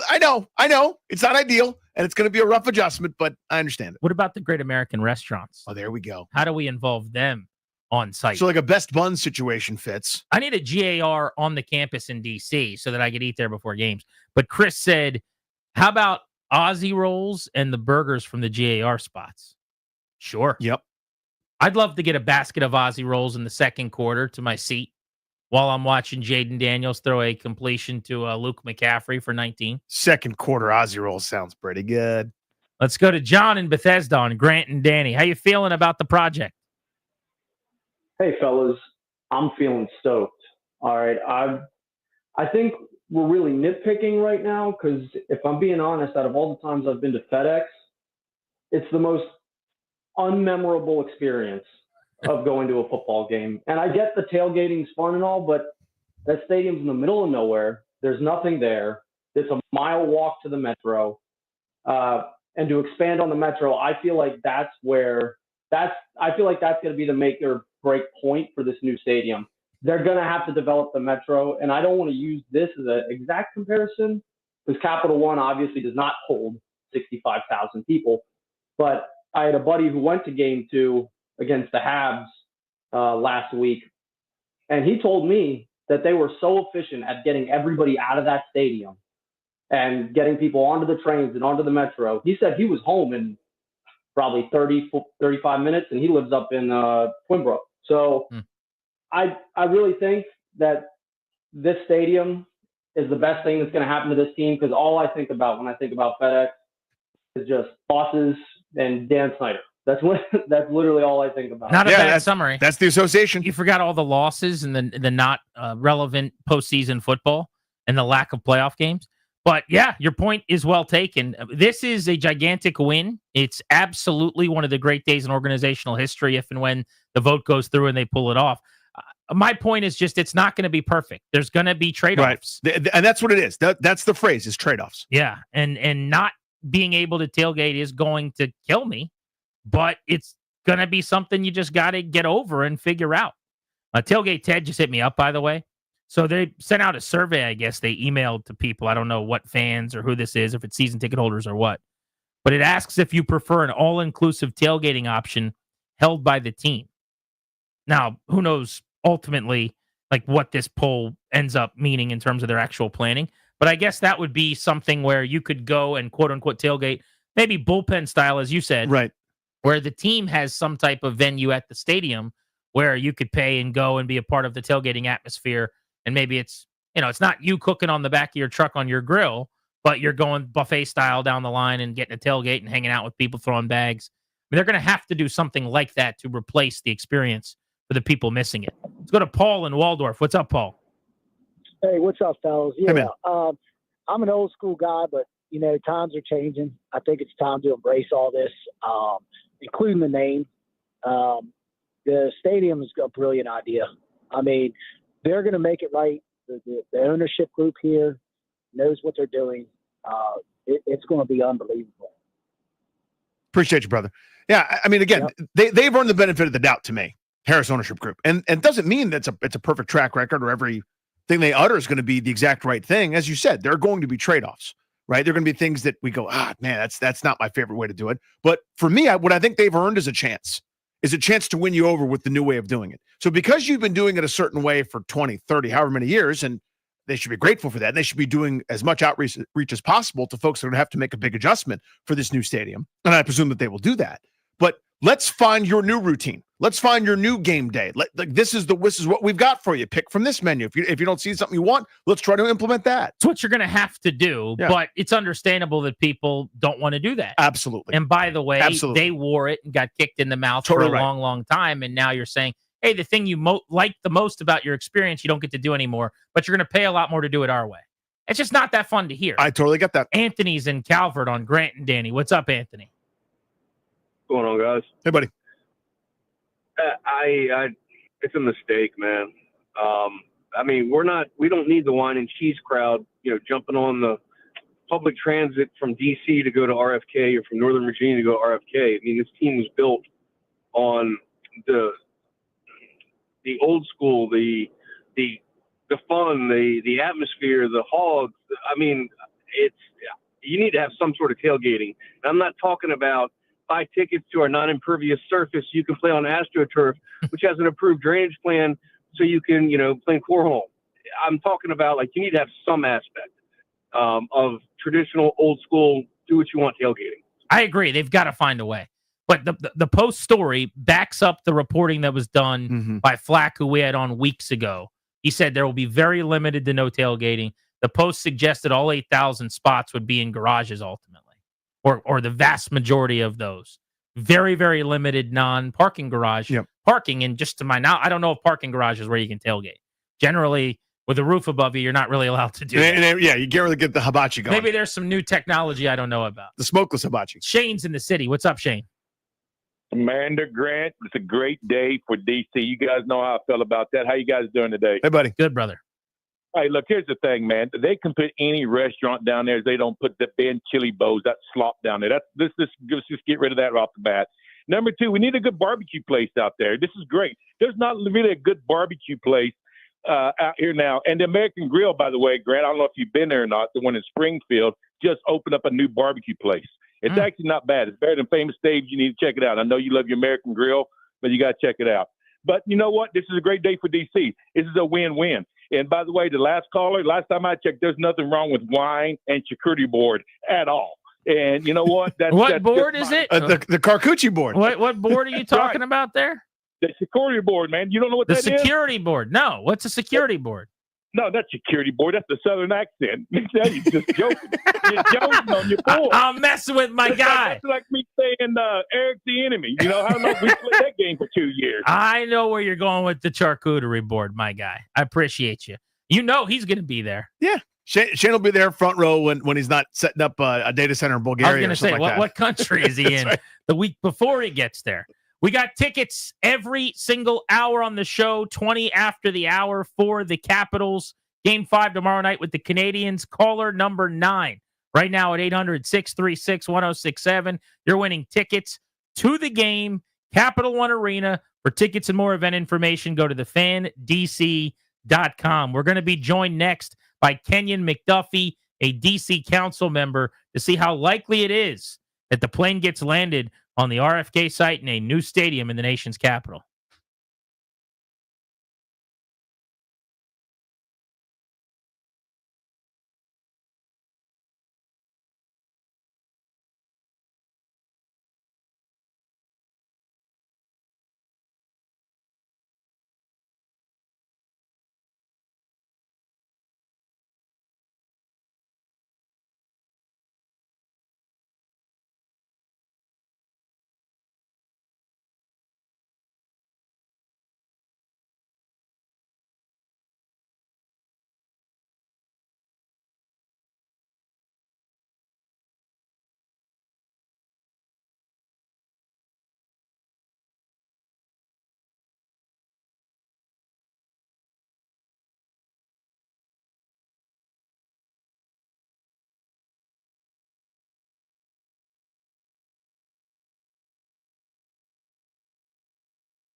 I'm Toby Altizer with your sports update on the Fan. In the NFL, the Commanders signed a kicker today, Matt Gay, to a one-year deal worth $4.25 million, fully guaranteed. It's the most fully guaranteed money for a one-year deal for a kicker. Released kicker Zane Gonzalez to make room for Matt Gay. George Kittle signed a 4-year extension with the 49ers today, worth $76.4 million, $40 million guaranteed.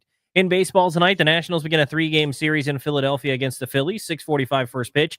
Near the game right here on the Fan. It's a rematch on the mound of opening day matchup between Mackenzie Gore and Zach Wheeler. Gore comes in 2-3 with a 3.34 ERA. He'll take on Zach Wheeler, who is 2-1 with a 3.62 ERA. And in hockey, Capitals with the day off today. Game 5 going to be tomorrow as they look to close out the Canadiens with a 3-1 lead.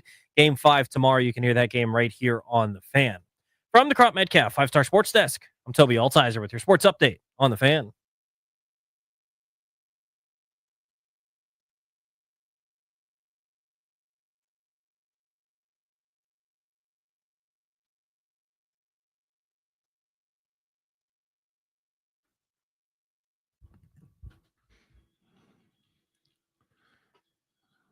With Danny, I'm Grant. You are listening to The Fan. We're taking you up to 6:15 tonight. Nats, Phillies in Philadelphia. I'm actually excited about this series for a few reasons, but the Nats have Mackenzie Gore and Jake Irvin going in the first couple of games of a set against a playoff-bound team in their division. I think this is one of those litmus test series to see where you're at, because you got your number one, your number two. Two guys are going to give you a chance to compete and win against Philadelphia. You're taking on a Cy Young caliber arm in the National League and Zach Wheeler tonight. You know, they talk about wanting to win. It looks like they've turned a corner a little bit since the first week or two of the season. Well, here you go. So right? Now we get to find out. You get 3 games. If you find a way to win that series, you hit the road going to Cincinnati, taking 2 of 3 from the Phils after taking a series from the Orioles, splitting with the Mets, taking 2 of the first 3. We can start talking about this team maybe in the light of they are playing a lot better baseball. Yeah, all that. I think the bar right now for the team, given that, you know, the offseason was disappointing to a lot of people, but I'm looking for frisky. I'm looking for that. You're not just here to be an also-ran when you go up against the big boys, right? Like a 19-5 thrashing yesterday. Okay, if that happens one time, it just is. It's just part of baseball. But you start getting beat up in the division like you did last year, it'll be hard for me to kind of buy into some of the rhetoric. We're going to be talking to the first of a couple of D.C. City Council members that are going to be joining us on the show today. Kenyon McDuffie coming up in just a couple of moments. McDuffie, according to reports, is for the team coming back into the city and building the RFK site with the public money that is needed. So we'll ask him about that. And then Charles Allen, who's on the opposite side of the spectrum, we will talk to him coming up at 4:30 in about an hour. Remember, we're giving away Caps tickets at 20 after, 4 o'clock, and 5 o'clock for the remainder of the show today here on G&D on the Fan.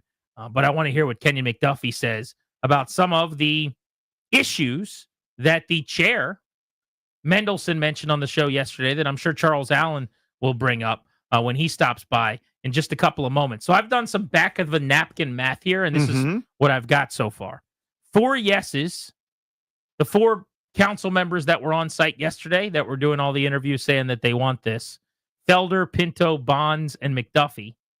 2 no's, and that's council people that have put out statements. NATO said straight up, I will not be saying yes to this. It's a no for me, dog. And then Allen, I've got in the no column. And then 5 to be determined. They only need 7 votes. I don't know what I don't know, and I'm not pretending to know anything about DC politics. But to me, when you've got 4 before this thing ever starts, this is going to be way easier to me to get done than what they had to do at Congress, and they found a way to do that. So I feel really good about this. I know there are nerves. I get the angst that people are going to have because of what happened to Ted Leonsis, but I think we're in a good place here. I think it's as good as can be expected. Seriously. My point all along with every part of these proceedings, whether it's this specific step or steps in the past, it probably will work out, or there's a great chance it does. But everybody that was counting chickens, I always thought was folly. So I'm as optimistic as you can be, given the number of rug pulls that DC local politics has done in my lifetime. Various stadium promises have happened in my lifetime. So I've seen enough to know once the shovel is in the ground, that's when I'll be, clapping like a seal. We'll get to the council member when he calls in. In the meantime, though, something that we have not gotten to discuss since the weekend, short show yesterday, the Shedeur Sanders fall. The fall from grace for Sanders who was expected to be in the top 5 mix. We saw him linked at 2 and 3 overall to the Browns and the Giants. And then round 1 ended. We talked all day Friday about how early he could go in round 2. And then he didn't go on night 2 in rounds 2 and 3. And then on day 3, he didn't go in round 4. It took until the Browns finally ended his wait in the 5th round for Sanders to be picked. Wild. One of the most shocking draft stories in history. There have been guys that have fallen, right? Where they went way later than we anticipated. I don't know about that. I mean, I can't remember one like that. Where I know guys that we thought had a first-round grade and ended up going in the 3rd. I think of Malik Willis off the top of my head. And there have been others where it looked like there was momentum for them to go in the middle of the 1st round or early in the 1st round. Or if it's not at 9, it could be at 21. If it's not at 21, someone will trade back in. The shocking fall. Now, what was crazy is, remember, on Friday, we're going, hey, where do we think he's going to end up, right? Where's he going to go? And I was like, well, Cleveland's got the first pick of the 2nd round. I think it's Cleveland. I was wrong, but ultimately, I guess I was right an entire 24 hours later. Insane. How That's does that how it work? happened. Do we get to claim victory on that? No, I do not personally. I don't think there's any way. Because my going, well, because they got the first pick of the 2nd round, Well, so that's what'll happen. Dane Hute, just to let you know, though, you would win at a sports book because you didn't say they'd take him in round 2 or whatever. Because Cleveland had the best odds. You just like, if you bet before the draft that the Browns would take him and you got plus 250 or whatever, I think you probably hit that bet. I think I still win, yeah. Unless it's specified, and I don't know that it did, that they take him at number 2 overall. I think it was just team to take him. Little asterisk there later, not Exactly. 24 hours later, idiot. But I mean, yeah, there were a lot of things about Crazy. that process that I found odd. Number one, the prank calls of Shedeur Sanders were unacceptable. 100%. That goes without saying. Mhm. And we now know that the leak came from Jeff Ulbricht's son. His son, Jax, this is the defensive coordinator who became the interim head coach of the Jets, who's now moved on to a different organization. But his son, Jax, supposedly didn't get the number from his dad, just saw it on his computer, then took it with him as he went to whatever school he's at. Him and his buddies are sitting around, probably drinking, watching the draft, and they prank call Shedeur Sanders, and they're dumb enough to record themselves doing it. I mean, how stupid are young people to record yourself doing something that you shouldn't be doing? Doing it is, in fact, the issue, right? But to record yourself doing the thing that could get you in immense trouble is even worse. Let's keep evidence of this, guys. Yeah, that's tough. That was completely unfair. That was horrible. That's awful. I feel for the kid. Now, you know, this is a relative sports. How am I trying to say this? Like, he fell in the draft. He's still in the NFL. There are a lot of guys who didn't hear their name called at all. A lot of dudes whose dreams came crashing down, etc. So, like, we're the kind of the outrage or the after the fact. Again, he did not deserve the prank call. That's 100% unequivocal. That's not fair. But the idea that he's this huge victim of something terrible that's happened, some sort of sports travesty, I thought was a little bit over the top, right? Like, he fell in the draft.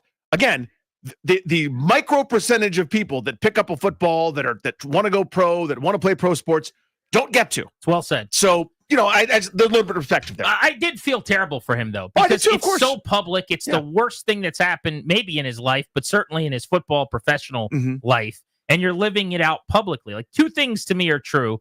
I think he and his father, Dion, made his bed largely, or at least helped make the bed that they had to sleep in. And number two, I still have great empathy for him. Like, both of those things can happen and coincide at the same time.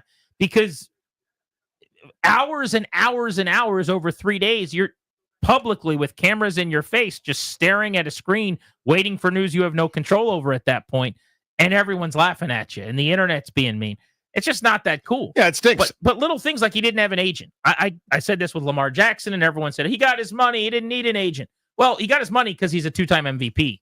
That's why he got his money. He didn't get his money because he didn't have an agent. You see what I'm saying? Like, he was going to get his money anyway. If he had an agent, maybe you're not pranked to the same extent because your number's not out there. And instead of having your number, Jax is seeing your agent's number listed. And that could have gone differently. But also, it just sounds like, via all the reporting that's been done, he didn't take the process as seriously as he needed to.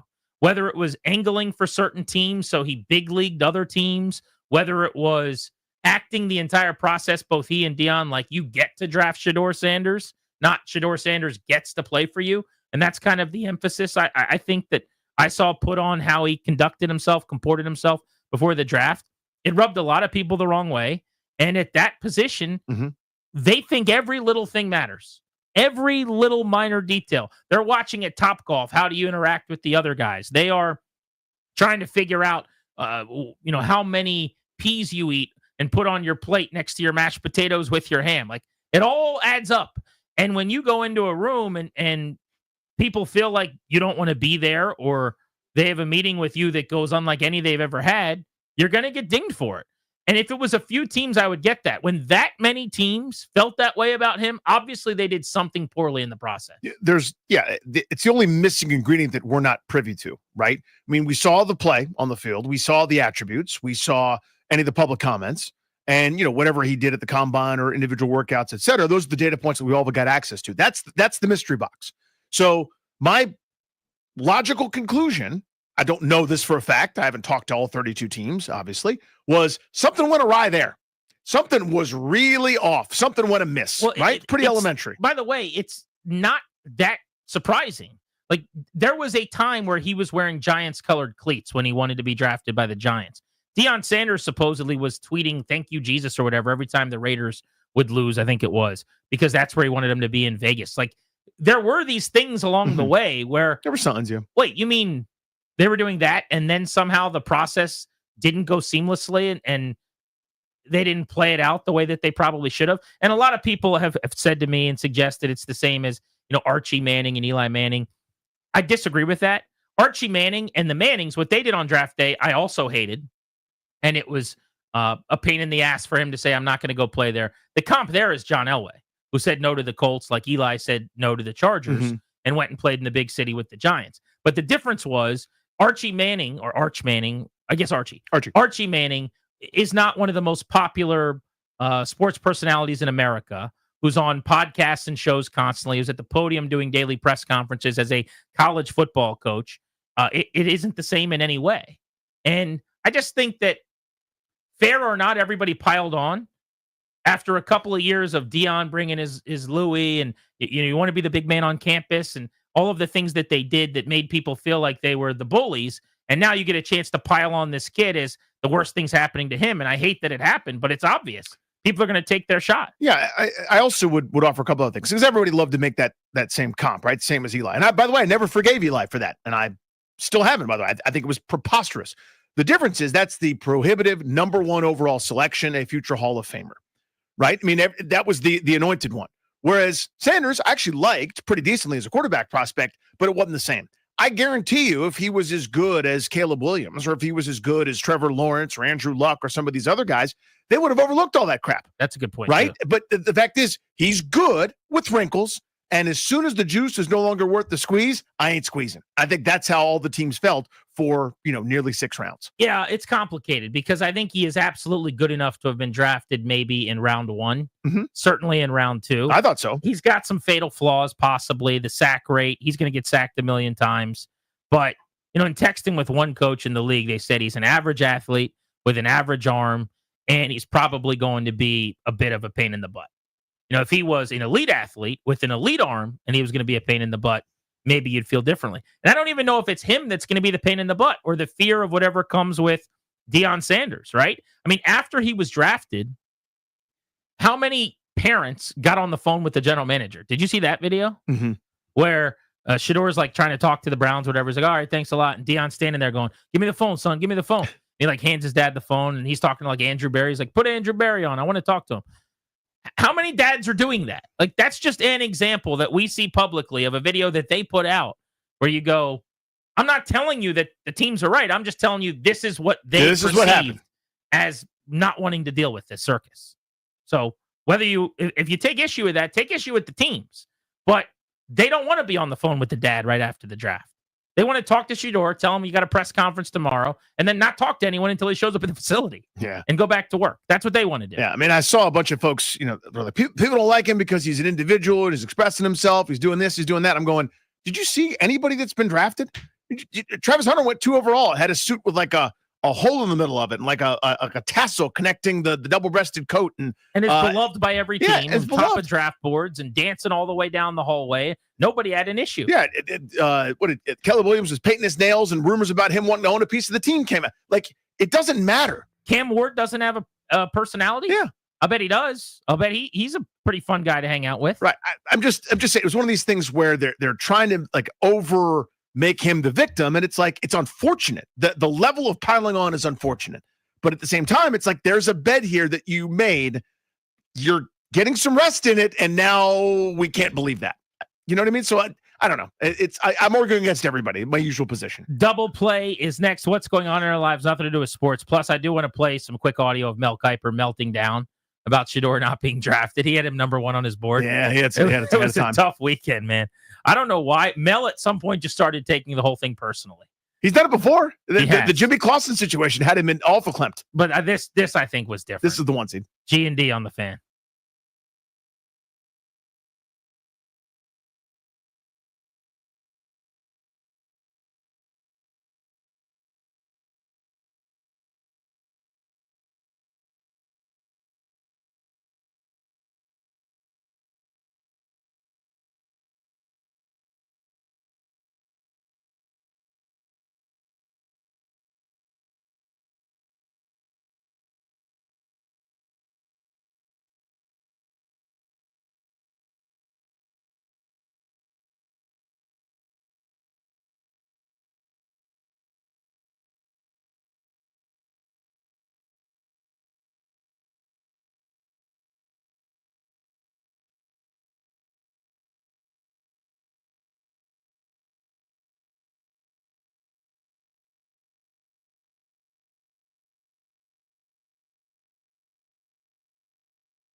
At 4:20 in 1/2 hour, we'll give away another pair of Caps tickets to Game 5 against the Canadiens tomorrow night. By the way, we'll be broadcasting at Capital One Arena ahead of the game tomorrow. So if you're going to the game, come by sections 106 and 107 in the main concourse after you get in on the main level, and you will see your boys broadcasting live ahead of Playoff Puck. Play that Mel Kiper clip of the meltdown from this weekend as Shedeur Sanders was free-falling into the 5th round. This is personal. Has he had We know that it is an off-the-field issue? No, he has not. Mel, you don't have to sell it to me. No, I don't know what we're talking about here. You're right. You're right. Yes, you're right. But you know what? But Mel, the draft has spoken. That's right. That's the key, Mel. It's not putting a value judgment on whether those who have right or wrong. They did. Yep. So now, whenever you're in circumstances in life, whether you like them, whether you don't like them, whether they're fair or whether they're unfair, you might have to deal with them. That's and right. now Shedeur Sanders has to deal with and for whatever reason, whether he played a minute, microscopic percentage, 0%, or it's a legitimate criticism of the way he conducted himself during the draft process, this was the result. Yeah. Now he has an opportunity to answer it. I mean, I think yelling at the NFL about it is not a quarterback. Boomer Esiason was not happy when he was the second round pick. That's such a funny thing from Reese Davis. Yeah.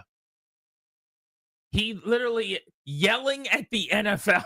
He's talking to him like I talk to my kids. I mean, if he had just had enough, you can tell. He'd been there for hours. Mel Kiper. I'm sure people are chirping him. Every commercial break. Well, I'm talking about Reese Davis. Yeah. Every commercial break, Mel's going, how's he not been picked yet? And finally, after just hearing Mel complain and talk about it, I mean, that's such a funny tone he took with him. He said yelling at the NFL about it is not the answer. That's so funny. All right, play the clip. Boomer Esiason was not happy when he was the second round pick. Tom Brady was not happy. They dropped. How'd they turn out? And you know what? Nobody's arguing that. That can happen. The NFL has been clueless for 50 years when it comes to evaluating quarterback. Clueless. No idea what they're doing in terms of evaluating quarterback. That's proof. There's proof of that. How many they say we know exactly what we're talking about with quarterbacks? They don't. But that nobody he made at the end there is irrelevant. And I think that's what Reese was annoyed by. He's going, yes, the NFL didn't like how he handled it himself. They don't trust this person to run their organization in a lot of these buildings. And that's the referendum that's happening here. And Kuiper's going, they were wrong about Jimmy Clausen. They were wrong about this guy. They were wrong about two great examples of guys that slipped out of the first round. I mean, he didn't mention Drew Brees, but yes, the story is time honored. It's just such an odd thing how weird. Personally he took it. And again, if he had, and nobody does have a spotless track record, but if he had a good track record with quarterback evaluation and selection, then it'd be much easier to kind of have a leg to stand on. But when he's like, that the league is entirely clueless about evaluating quarterback, like the top of my head, I can think of a dozen where you were so wrong. And by the way, I'm wrong all the time. Yeah. But I'm not sitting here telling the NFL they're idiots for it. Like, you know what I mean? Like, this should be about analyzing the fit and the draft and this and that. And you could go, man, I still can't believe Sanders hasn't been taking it. But like the personal affront that he took because he was number one on Mel's board. I mean, it's obvious to go full Jordan, he took that personal. I guess for whatever reason, and I don't know if he has a relationship with Shedeur or Dion or what, but he would bet on the person in a way that the teams would not. And I think he was taking it personally because he thinks that the guy is a guy that you can rely upon, that he's going to be a worker, that he's not going to be a pain, that he isn't kind of above the rule of the team, that the perception of him is not reality. But he's going so hard that I just wonder how much due diligence he's done in that way. You could watch all the tape you want to. I'll trust his evaluation of the quarterback, respectfully, regardless to what you just said, because everybody gets quarterbacks wrong. Absolutely. But he's pretty good at this. But did you have meetings? How much time has he spent around Shedeur Sanders or Deion Sanders? Or how much intel does he have on how the meetings went? That's what this was about, not the football player. Mm-hmm. So to sit there and scream about it is crazy. And I think that's what Reese Davis was trying to say. But between Louis Riddick trying to calm him down and be like, Mel, the league has spoken, like enough already. And then Reese Davis telling him, patting him on the head going, they're there now. You can't just keep yelling at the whole National Football League. It was hilarious television. It was, I mean, I normally am like, now I have a higher radar or higher threshold for like the cringe TV. Like I can't do it to the same degree I used to. I couldn't take my eyes off it. That train wreck was live and in slow motion. And I'm like, oh my God, these two cars are going to collide. And I couldn't quit watching it. It was amazing. Unbelievable. We will Beltway Blitz next. Spin you around town with the teams you care the most about. The Caps play tomorrow, trying to end the first round and beat Montreal in 5 games. The NFL on some of the key non-Shedeur Sanders storylines. And then the Commanders with their draft class complete. We're going to talk to a member of the Ole Miss media who followed closely the second-round pick Washington made at 61. Amos, who's going to help in their secondary. So we got all that coming up on the Blitz. Charles Allen, the congressman from D.C., stops by at 4:30. And remember, we got Caps tickets we're giving away in 25 minutes to Game 5 on the Fan.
I'm Toby Altizer with your sports update on the Fan. This update is brought to you by Paul Henry's Window Installation, your clear home improvement choice. In the NFL, the Commanders have a new kicker. They signed kicker Matt Gay, 1 year, $4.25 million, fully guaranteed. It's the most on a fully guaranteed deal for a 1 year deal for a kicker. They released kicker Zane Gonzalez. George Kittle signed an extension with the 49ers today, 4 years, $76.4 million, $40 million guaranteed.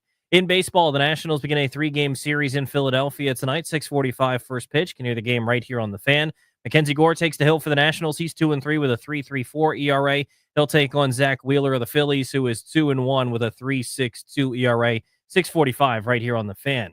In the NBA last night, the Cavaliers beat the Heat to finish off the sweep of that series, 138-83. The Warriors beat the Rockets 109-106. Golden State now leads that series 3-1, 4 games tonight. Bucks and Pacers at 6 o'clock. Indiana up 3-1 in that series. Pistons at Knicks at 7:30. New York up 3-1 in that series. The Magic taking on the Celtics in Game 5, 8:30 tip-off.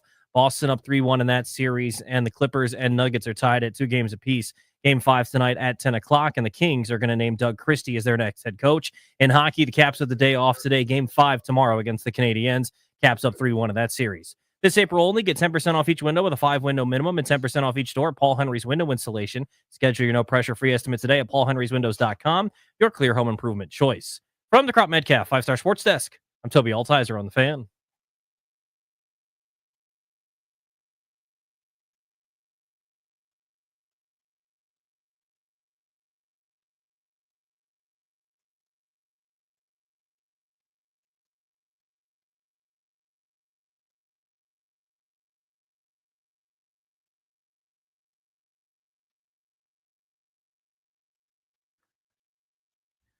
You can watch us on the 1067 The Fan YouTube page. We're discussing Shedeur Sanders in the comments over there throughout the break. Danny is suited and booted. He's got the shirt and tie bar on. You got a fun little event tonight. That's right. Hosting the GW Athletic Awards at the Charles E. Smith Center at the George Washington University in a couple of hours. We're brought to you today and every day by the law firm Kondorian Murad. They're going to help you to draft a will, set up a living trust, or put together a medical power of attorney. Schedule a free consultation with their attorneys today at kmlawyers.com. Be sure to tell them we sent you. That's kmlawyers.com. Charles Allen, council member in D.C. at 4:30, and your next chance to win Caps playoff tickets for tomorrow night's Game 5 at Capital One Arena is about 16 minutes away at 4:20. But let's kick off the Beltway Blitz. Speaking of the Caps, Sammy Silver, the Hockey News, joins us now. Up 3-1. I wasn't feeling great. Started the third period. They were down a goal. Series could have been tied 2-2, and then Tom Wilson's hit changed everything. Do you think that was the turning point?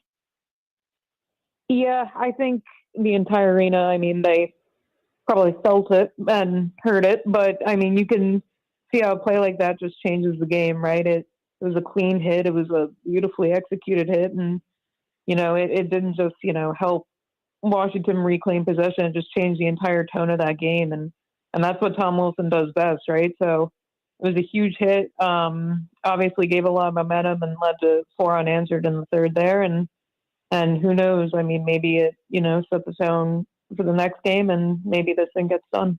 Alexi Protas, what do we know? Not much yet. He looks great. He was full go again this morning. He's been full go in practice these last few days. It seems like he's right there. We don't have confirmation, but I'd be surprised if he doesn't get into the series sooner rather than later. So walk us through that decision, because if he's ready, you would play him in a situation where you were desperate, but they're up 3-1, so they might feel like they have some wiggle room here. There's also not an obvious player right now to pull out, because Radish, Leonard, among others, have both played really well. Mangiapane just scored the biggest goal of the series. So two-parter. One, what do you think goes into the discussion here? And then two, if he were to play, who would get parked? Yeah, Carberry kind of talked about that, because, I mean, it is true. It's, if the lineup's working, things are getting done, what, are you going to upset the apple cart?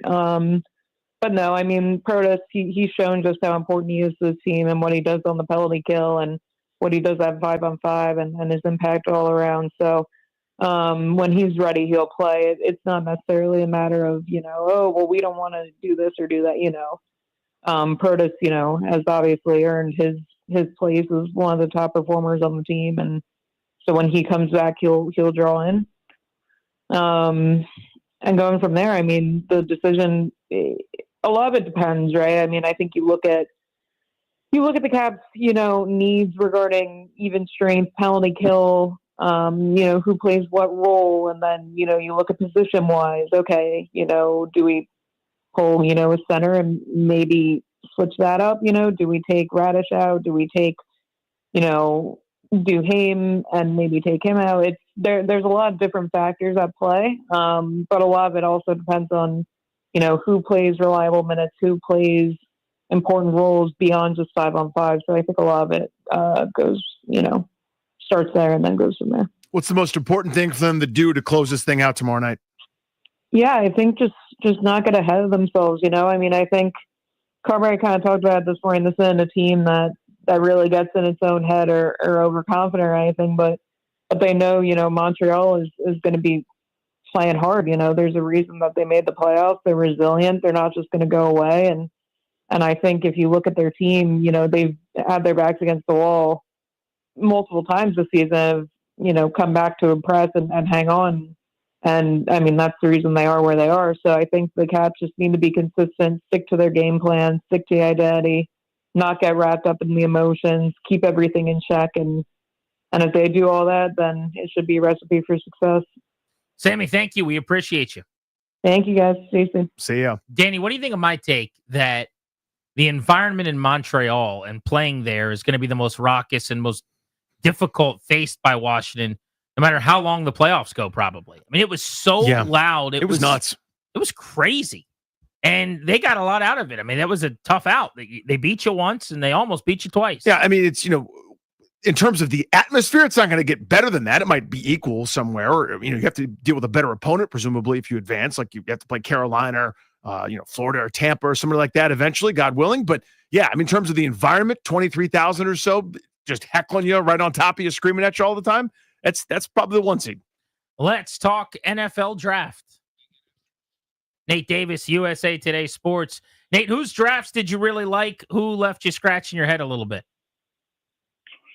I think my favorite one, Grant, was New England. I think their first 4 picks were on offense, and I thought they really needed to do some things to help out Drake May in year 2, and I like the players that they got, particularly Travion Henderson.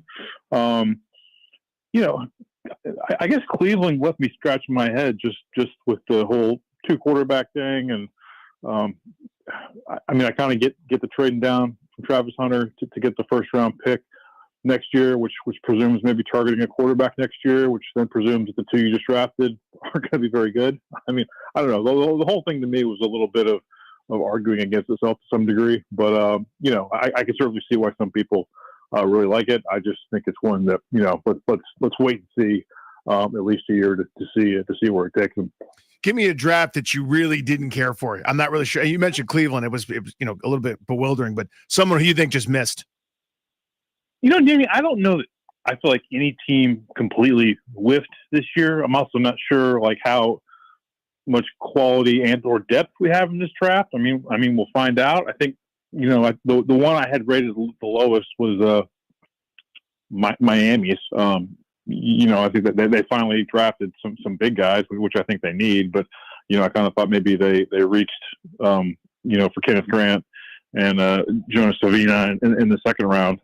So I didn't love theirs, and then they kind of had a bunch of holes from trades after that. So they only had the 2 guys, I believe, in the first 5 rounds. So that was my lowest rated one. Carolina's. We'll see what Ted McMillan is. I thought maybe he was a little early. They were another one that I guess I wasn't overly enthusiastic about. Let's talk quarterbacks. Cam Ward went 1-1.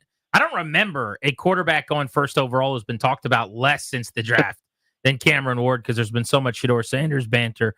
But the Giants trading back up into the first round for Jackson Dart.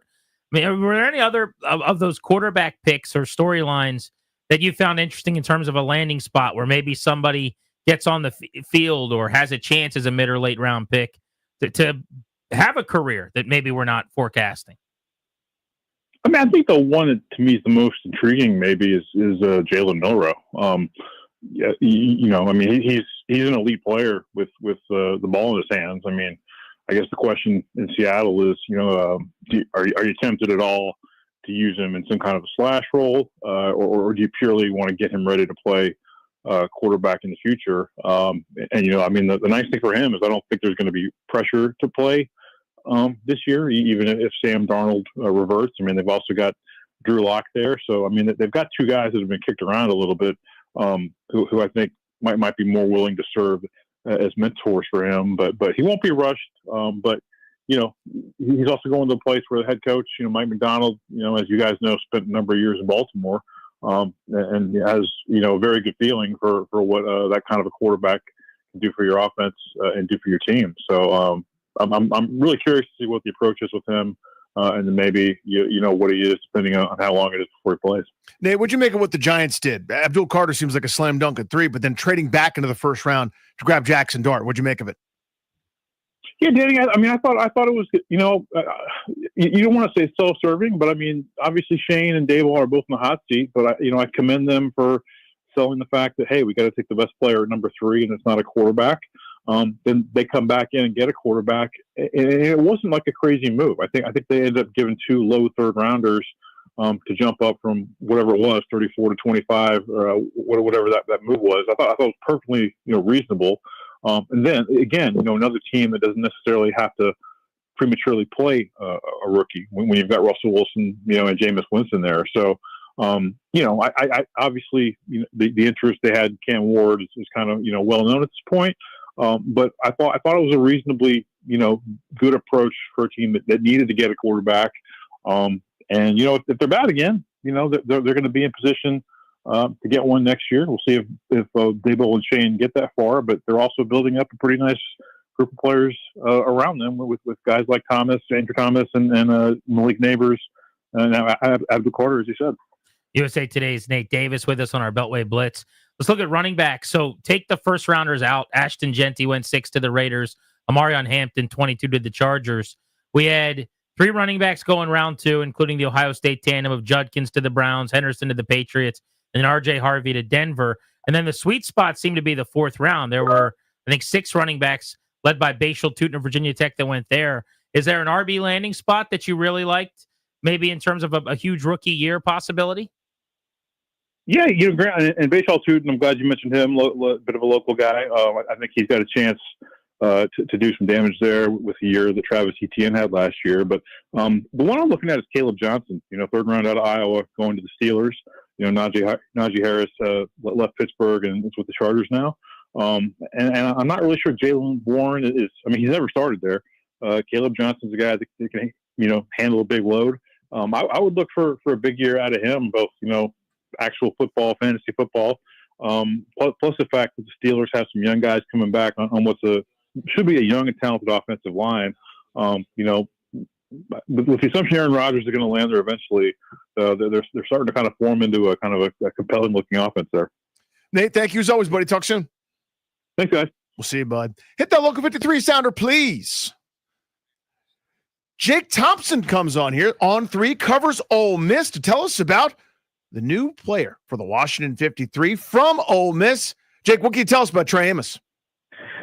Trey, he's transferring from Alabama. He, played well there for a year, knew Pete Golding, and recruiting Ole Miss got him, and he added a tremendous help to the secondary, which has kind of been a question mark for Ole Miss in terms of, keeping the top from getting blown open on some passes. They still had some of that this year, but his 3 interceptions tied the team best, 13 pass breakups led the team. He helped out tremendously on the outside, and anybody that got him was going to get a big boost in their secondary, and that ended up being Washington. Seems like there's length here, right? He's 6'1", he's about 200 pounds, he's got the long arms. And what's his style of play? Is he a physical guy? What can you tell us about him? He's a physical guy. He's not. He'll give a little bit of cushion, not a lot, but he's not really pressed, one-on-one at the start. But when you get into that coverage, he stays physical on him. He's probably their most physical defensive back in the secondary. I would feel safe to say. Is it bump and run? Is it kind of man at the line? Is it zone? Where's he best suited in your mind, Jake? I think it's a bump and run. I think man-to-man's better for him. He didn't seem to do as successfully in zone. He was more sticking with this one guy and kind of keeping him as a blanket. That's where he did best, just one-on-one man coverage. So for fans who have never seen him play before, what kind of guy are they getting? Did you have any interactions with him, or what type of worker is he? He, kind of a quiet guy, at least, when we got to talk to him here and there throughout the season or after a game. But he nonstop, kind of full motor guy, especially in the secondary, just kind of full throttle. Like they're going to get out with a lot of energy, and just another addition to what this, the turnaround that this franchise has gotten. Offensively, they look great, and they're adding those pieces on defense. I think Trey is going to be another big addition for them. Jake, where did he improve the most since setting foot on campus?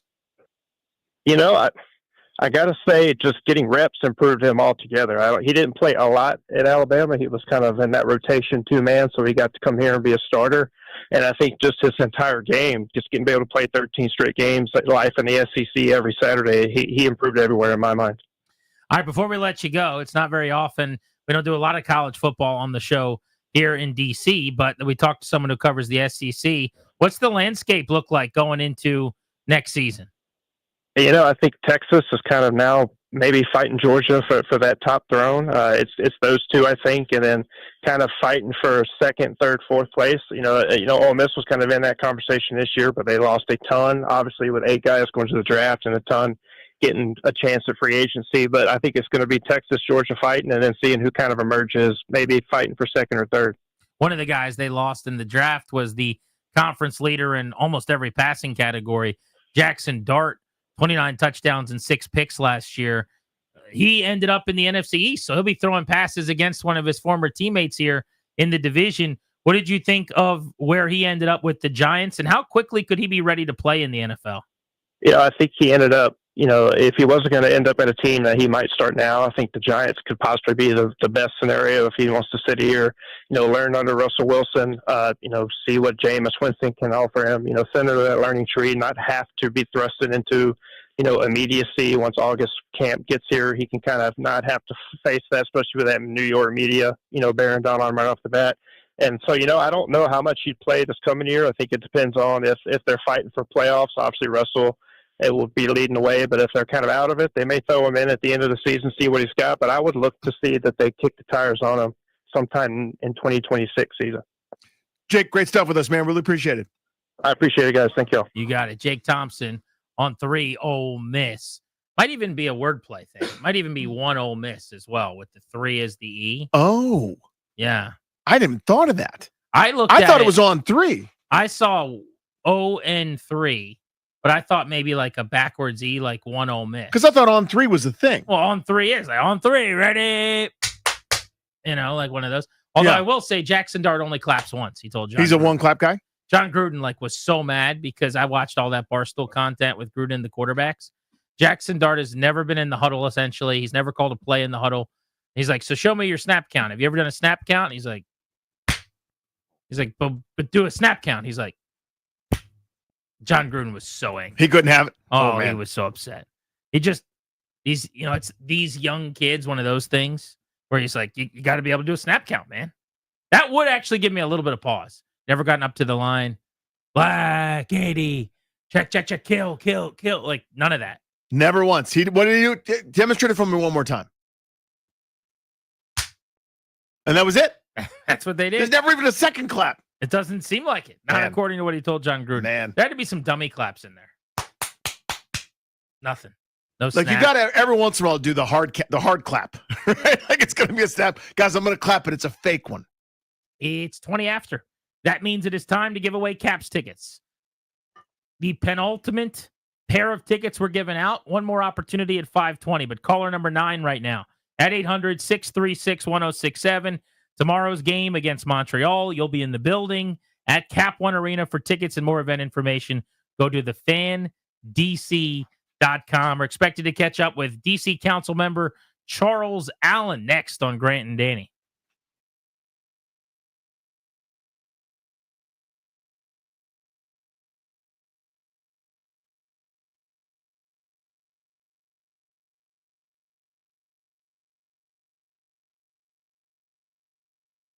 What's up, guys? Danny Rouillet here from my pals at Ted Britt Ford. All month long, they're doing something really, really cool. They're flipping the script. You know who gets the best deal on a car from a car dealership?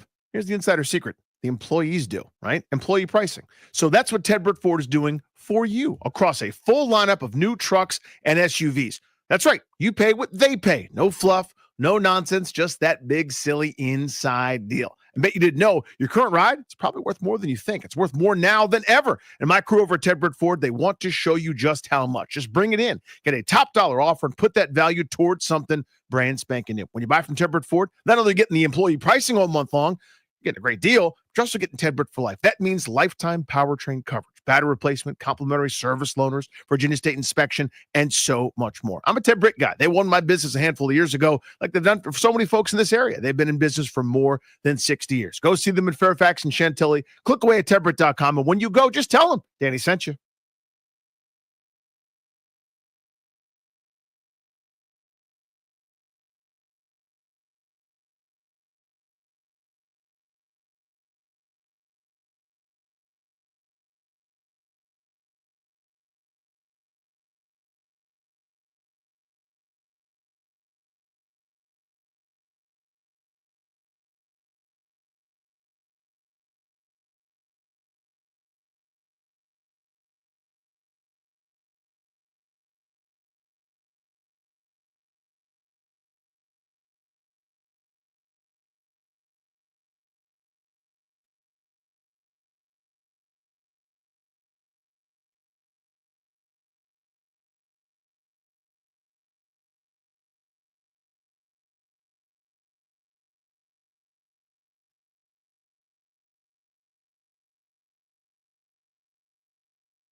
I'm Toby Altizer with your sports update on the Fan. In the NFL, the Commanders signed a new kicker today, Matt Gay.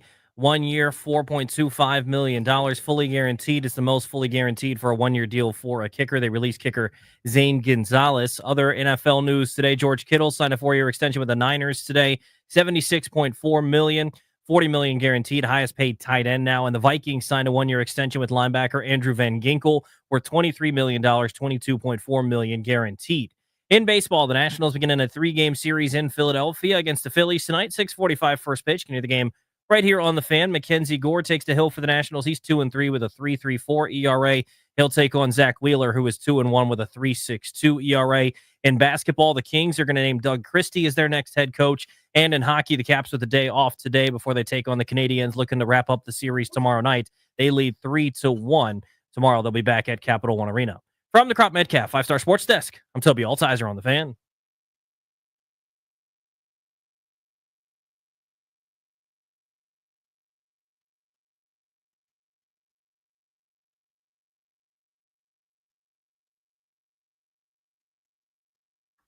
Charles Allen, who's a council member in D.C., is going to be calling us in just a moment. Welcome back, Grant and Danny on the Fan. Ben Standing of The Athletic will be stopping by at 5 o'clock.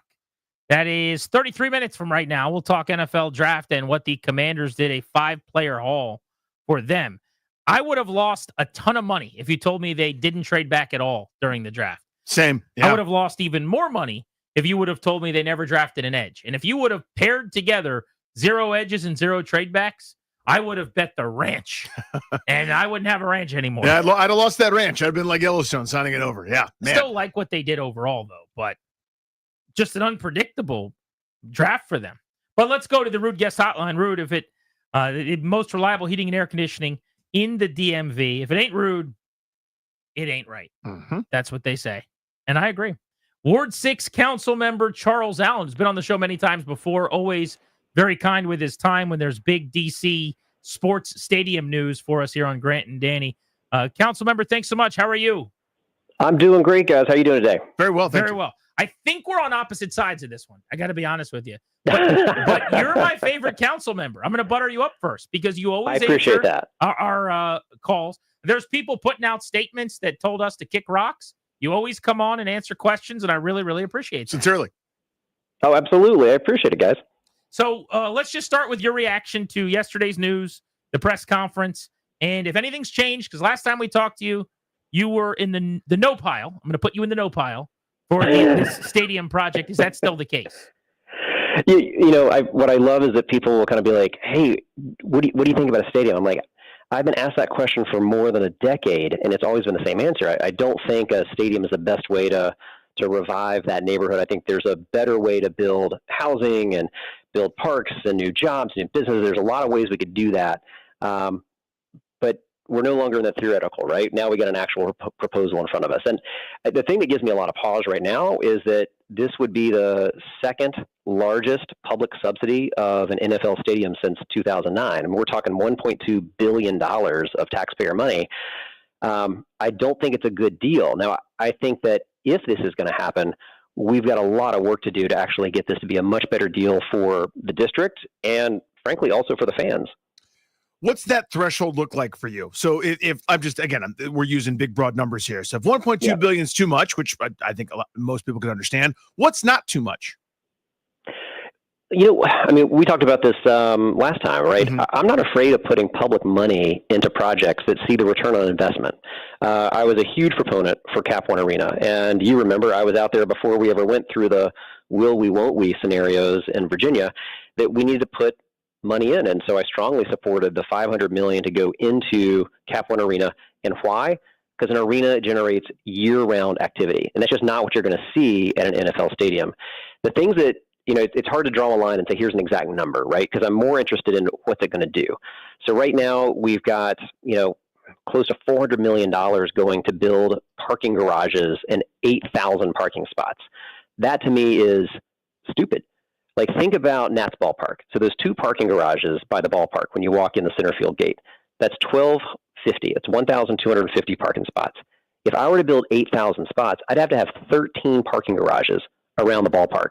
And you guys would probably agree that's a really bad idea to build that much parking. So imagine that out now at this future RFK site. I think it's way too much parking. Rather than looking backwards of like, let's just see how many cars we can jam into this space. There's nothing in here for a metro expansion. There's nothing in here to get people in and out by transit.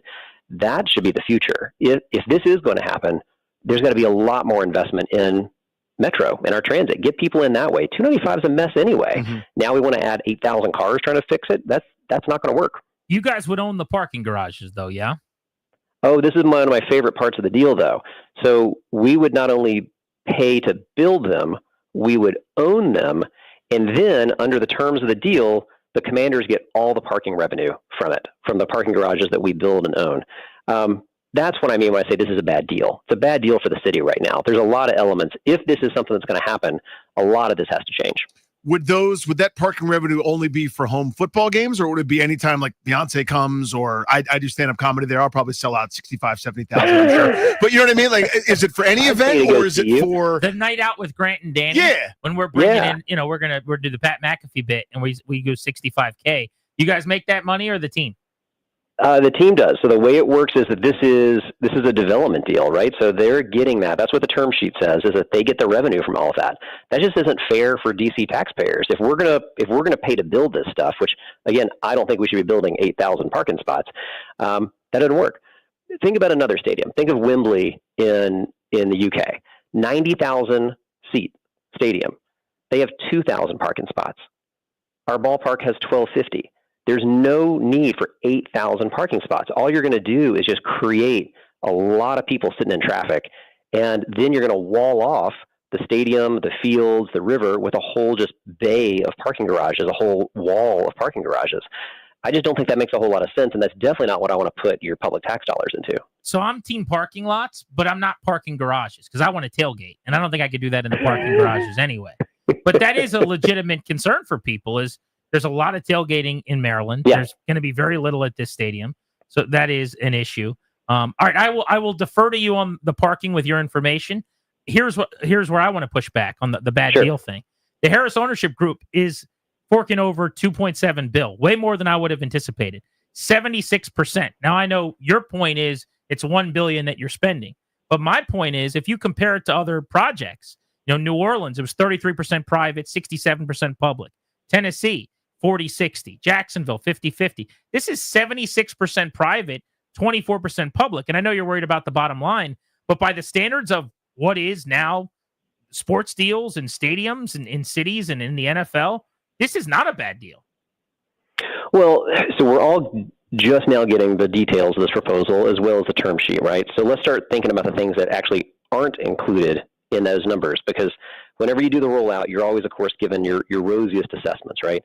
So I talked about all the revenue that we're just giving away. We're also giving away the land. So the Commanders will now control all that land to develop as they like. They're going to pay DC $1 a year.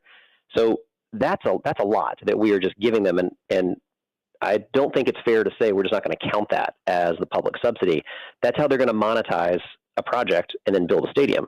The other part they're going to do is with this seat license deal. And I get it. It's where a lot of NFL teams kind of do this seat license thing. But for a fan to go to a game, even at the lower price tickets, you're looking at $5,000, $8,000, maybe $10,000 for the license of that before you ever even buy a ticket.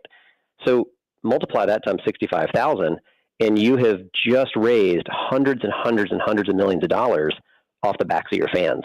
That's not the team putting the money in. That's you guys. That's the fans, right? All of us that want to go to a game, we're paying for it. So between the $1.2 billion that the city would put in, between the billion or so through all the license fees, that generosity that you're pointing out starts to get whittled down pretty fast.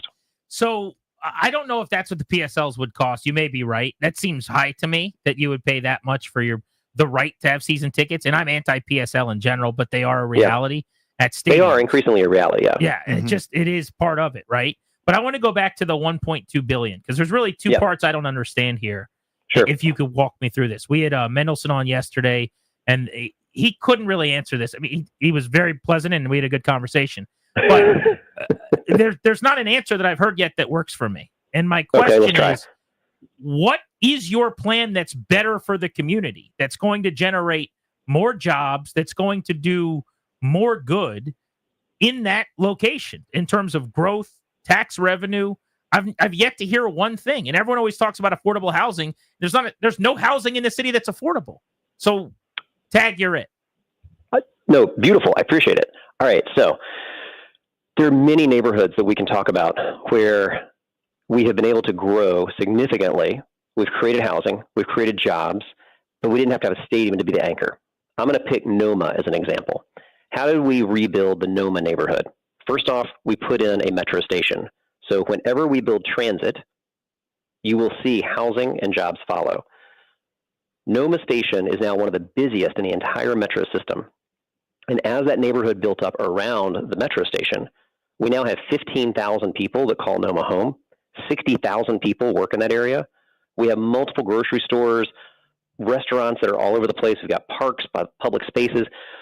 When we put some public investment, but also we put in transit, we put in a plan, you don't have to have a stadium to get that done. So there is an alternative. And I know that it wants to be framed as, hey, either you're for the stadium or you're not. And if you're not, you just want to see this empty parking lot and a rusting structure sit there. Nobody wants that.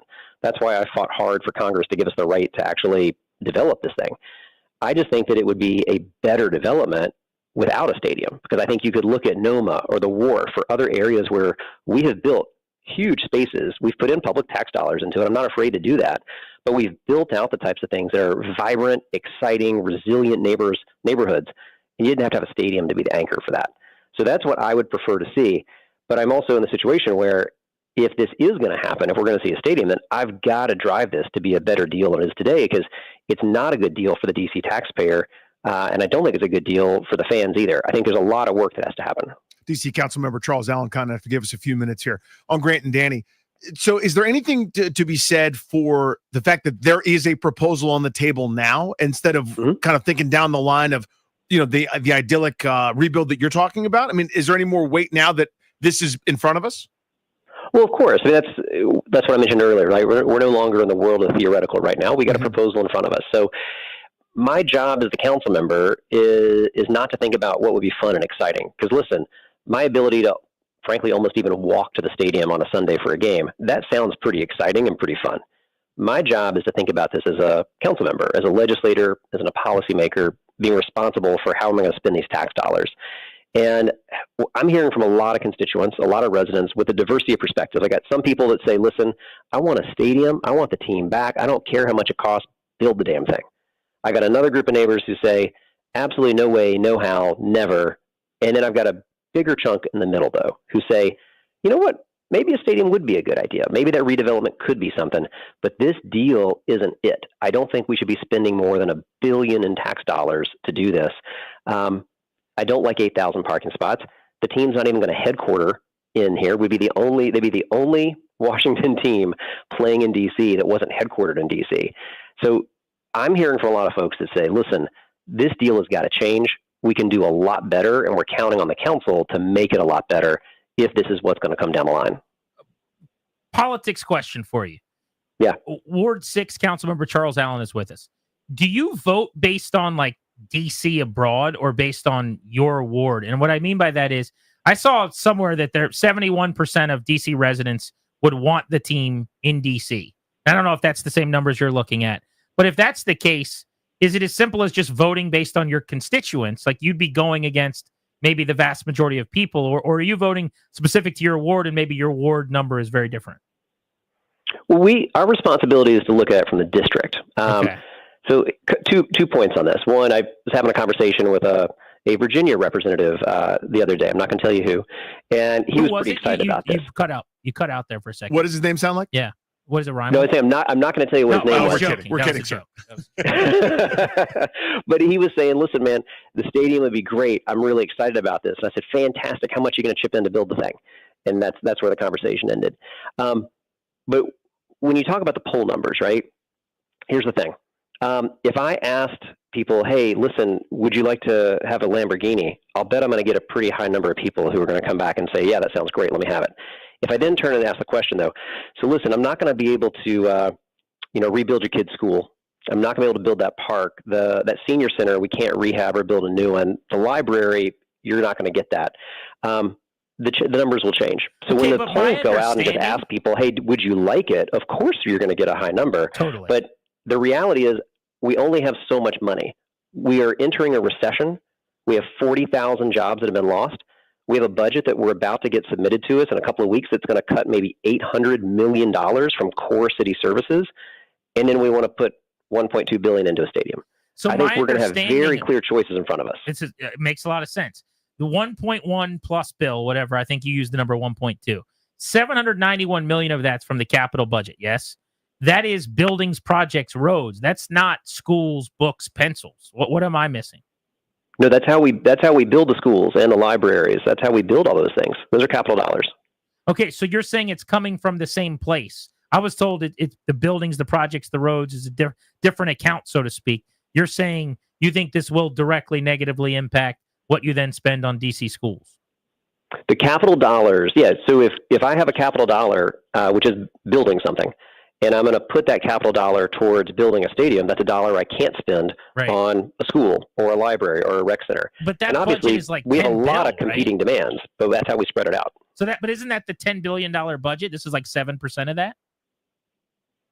Of our total capital? I mean, we budget our capital. Our capital budget is basically budgeted out to the dollar. So it is significant. So any trade-off it's a trade-off, right? That's what I think we want to be clear with the public and with voters on is these are clear trade-offs we have to decide. And I think again, I expect I'm going to hear a diversity of perspectives. I'm going to hear some people tell me this is the right investment. I want you guys to do this. I'll hear others that say absolutely not. At the end of the day, I've got to see a good deal for DC, and we're just not there yet. This is why we like having Charles Allen on. Last one for me. Yeah. I heard this. I want to know what you think about this. $202 million in site prep is needed at that campus anyway. Meaning, with or without a stadium, you're paying that. Why couldn't I deduct that from the 1.1 or whatever it is billion just off the top? Because before you do anything, you've got to spend that anyway.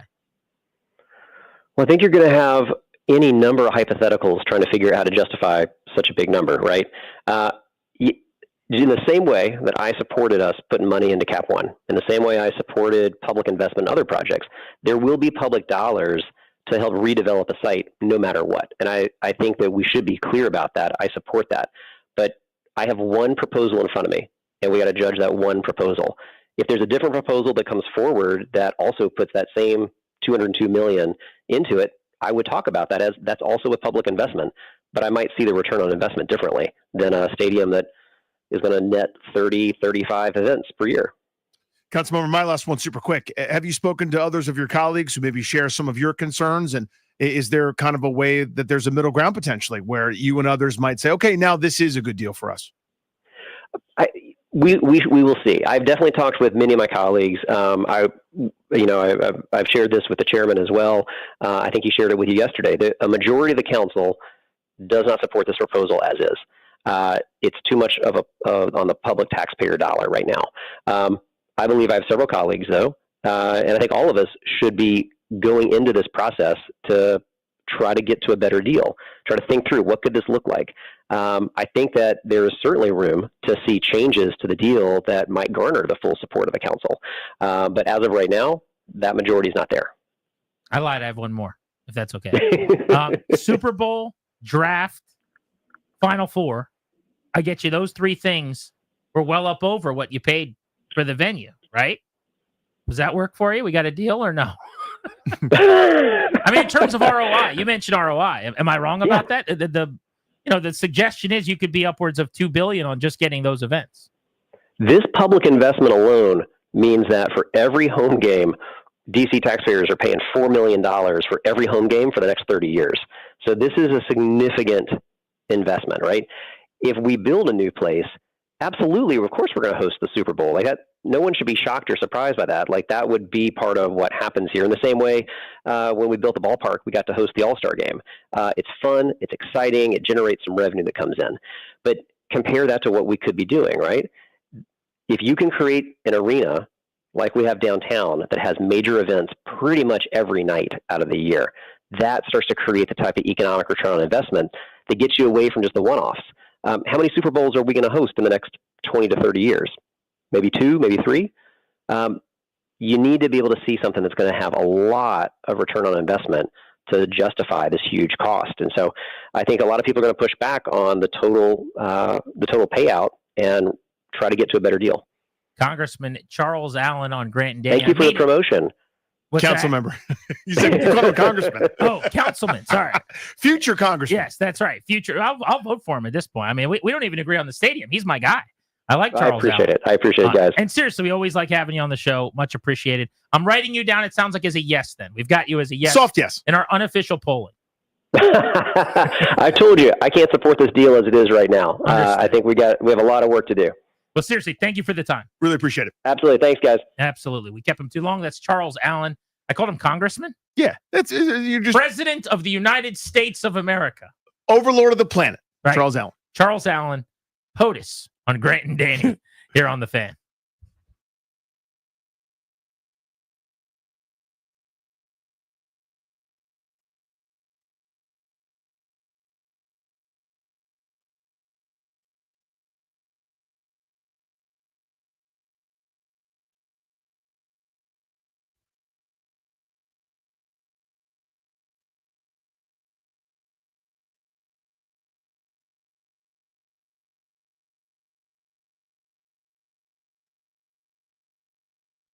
Guys, it's GP. FanDuel is the first sportsbook app where you can bet the Kentucky Derby. Right now, all customers can get a no-sweat Derby bet. That means you'll get racing bonus back if your bet does not win.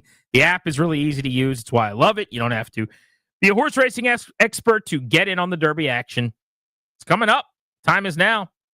Bet America's #1 race on America's #1 sportsbook. FanDuel.com/GP. No sweat bet.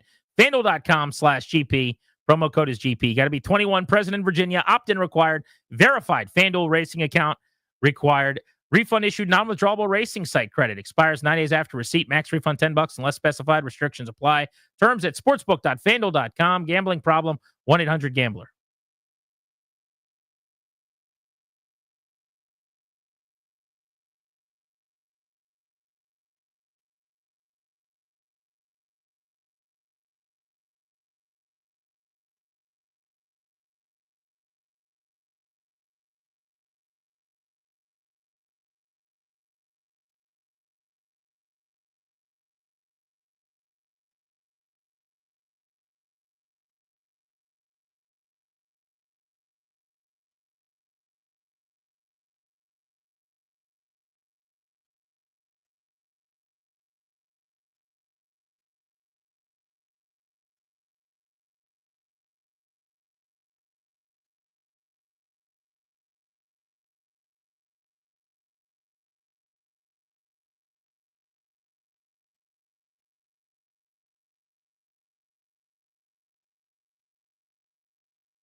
Big thanks to Charles Allen for joining us on Grant and Danny. Ben Standing of The Athletic stops by at the top of the hour at 5 o'clock. We'll go over the Commanders NFL draft with him. I always thoroughly enjoy our conversations with Charles Allen. Very, very well spoken, great on air. Love talking to him. I guess my frustration at the end of any of those conversations, though, and we're just on different sides of it, which is fine. I don't really believe that whatever they're going to build is going to generate the revenue that this does. And there's not an acknowledgement of that. So when you say, well, we could do this, but that's not bringing people from across the river in Virginia in by the thousands, nor is it bringing people across the river from Maryland in by the thousands. Now, if he wants to talk about, there are gripes that I think are real. The parking thing, I hadn't done any of those numbers, that research, run or calculated that. Yeah, we're sitting there going, man, it's only 8,000 spaces as opposed to 22. What are the people going to do? And he's like, yeah, that's 8 times too many. Right. Going, oh, crap. So, okay, I could, it's going to be a give and a take, whatever. I can deal with some of that. But number one, the idea of we're going to do this. How many times have you heard about the affordable housing and the this and that, and it ends up being condos and some girl with a pug is walking down the road and you and I couldn't afford the place if we wanted to at 27 years old. Like, that's what it's going to be, if it's anything. But on top of that, what is going to generate revenue for the city? And at least acknowledge to me that a stadium would do a better job at that than whatever the other things are in terms of jobs, in terms of, tax revenue, those types of things. That's number one. Number two, I guess just my general annoyance on it's redundant, I suppose, now after saying what I just did, but the idea that it's apples to apples to compare building a stadium and the possibility of we could do this with the schools. I'll defer to him when he says it all comes from the same place. It's a $10 billion budget. When they needed $500 million so the Wizards and the Caps didn't leave, that they didn't have, they just kind of found it all of a sudden. Now, we were told you couldn't have the Caps and the Wiz money, but you've done that, and you're finding $1 billion when you need it for this.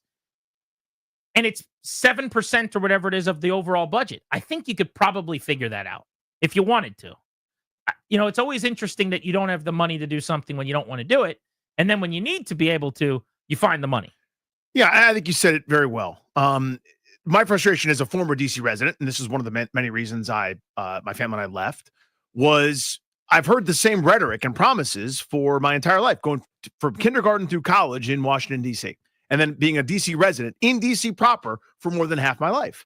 And, for a while it didn't affect me, but until it did, I've heard that same, this is what we could do. This is what we could do. When my kids' schools needed a new, a little building, because they're overcrowded. They're in temporary trailers, and temporary became 7 years worth of trailers. And everybody knew the data was the data. You didn't do it. So you've had decades to try to do something. You know what I mean? There's always rhetoric. There's also, always they wouldn't have this land without the Commanders. Does that matter at all? Yeah. They would not have gotten it. They've been trying to get this land forever. The football team got them the land. I guess the point I'm making is if there was all the follow through, I'd go, you know what? He's got a point, because the case actually makes sense. 1.1, 1.2, whatever the number ends up being of upfront public money, when you know that the football team's going to get a great deal on leasing the land for $1 a year for 28 years. They're going to be able to skimp on some tax, this, that, and then the parking money goes to them. I understand that. Look, if you want to argue for a better deal, by all means do that. You see what I'm saying? You want to advocate for your city and your position. You should. You should haggle and fight tooth and nail and get every dollar back for the public that you can. I don't think that's crazy. But I'm with you that this idyllic thing that, wait, you see all the grand plans we've got for this tax revenue that's a common. We have control of the land now. You're going to see us a borderline utopia. You won't. 30 years of sitting there as a blight and a rusted. Now, they didn't have the land. I understand that. But you also still wouldn't have the land if not for the football team pulling off the Hail Mary a couple months ago. Now they have it, and you should have a conversation about what's best for business. But, I wonder, and I'm not suggesting I know the answer. What is best? Is it what's best for the immediate neighborhood right there and the people that live there? If that's true, okay, then work back from that. Is it what's best for the city and the bottom line and the number of dollars that's being created in terms of business and opportunities? Because a stadium would certainly be the answer there. I don't know what the goal is, in other words. What are you starting from? But I just disagree that this isn't a good deal. Is it a lot of money? Of course. You're building an NFL stadium. Again, I go back to what I said yesterday to the chairperson that came on. The estimate is, Danny, if they host a draft, which I think is a lock within 3 years, probably. If they host a Super Bowl, which Goodell said yesterday, this was the missing piece. And if you were to host a Final Four, now that I've got no intel on, but if you did those 3 things, it would generate almost $2 billion in revenue. We're haggling over 1.2. That's 3 events. What am I missing? Those are often, now I'm not an expert, but having read experts that would say those are very rosy, those economic impact type estimates. And that's not the real profit that a city would be taking home. Sure, but that goes both ways. Does it really cost $4 million for every game that they're going to have to the taxpayers? I don't know. I can't fact check that. I got no idea. Yeah. Ben Standig of The Athletic. The Commanders made 5 draft picks. They didn't trade back. They didn't get an edge. How should we feel? We'll talk to him next on G&D.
I'm Toby Altizer with your sports update on the Fan, and this update is driven by Oarsman Fairfax Toyota. Let's ride together. In the NFL, the Commanders have signed a new kicker, Matt Gay, to a one-year, $4.25 million contract, fully guaranteed. It's the most fully guaranteed for a one-year deal for a kicker. They also released their kicker, Zane Gonzalez. Other extensions today in the NFL, George Kittle signed a 4-year extension with the 49ers worth $76.4 million, making him the highest paid tight end.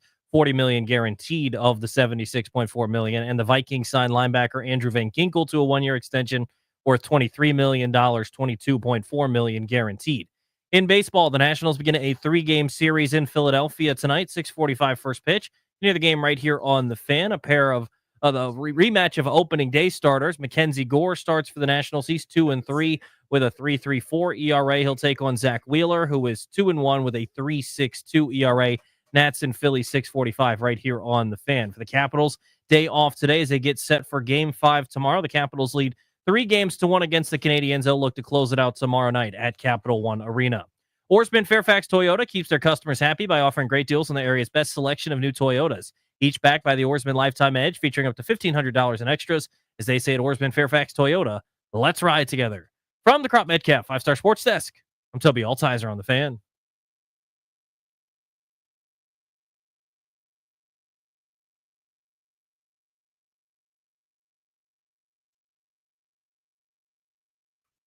Another chance for somebody to win tickets to see the Caps tomorrow night, Game 5, Capital One Arena, coming up in about 15 minutes at 5:20. We're G&D. Danny has hit the road. He is on his way over to GW to MC an event tonight. So I'm solo with you until 6:15, and Nats pregame the rest of the way on the Fan. Let's get to the Rude Guest Hotline. Rude, the most reliable heating and air conditioning products in the DMV. Ben Standig of The Athletic stopping by post Commanders draft. Before we get to that, what did you make of yesterday's big announcement, and do you think that this is going to happen, or are we going the way of Leonsis in Virginia? Well, yeah, I mean, obviously things have been, incrementally moving in this direction, and, we got a heads up a week or so ago that something may be happening imminently, and here we are. To me, go back to 18 months, 2 years, and it all came down to would the DC Council spend the money, and that was even before they gave $500 million to Monumental Sports for their refurbishing. So, we'll see how stern those who are opposing giving out the money are with this. I mean, the fact that it is now here, that isn't just a hypothetical, that there's a deal on the table, that the Commanders are ready to go. Maybe that changes some minds of people who would have been against it because it was like, I'm not for this thing, but now it's here to get an NFL team, to get a new stadium that would obviously be a centerpiece for this city to attract other events. That's got to be tempting. I would imagine that somehow this ultimately gets done, but my guess is it's not going to be a straight line from yesterday's announcement to that moment. Yeah, it never is. As far as the draft goes, more surprising to you, not a single trade back or not taking a single pass rusher off the edge? Probably not a trade back, but once they got through the first 2 picks, those are their best opportunities to get some viable picks. The strength of this draft was in those middle rounds. It wasn't like a top tier, a really strong top tier, and that the next few rounds kind of like leveled out, that you get good value in rounds 3 and 4 at least. So I think once they were in a position where they weren't going to get extra picks there, it's probably when it was like, okay, well, we're just going to move forward here and take these picks. Obviously, we talked a ton about edge rusher. You would have guessed that would have been the case, but for me, my view of this whole draft was they don't have to do anything they don't want to do, because in free agency they largely covered up any kind of issues. I'm not saying that they're good at, they're good enough at edge rusher. I don't know if I think that at all, but especially like if we get to the postseason, they don't have youth, they don't have athleticism, they don't have an obvious guy who's going to go out and get 8+ sacks, but they should be better against the run, and they have 5 or 6 guys that you could say, hey, these can be part of a rotation. We'll see if they do any in free agency. So yeah, a little surprised, but again, it's not like the picks that they made were like wacky or anything. They also addressed areas where we said they needed some help. So, something had to give, and depending how you want to look at it, unfortunately they didn't get the edge guy. So it sounds to me like you would not be stunned if they didn't still sign a veteran edge. I think it's a foregone conclusion that they've still got to go out and pick your guy. I mean, Judon or Preston Smith or whoever, at least one of those guys. But you think they could just go into the season with what they've got on the roster now? Well, I mean, all the guys that are out there for the most part, unless there's just some kind of, deep undercover guy that I just don't know anything about. But in terms of the headliners, like the guys you just mentioned, Darius Smith as well, like all those guys are, over 30 as well. This team needs to get younger. That's not going to do that. Now, does that help them more potentially this year? Sure. I mean, the Darius Smith, just to use him, had 9.5 sacks last year. That's more than anybody else on this team had. I'm sure other teams around the league will be knocking on his door as well. But unless they think that one of these guys is going to be viable enough to be like sort of top 3 in a rotation, can help against the run, give them some pass rush. I'm not saying it's that they wouldn't. I'm just saying I don't know that it's like they've got to do it. Darius Smith for me is kind of the line after him. I don't know that it really. I don't know that anybody necessarily moves the needle based on where they are in their careers and things like that. I guess I just don't look at their edges and see anyone you'd be blocking that would be really good if you brought someone in here. Javonte Jean-Baptiste, they drafted in the 7th round, got hurt last year. Maybe they like him. Jalen Holmes flashed a bit. I mean, Andre Jones, I think, is on the team or he isn't, and I don't know how much of a difference that makes. Jacob Martin in his career is not really proven to be a pass rusher. So for me, they just don't have it. Like Cleveland Farrell, Dietrich Wise, those guys play the run okay maybe, but it just seems like they've got to do something, especially coming out of the draft. I thought they might draft a kicker as an example. They don't do it, and then today they signed Matt Gay. It feels to me like it's just kind of that same thing where now they go back to the drawing board and they throw money at somebody, whether it's Zadarius Smith or somebody else, and say, we need someone who can get his 8 sacks opposite Dorrance Armstrong on passing downs. I mean, yeah, I agree that would be ideal. I'm just saying based on what I see out there, Matthew Judon had 5 sacks last year. Von Miller had 6. I'm not going to pretend I've gone back to watch all their tape. Sacks are not always a good indicator of how effective somebody was. But, the old story, if they were really good to be a difference maker, they probably would be already on a team by now. Of course, teams at a certain point in the free agency process, they wait till post-draft. So a signing doesn't account against the compensatory pick calculation. So that's why some players are still available. But again, look, they could go out and sign with these guys. I get it, but I guess I'm just saying that even if they did, for the most part, I wouldn't be thinking to myself, "Wow, they really fixed this problem." I just think that maybe they do, maybe they don't. Like I said, they've got 6 guys you can argue would be on the team or could be, and again, Zadarius Smith aside, I'm happy to admit if I'm missing somebody, but just in terms of the sort of the obvious names, I don't know that they necessarily, change much for me, whether they do sign them or not. Ben Standig of The Athletic on Grant and Danny looking at the draft class. Trey Amos in the 2nd round. Would he start possibly after a competition? Is that the plan, that he'd be a boundary corner? You'd have him and Lattimore and kick Sanders still into the nickel, which was the original plan? Or did they see enough from Mikey outside that maybe he plays out there? Yeah, I mean, to me, that's a really fascinating question. Going back to the original, when they originally drafted Sanders, still he was going to be the slot guy, and he was ready for that. They were talking about that, and then I don't think they wanted to move him outside. But as we remember, the other cornerbacks were just falling apart all over the place, and even when they got Lattimore, he's hurt, so he didn't play for a bit, and Sanders still did a good job. And I was talking to somebody with another team before the draft, and they were like, look, generally speaking, if you've got a slot corner who can play outside, you don't move him back to the slot. So, look, they needed more size on the perimeter anyway. They needed more depth anyway. And, Sanders still is the only one you could have said for sure would be on the roster in 2026. So, if nothing else, they do have, another piece there for the longer haul. But, yeah, Amos is going to be an outside guy. If he can come in and be a contributor right away, then moving Sanders still back to slot to me would make a ton of sense. They also have, Jonathan Jones who can play either outside or inside. He's there's a lot to like about him. The veteran experience. He's tough against the run, even though he's not the biggest guy. So and then you got Noah Igbenogany, who obviously was pretty good last year in the slot. So not to like punt the question and be like, hey, I got options, but it is kind of like that. To me, it would be, what do I want to do with Sanders still long term? If I want him to be outside, then he'll be on the outside, and I'll have Amos maybe next year if Lattimore is gone. But if they want him to be in the slot, then move him to the slot. I just don't want him necessarily moving around a ton in terms of like learning positions. Obviously you can be flexible, but what is he going to be? That's going to be the question. And I would think this is a sign that it's a slot, but we'll see.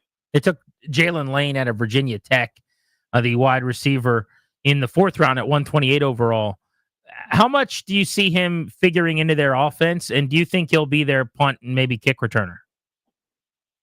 Yeah, I think that the fact that he can do both, return and be a factor in the return game and on offense is why you make a move like that. Their top 2 returners last year is Zacchaeus and Crowder. One is signed elsewhere, and the other one's not on the team. So I think that's got to be a huge factor. Adding speed on offense to me was really critical. I didn't so much care if it was a running back or receiver. It needed to be from somewhere. They did it with a receiver. Guys can run a 4.34 40 time. It looked like Virginia Tech got him the ball a lot, sort of quick screens and slants, and just get him the ball in space as best you can and let him go from there. And Cliff Kingsbury, I think, can design that. So I don't think he's going to be frontline receiver snaps, barring injury, or he just comes in and crushes it, because they have some other guys. But again, you look long term. Well, even if we assume that Terry McLaurin signs an extension, the only other receiver they had beyond this season is Luke McCaffrey. So they've given themselves a potential future slot, and if he's able to come in right away and show he can help on offense, then you put that 4.34 speed somewhere on the field and get going. Do you feel pretty confident that McLaurin gets extended at some point around the start of training camp? I would be surprised if he's not back. I mean, unless the money talk is just out of whack, I would imagine they find somewhere, some way to get this done. Obviously, what he did on the field last year, on top of his entire career, was very impressive. The leadership and all that. And, look, the majority of the moves that have been made this offseason have been connected by one thing, or by one mindset, and that is help Jaden Daniels. And taking Terry McLaurin away from him from the long haul would not be wise in that front. So I would assume they get something done. And if you're not going to somehow pay Terry McLaurin, then what kind of message is that sending to everybody else? He's literally the poster child for what you want out of a leader, a teammate, a player. So I would be surprised if it's not done. Whether it's training camp or OTAs, we remember in the last time he was up for a deal, he did miss some of the early part of the offseason workout because of it wasn't wholly out, but it was voluntary. So you'd like to think he'd get there and participate, but we'll see. Ben Standig of The Athletic. They take Josh Connerly at 29 overall. You actually, on the show before the draft, told us you wouldn't be surprised if they went tackle. So kudos to you. You were thinking outside the box a little bit there. But walk me through your projection for the starting offensive line at this point. Yeah, I mean, similar to the cornerback situation like we just discussed, I think the offensive line could be really fascinating. I'm going to assume that Connerly has the inside track to get the right tackle job. It's always he played left side in college. For offensive linemen in recent years, the transition from college to pro is a lot trickier than it has been in years past, just because of the way offenses are in college and what they ask linemen to do. But if he's able to make that transition, if he's able to show something in camp that they feel confident putting him out there, then he's the right tackle. And then I think what becomes interesting is, what do they do with Brandon Coleman? To me, I would look to see about putting Brandon Coleman on the left side, put him in competition with Nick Allegretti. I don't want to keep having Coleman move all over the place. If somehow Coleman were to beat out Connerly for the right tackle job, that would be surprising to me. But let's just, maybe that happens. But ultimately, he's going to land in guard. Ultimately, Connerly is going to get that job. And so I would just assume have Coleman be on the left side. Cosby's on the right side eventually. You can have Andrew Wiley or Nate Herbig be that fill in at right guard, or if Coleman were to win the left guard spot, you can move Allegretti over. I'm not knocking Allegretti, but the move isn't just about, right. It's not just about upgrading right tackle. It's about now moving Coleman somewhere else, because obviously he was a 3rd round pick and he showed some good promise, and a lot of people thought he'd be better off at guard anyway. So I think that to me is going to be really fascinating. Do they give Coleman and Wiley real shot to be at right tackle, or do they just kind of quickly say, hey, we'd like to see what you guys can do at guard as much as anything, and go from there? But yeah, I mean, I think Tunsil, Coleman or Allegretti at left guard, Biotish, Cosme, but with a fill in until he's back, and then Connerly. That to me would be the best guess as to what a week 1 lineup looks like. Ben's cranking out good content and has a lot of intel on this draft class. Depth chart analysis that he posted was really good over the weekend as well. So go check him out at The Athletic, worth a subscription. Benjamin, thank you, sir. As always, we appreciate you. Grant, time flies by when I'm talking to you. Appreciate it, man. Thanks. You got it, brother. That's Ben Standig of The Athletic. You know what time it is? It is 20 minutes after 5, which is not that interesting, except that on this show at 20 minutes after the hour, every hour, we are giving away Capitals tickets. So right now, caller number 9 at 800-636-1067. You are winning 2 tickets to tomorrow night's Caps Canadiens Game 5 at Capital One Arena. For tickets and more event information, visit thefandc.com.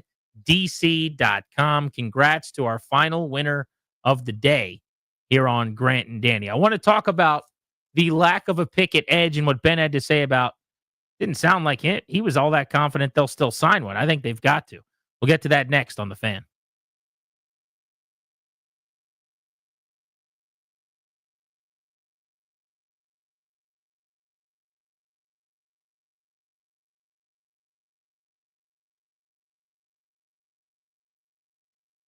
What's up, guys? Danny Rouillet here from my pals at Ted Britt Ford. All month long, they're doing something really, really cool. They're flipping the script. You know who gets the best deal on a car from a car dealership? Here's the insider secret. The employees do, right? Employee pricing. So that's what Ted Britt Ford is doing for you across a full lineup of new trucks and SUVs. That's right. You pay what they pay. No fluff, no nonsense, just that big, silly inside deal. I bet you didn't know your current ride is probably worth more than you think. It's worth more now than ever. And my crew over at Ted Britt Ford, they want to show you just how much. Just bring it in. Get a top dollar offer and put that value towards something brand spanking new. When you buy from Ted Britt Ford, not only getting the employee pricing all month long, you get a great deal, but you're also getting Ted Britt for life. That means lifetime powertrain coverage, battery replacement, complimentary service loaners, Virginia State inspection, and so much more. I'm a Ted Britt guy. They won my business a handful of years ago, like they've done for so many folks in this area. They've been in business for more than 60 years. Go see them in Fairfax and Chantilly. Click away at tedbritt.com, and when you go, just tell them Danny sent you.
I'm Toby Altizer with your sports update on The Fan, and this update is sponsored by Door Pro America. Garage door service, go with the pros at Door Pro America. In the NFL, the Commanders have a new kicker. They signed Matt Gay today to a one-year deal worth $4.25 million, fully guaranteed, the most ever for a one-year deal, fully guaranteed for a kicker. They released Zane Gonzalez. Other extensions today in the NFL, George Kittle signed a 4-year extension with the San Francisco 49ers for $76.4 million, making him the highest paid tight end in NFL history.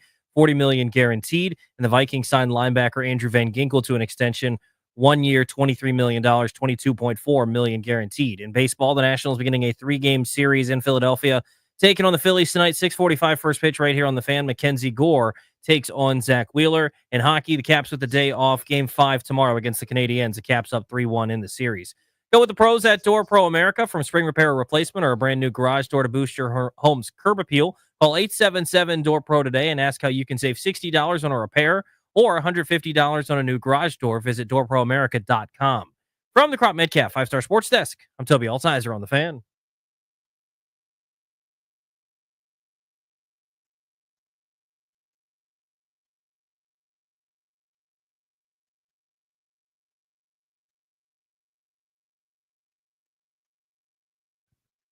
Taking you up to 6:15, and that's pregame on Grant and Danny. I'm Grant Paulson. Danny is over at GW for an event this evening. Thanks for listening to The Fan. Our poll of the day presented by Metropolitan Moving and Storage. Local, long distance, residential, or commercial. 3 decades of best-in-class service and experience. Go vote right now, the 1067 The Fan Twitter account. Which member of the Commanders 2025 draft class are you most excited about? And early on, 48%, the leader in the clubhouse, is the second-round pick, Trey Amos, not the first-round pick, Josh Connerly. Was right at 39%. I guess that's not surprising because O-line play is generally not as aesthetic or as exciting, to use the word that we did in the poll. So a corner who can get his hands on the ball, led his team in interceptions and in passes defended last year, going to start on the outside and play a big role against some key wide receivers in the division. Trey Amos probably going to have more jerseys sold and be a bigger name right away than an offensive tackle in Connerly. But if he becomes a long-term starter and a household member of that offensive line, a building block and a bookend protecting Jaden Daniels, he's certainly going to become, one of the more popular players on the team. Because I got to tell you, if you missed the interview with him earlier today, you'll want to podcast it. What a nice young man. TheFanDC.com when we're done, but really just an impressive young kid. And nobody's ever looked younger than him.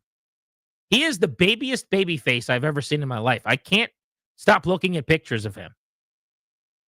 One of two things is happening. Either I'm officially really old to the point where now draft picks just look super young. The same way you get to a point where you're like looking at kids that are drinking at a bar or something and you're like, wait, that person's 21 years old? They look like a child. To me, I look at Josh Connerly Jr. and I see a high school sophomore. But apparently, he's a grown-up, and good for him. He just looks so young. The other thing is, I guess if it's not that I'm just old, it's that he just has a baby face. Because I didn't feel that way all draft night long. It wasn't like every single player that got drafted looked really, really young. So maybe it's just a him thing. But blows me away every time I look at him that he's about to go make millions and play tackle for the Commanders. Looking like any minute now he could be getting his first college offer in high school. But my vote here would actually go to Jalen Lane, interestingly enough, who we're going to have on the show tomorrow at 4:30, the wide receiver from Virginia Tech, because I do think he's going to help this team in a bunch of ways. They're going to use him as a punt returner, which is an area where they had to upgrade this offseason, and they wanted some consistency after the lack of health of Jamison Crowder and putting Luke McCaffrey back there at times. Kick returner, where McCaffrey ended the season, I thought he did a nice job. But you want him to be able to focus on running routes and climb the depth chart as a wideout after taking him in the top 100 a couple of years ago now. A couple of drafts ago, I guess I should say, 1 year ago. But in Lane's case, make him your punt returner, make him your kick returner, and then draw up some packages for him. Kingsbury's going to be able to use him in the screen game, in jet action in the backfield, get him involved running the football, do some gimmicky stuff with him like Virginia Tech did. But just get him the ball in space as often as you can because he's got great size. That's speed, rather. That's what I wanted was speed. I wanted someone who could run, someone who could strike up the band. I wanted it at running back. They weren't able to really do that. They did take one in the 7th round, but they didn't get a burner. The one player they added offensively with real speed is Jalen Lane. And so that'll be my vote for the player that I'm most excited about. But you can go vote right now on the 1067 The Fan Twitter account. It's our poll of the day presented by Metropolitan Moving and Storage. You can let them do your heavy lifting and take it to the house. More at dcmetropolitanmoving.com. We just had Ben Standing of The Athletic on to talk about the draft class. I asked him about Washington not taking an edge. I think it's a foregone conclusion that they've got to sign one of the veterans that are out there, bring them in hopes of having another 7.5, 8+ sack guy on the team. It didn't sound like Ben was as convinced. Well, I mean, all the guys that are out there for the most part, I mean, unless there's just some kind of, deep undercover guy that I just don't know anything about. But in terms of like the headliners or the guys you just mentioned, Zadarius Smith as well, like all those guys are, over 30 as well. This team needs to get younger. That's not going to do that. Now, does that help them more potentially this year? Yeah, sure. I mean, Zadarius Smith, just to use him, had 9.5 sacks last year. That's more than anybody else on this team had. I'm sure other teams around the league will be knocking on his door as well. But unless they think that one of these guys is going to be viable enough to be like sort of top 3 in a rotation to help against the run, give them some pass rush. I'm not saying it's that they wouldn't. I'm just saying I don't know that it's like they've got to do it. Zadarius Smith for me is kind of a line after him. I don't know that it really. I don't know that anybody necessarily moves the needle based on where they are in their careers and things like that. So he mentioned that they need to get younger. And while I don't disagree with that at all, they were the oldest playoff team last year. That doesn't seem to be something they care a lot about. So while me and Ben are in lockstep, I don't think that's been a priority for them. They're in this 1-year veteran edition mode because they don't have enough young talent because the last regime left them pretty depleted from a draft and develop standpoint. And so if you look at Josh Johnson, who they signed as a backup at 38, or Zach Ertz, who they brought back, who's 34, Trent Scott is 31. The wide receiver they brought in here, Chris Moore, is 31. Mariota's 31. Wiley and Tunsil are both 30. And we could go through the list, right? Bobby Wagner's in his mid-30s. Nothing that they've done makes you think they would refrain from signing one of the edges available, Zadarius Smith, Matt Judon, Von Miller, because of their age. You're not signing any of these guys to a multi-year deal. You're talking about 1 year, hired gun, come in here, elevate our Florida position the way that they did with Wagner, and it worked out, and they rolled with it. The way that they did with Ertz, and it worked out, and they doubled down. And if you go sign Zadarius Smith, and he comes in here and replaces what you lost, let's say, with Dante Fowler, and goes and gets you maybe not the 11 sacks that Fowler did, but he repeats last year and has 9.5, 10. This is a guy who did have 13.5 at his peak in Green Bay as a Pro Bowler back in 2019. Has kind of routinely been in the, averaging probably 8 or 9 sacks for the last 4 or 5 years.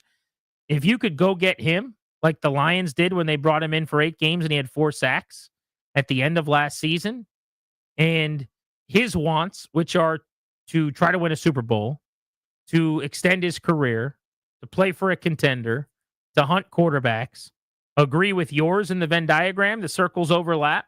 You just need someone who on passing downs has some acumen and can get home.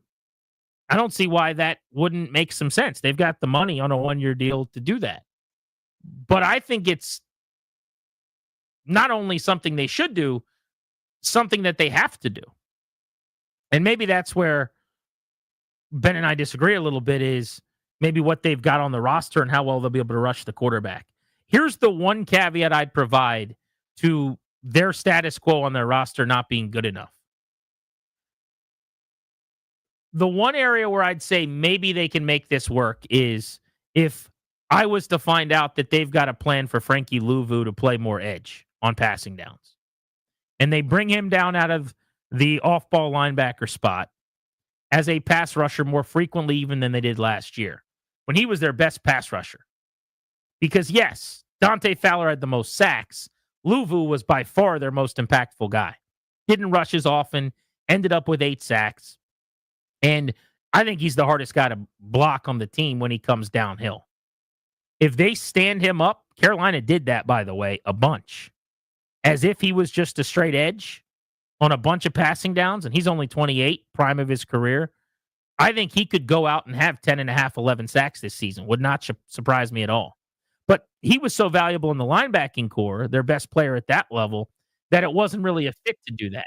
Maybe their plan or their thought is, now that they drafted an extra linebacker, Medrano, maybe they feel like between him and getting Jordan McGee healthier, they'll have more depth, and maybe they can plug one of those guys in and then have Luvu move around a little bit. And that creativity is what they'll use to get to the quarterback. It's not just about sack count. I say sacks, it's an easy counting stat. It's an easy thing to track and monitor. It's just about consistency of pass rush and being able to get quarterbacks off their mark. You can't just allow someone, beyond quick game to stand in the pocket and survey and make throws. So to me, that's the big question that they've still got to answer is, where are your pressures? I'm going to use the placeholder phrase, sacks, but where is that going to come from? I get that Dorrance Armstrong came on in the second half. I think he's probably a single-digit sack guy. Wise, from all the Patriots people we had on right after they brought him in, doesn't really get home very often anymore. Jacob Martin, from a pass rush standpoint, what you get is a plus. It's like a backup catcher offensively in baseball or whatever. He's a decent enough big body. He's a rotational piece. Same with Cleveland Farrell. He's there to stop the run. Baptiste, Holmes, Jones, if one of those guys goes and gets you a few sacks, that's great. They got one guy at edge right now, and that's Armstrong, who you would bet on having more than 6 over the course of the season. That's not good enough. Unless you tell me that Luvu is going to be a fixture in that way. And that McGee and Wagner, or maybe they move Dominique Hampton, who they drafted last year, the safety, down into the linebacker role on some of those downs if they like him more than Medrano. But I want to know how they figure that out. And I think they should absolutely sign a veteran. Is Von Miller the right fit? No, probably not. Not at 36 years old. But a 33-year-old Zadarius Smith, a former Redskin Preston Smith, didn't do much for Pittsburgh last year, was great for the Packers at one point in time and then completely fell off. Is he worth kicking the tires on? I think Ben brought up Zadarius Smith a couple times. He's a name I'd be interested in. Matt Judon of the Falcons is another name. He didn't help them a lot, but they had a terrible pass rush. I mean, it was not complimentary. There was no one attracting any attention or block, so he was kind of the main guy being accounted for. It's been 3 seasons since he was really good back in New England when he was a top 10 DPOY vote getter in 22. He had 15 and a half sacks. He's got 9.5 the last 2 years. But even a 5.5, 6 sack season for him, it's not like you're breaking the bank. I think it helps. I think it all adds up. But you saw today, they didn't draft a kicker, which we thought they might. They go out and they get Matt Gay. Might they do the same thing from a pass rushing standpoint? Would you be okay if they didn't? Could you go into the season and feel good about the defensive end room if they don't add anything else to it? Could they still be a really good defense? Could they get back to an NFC championship game if this is the group at the start of the year? 800-636-1067 if you'd like to discuss that. No Danny, the rest of the way. Grant Paulson with you on the Fan.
I want to weigh in on a debate I've seen raged all over the internet over the last.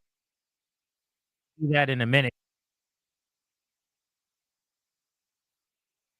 Talking edges and whether or not the Commanders still need to add a veteran to generate more pass rush. Show's brought to you by the law firm Condori and Murphy. Free consultation with their team today. Visit kmlawyers.com. Be sure to tell them we sent you. That's kmlawyers.com. Sean is in Winchester on Grant and Danny. Sean, would you go out and sign a Judon, Preston, Zadarius Smith type? Most certainly, man. Thanks for having me on. No, that's what my brother and I argue about all the time. About would you rather have constant sacks or would you rather just stop Saquon Barkley? And that's what I'm more interested in, like a Marco Coleman or something like we used to have. You know, some guy That's a deep cut. Double-digit sacks in '99 on my favorite Redskins yes, team ever. Okay, maybe a Kennard Lang or something. I think Preston letting Peters cook. That's what I'm banking on. I think we'll get that without having to worry about, everyone would like to have 17.5 sacks, but he was on the Hendrickson guy. He's on the worst defense in the league, unfortunately with Cincinnati. Maybe we can get him, but not at $30 million a year. And as far as DC welcoming him back to Commanders, man, that's the only way we're going to break the curse. And I don't know if it's just serendipitous that we got a Jaden Daniels to come back, but that's the only way, and that's I think the Super Bowl is in our near future, man. Hail the Redskins! It's time to go. Thanks, buddy. I appreciate you. I don't believe in curses anyway, but I'd say last year speaks to there not being a curse around these parts anymore, right? Not just double-digit wins, not just your first 11-win season since '91, but 14 when you tally up the playoff dubs as well. And you got to the NFC Championship game. But I guess if you're saying since the last Super Bowl, is that the definition of a curse? I mean, it's hard to win Super Bowls. There are teams that have never won one. Just winning 10 games has been a challenge around these parts. Getting to the NFC Championship game has been mission impossible. Which, by the way, I saw the trailer for the new Mission Impossible last night before Sinners, which is very good. The new Mission Impossible looks bangerang. One last ride for our guy, Tom Cruise. He looks like he could still do it for a bunch more years, but we'll take this one last iteration. He mentioned Trey Hendrickson. Why is that dead? That doesn't need to be dead. Let's call the Bengals again. So you don't like the options that are out there. You don't like that those guys are 33 and 36 years old. Again, I don't know why that matters. They signed Zach Ertz and Bobby Wagner in their mid-30s to one-year deals. Those guys were instrumental last year in the locker room and on the field in their roles, and they liked them so much they brought them back on new contracts this year. But okay, fine. You don't want to sign one of those edges. You don't want to agree with me. No problem. Let's trade for Trey Hendrickson then. Let's go get an impact defender who gets to the quarterback, who piles up sacks, who's going to generate takeaways, and who's going to turn a mediocre defense into a good one or a bad defense into an average one. Again, this is not a want for me. This is a need. Yes, last year the big problem was stopping the run. He talks about the argument he had with his brother, I think he said. They couldn't stop the run at all. True. They need to be able to do that. But I'd rather get beat 7, 8, 9 yards here and there at a time by a running back averaging 4.5, 5 a pop than allow quarterbacks in a passing league with the weapons you've got in this division to stand there unimpeded. And everyone says, well, last year they had plenty of pass rush. They were okay. They were fringe top 10 in terms of sacks per pass attempt, but they lost the number one guy on the team in terms of sacks. And they also lost their best interior rusher last year in John Allen. They didn't replace him with a better interior rusher. So I'd make the case from a pass rushing standpoint, they've gotten worse. Paul in Centerville, how are you? Hey, I'm doing great. Great show. Thanks for having me on. Listen to you all the time. Thanks, buddy. A few thoughts on this one. So I would be happy to see them get one of those veteran edge rushers, edge guys that you're talking about. But I am not panicked about it. I think with Dante Fowler last year, I think what he showed us is that this system can generate sacks. Okay, I think that was only Dante Fowler's second season where he had double-digit sacks. So it's not like we've got to replace a real standout player. I think he benefited from the system. So if you can get a guy that can just do that, we can get it. And there's sure, but you got to like he was a speed rusher that was a good fit. Yes. They don't have a guy like him on the team now. Yes. Here's where I think they can replace those sacks, though. I think they're going to presume that Johnny Newton takes a step forward. Okay. I think they can rush Luvu off the edge a little bit more. Okay. Love I think they've got Javon Kinlaw, who they like bringing a little bit more. But here's the other thing. If it doesn't come together, and this is just the last thought that I'll share, again, and I would like to see them grab one of those guys for the right price, but Adam Peters has also showed that he will not hesitate to add to the team mid-season if he needs to, right? We saw him go after Marshawn Lattimore last year because he saw the secondary needed it. So I could see them go into the year with what they have. Maybe Javon Jean-Baptiste, they hope he takes a step forward. Some of these guys take a step forward. But if it doesn't, I could totally see Adam Peters get on the phone and say the pass rush isn't there. Make the deadline deal. Sorry to cut you off. We're up against it here. I think you make some good points. You lose me at Kinlaw a little bit, who 3 years into his career had 1.5 sacks and has never had more than 4.5. Last year was a career high. He's not going to help you a lot in that area. But if your point is you rush Luvu more often, you're speaking my language. Johnny Newton makes more of an impact getting up the field and helps replace John Allen. Great, but I think you're just replacing Allen at that point. That doesn't necessarily speak to what I'm talking about off the edge. But yeah, could they do something in season? Absolutely, no doubt. They got the money. You got a couple of guys out there that might be able to help. What's the loss? You sign them to a 1-year deal. It doesn't work out. You cut them. So be it. There's never been a bad 1-year contract on the cheap for a veteran. They signed countless of those the last 2 years. More of them have worked than haven't. But it's not like when one didn't work, we didn't sit around and talk about how they wasted a couple $1 million. How mad were we about the Michael Davis contract? He was there and then he wasn't, and no one thought about it. It's okay.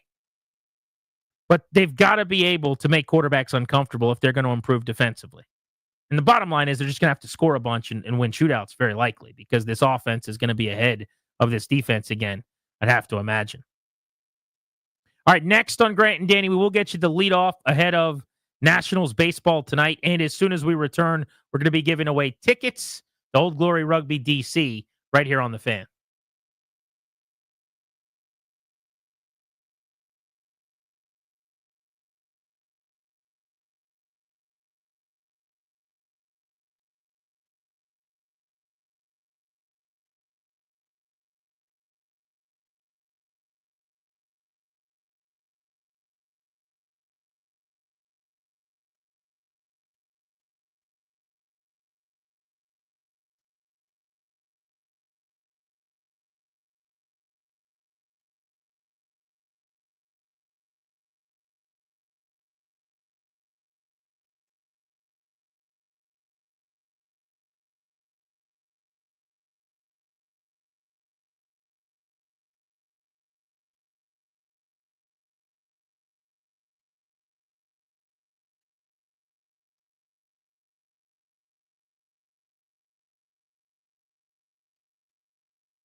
I'm Toby Altizer with your sports update on The Fan. This update is brought to you by thewindowman.com, the educational window company. In the NFL, the Commanders signed kicker Matt Gay today, a one-year deal worth $4.25 million.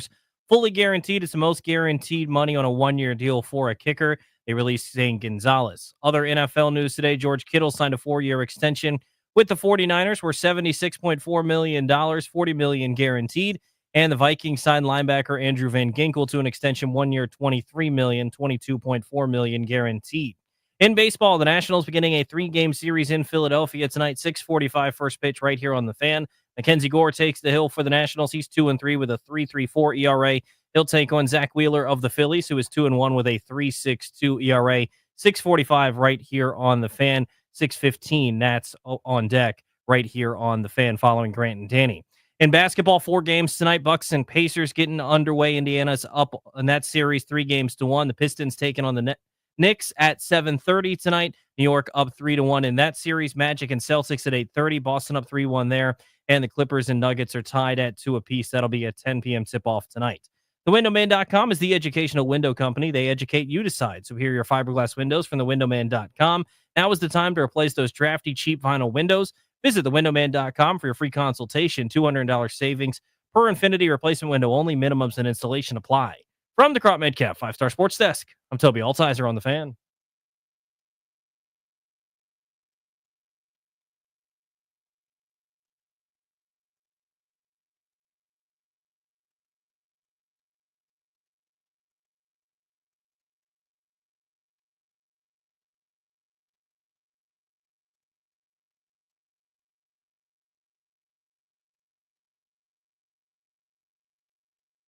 True story, Dad.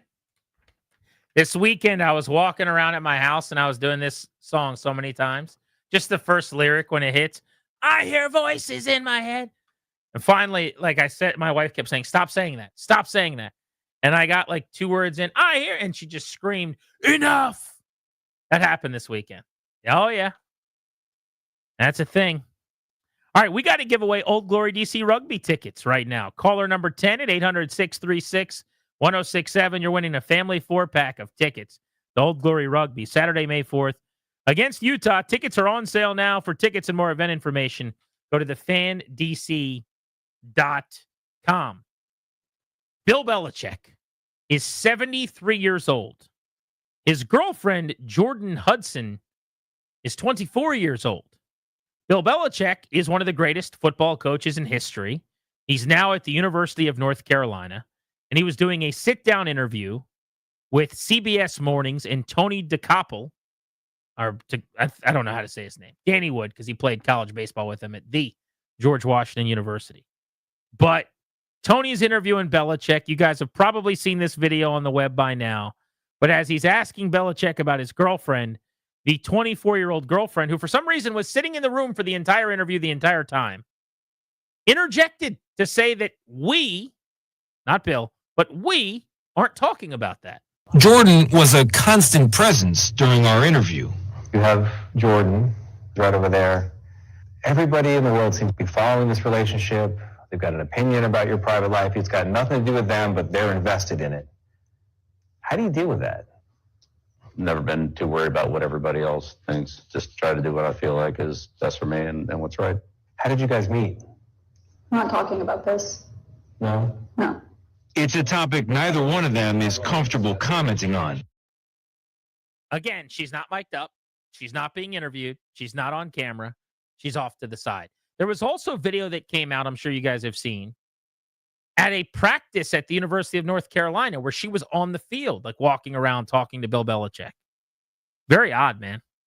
But I see that video of her saying what we're not talking about. And then I read this report from TMZ, and I'll just assume it's accurate. Jordan Hudson, nightmare during Belichick interview, stormed off set.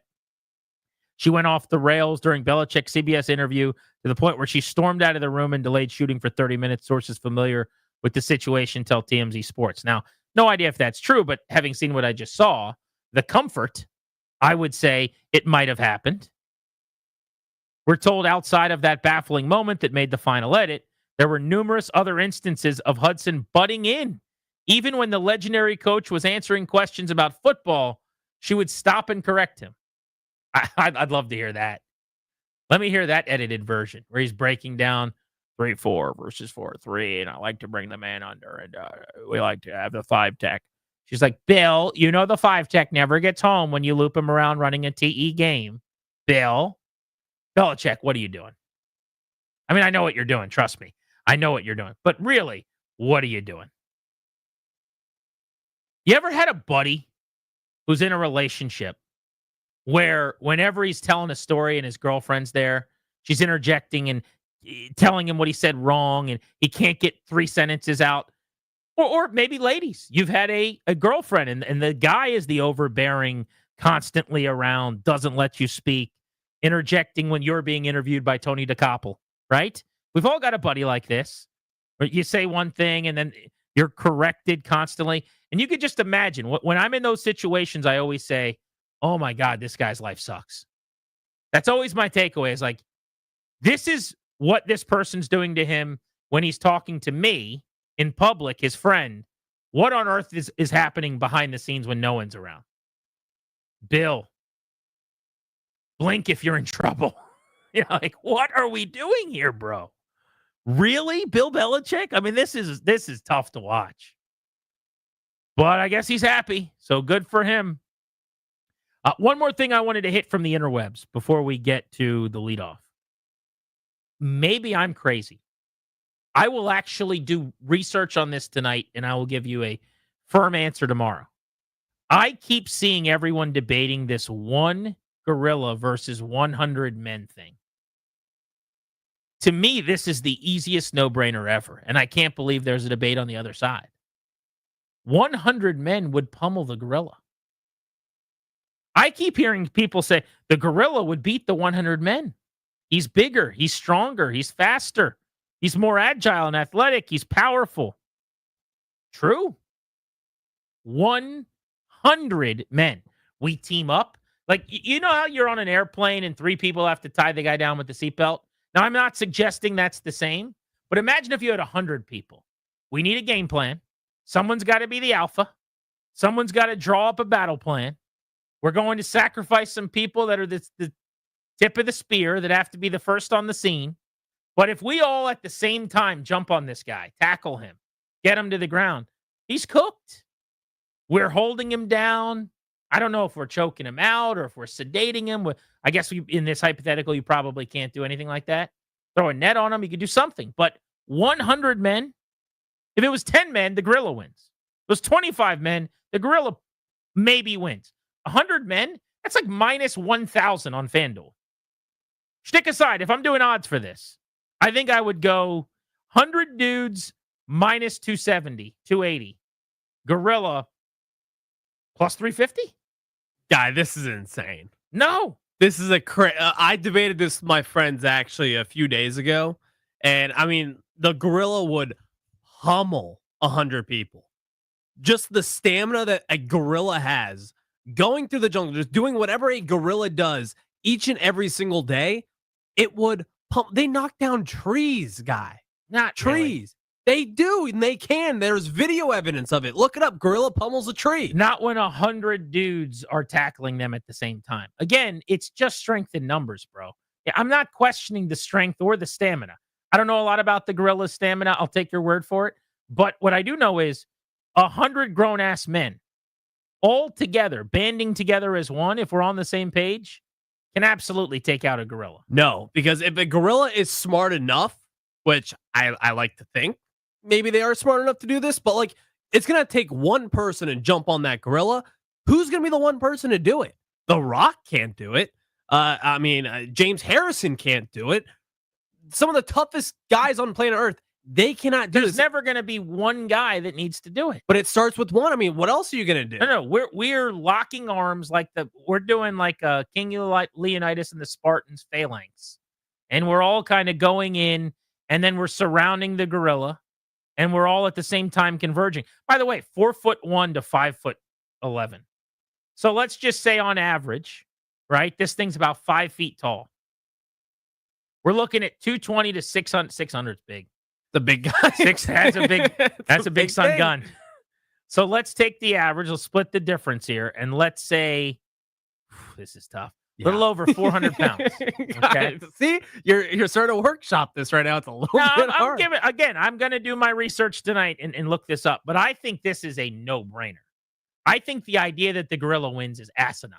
I mean, I think the gorilla pummels 100 men. Yes, 100 men. Do you know how much weight that is? It's a lot of weight. That's 20,000 pounds. It's a lot of weight, but still, I'm taking the gorilla, man. Gorillas are insane, and I don't know. I'm not going to take my chance against a gorilla, even if I have 100 people beside me. Darius, one gorilla or 100 men? I hate to say it, but I'm team gorilla. It's just cool to say that. It's not. It's Everyone's realistic. just having so much fun, being the fun guy. The gorilla would win. It's 100 people, man. It's 100 people that don't have the strength of a gorilla. Right. But together, collectively, they do. I'm not saying they all survive, for the record. Like 17, 19, 23, 46, I don't know. We're losing some good men in this fight. They're not all coming back home. But you better bet damn sure that gorilla's done when it's over. It's over for that gorilla. Toby, speak some sense into these people. I don't want to make the gorilla mad if he's listening right now, so I'm going to lean on the gorilla side. Guy, I keep hearing this everywhere. Maybe I'm missing something. It's all over the internet. Everyone thinks the gorilla would win.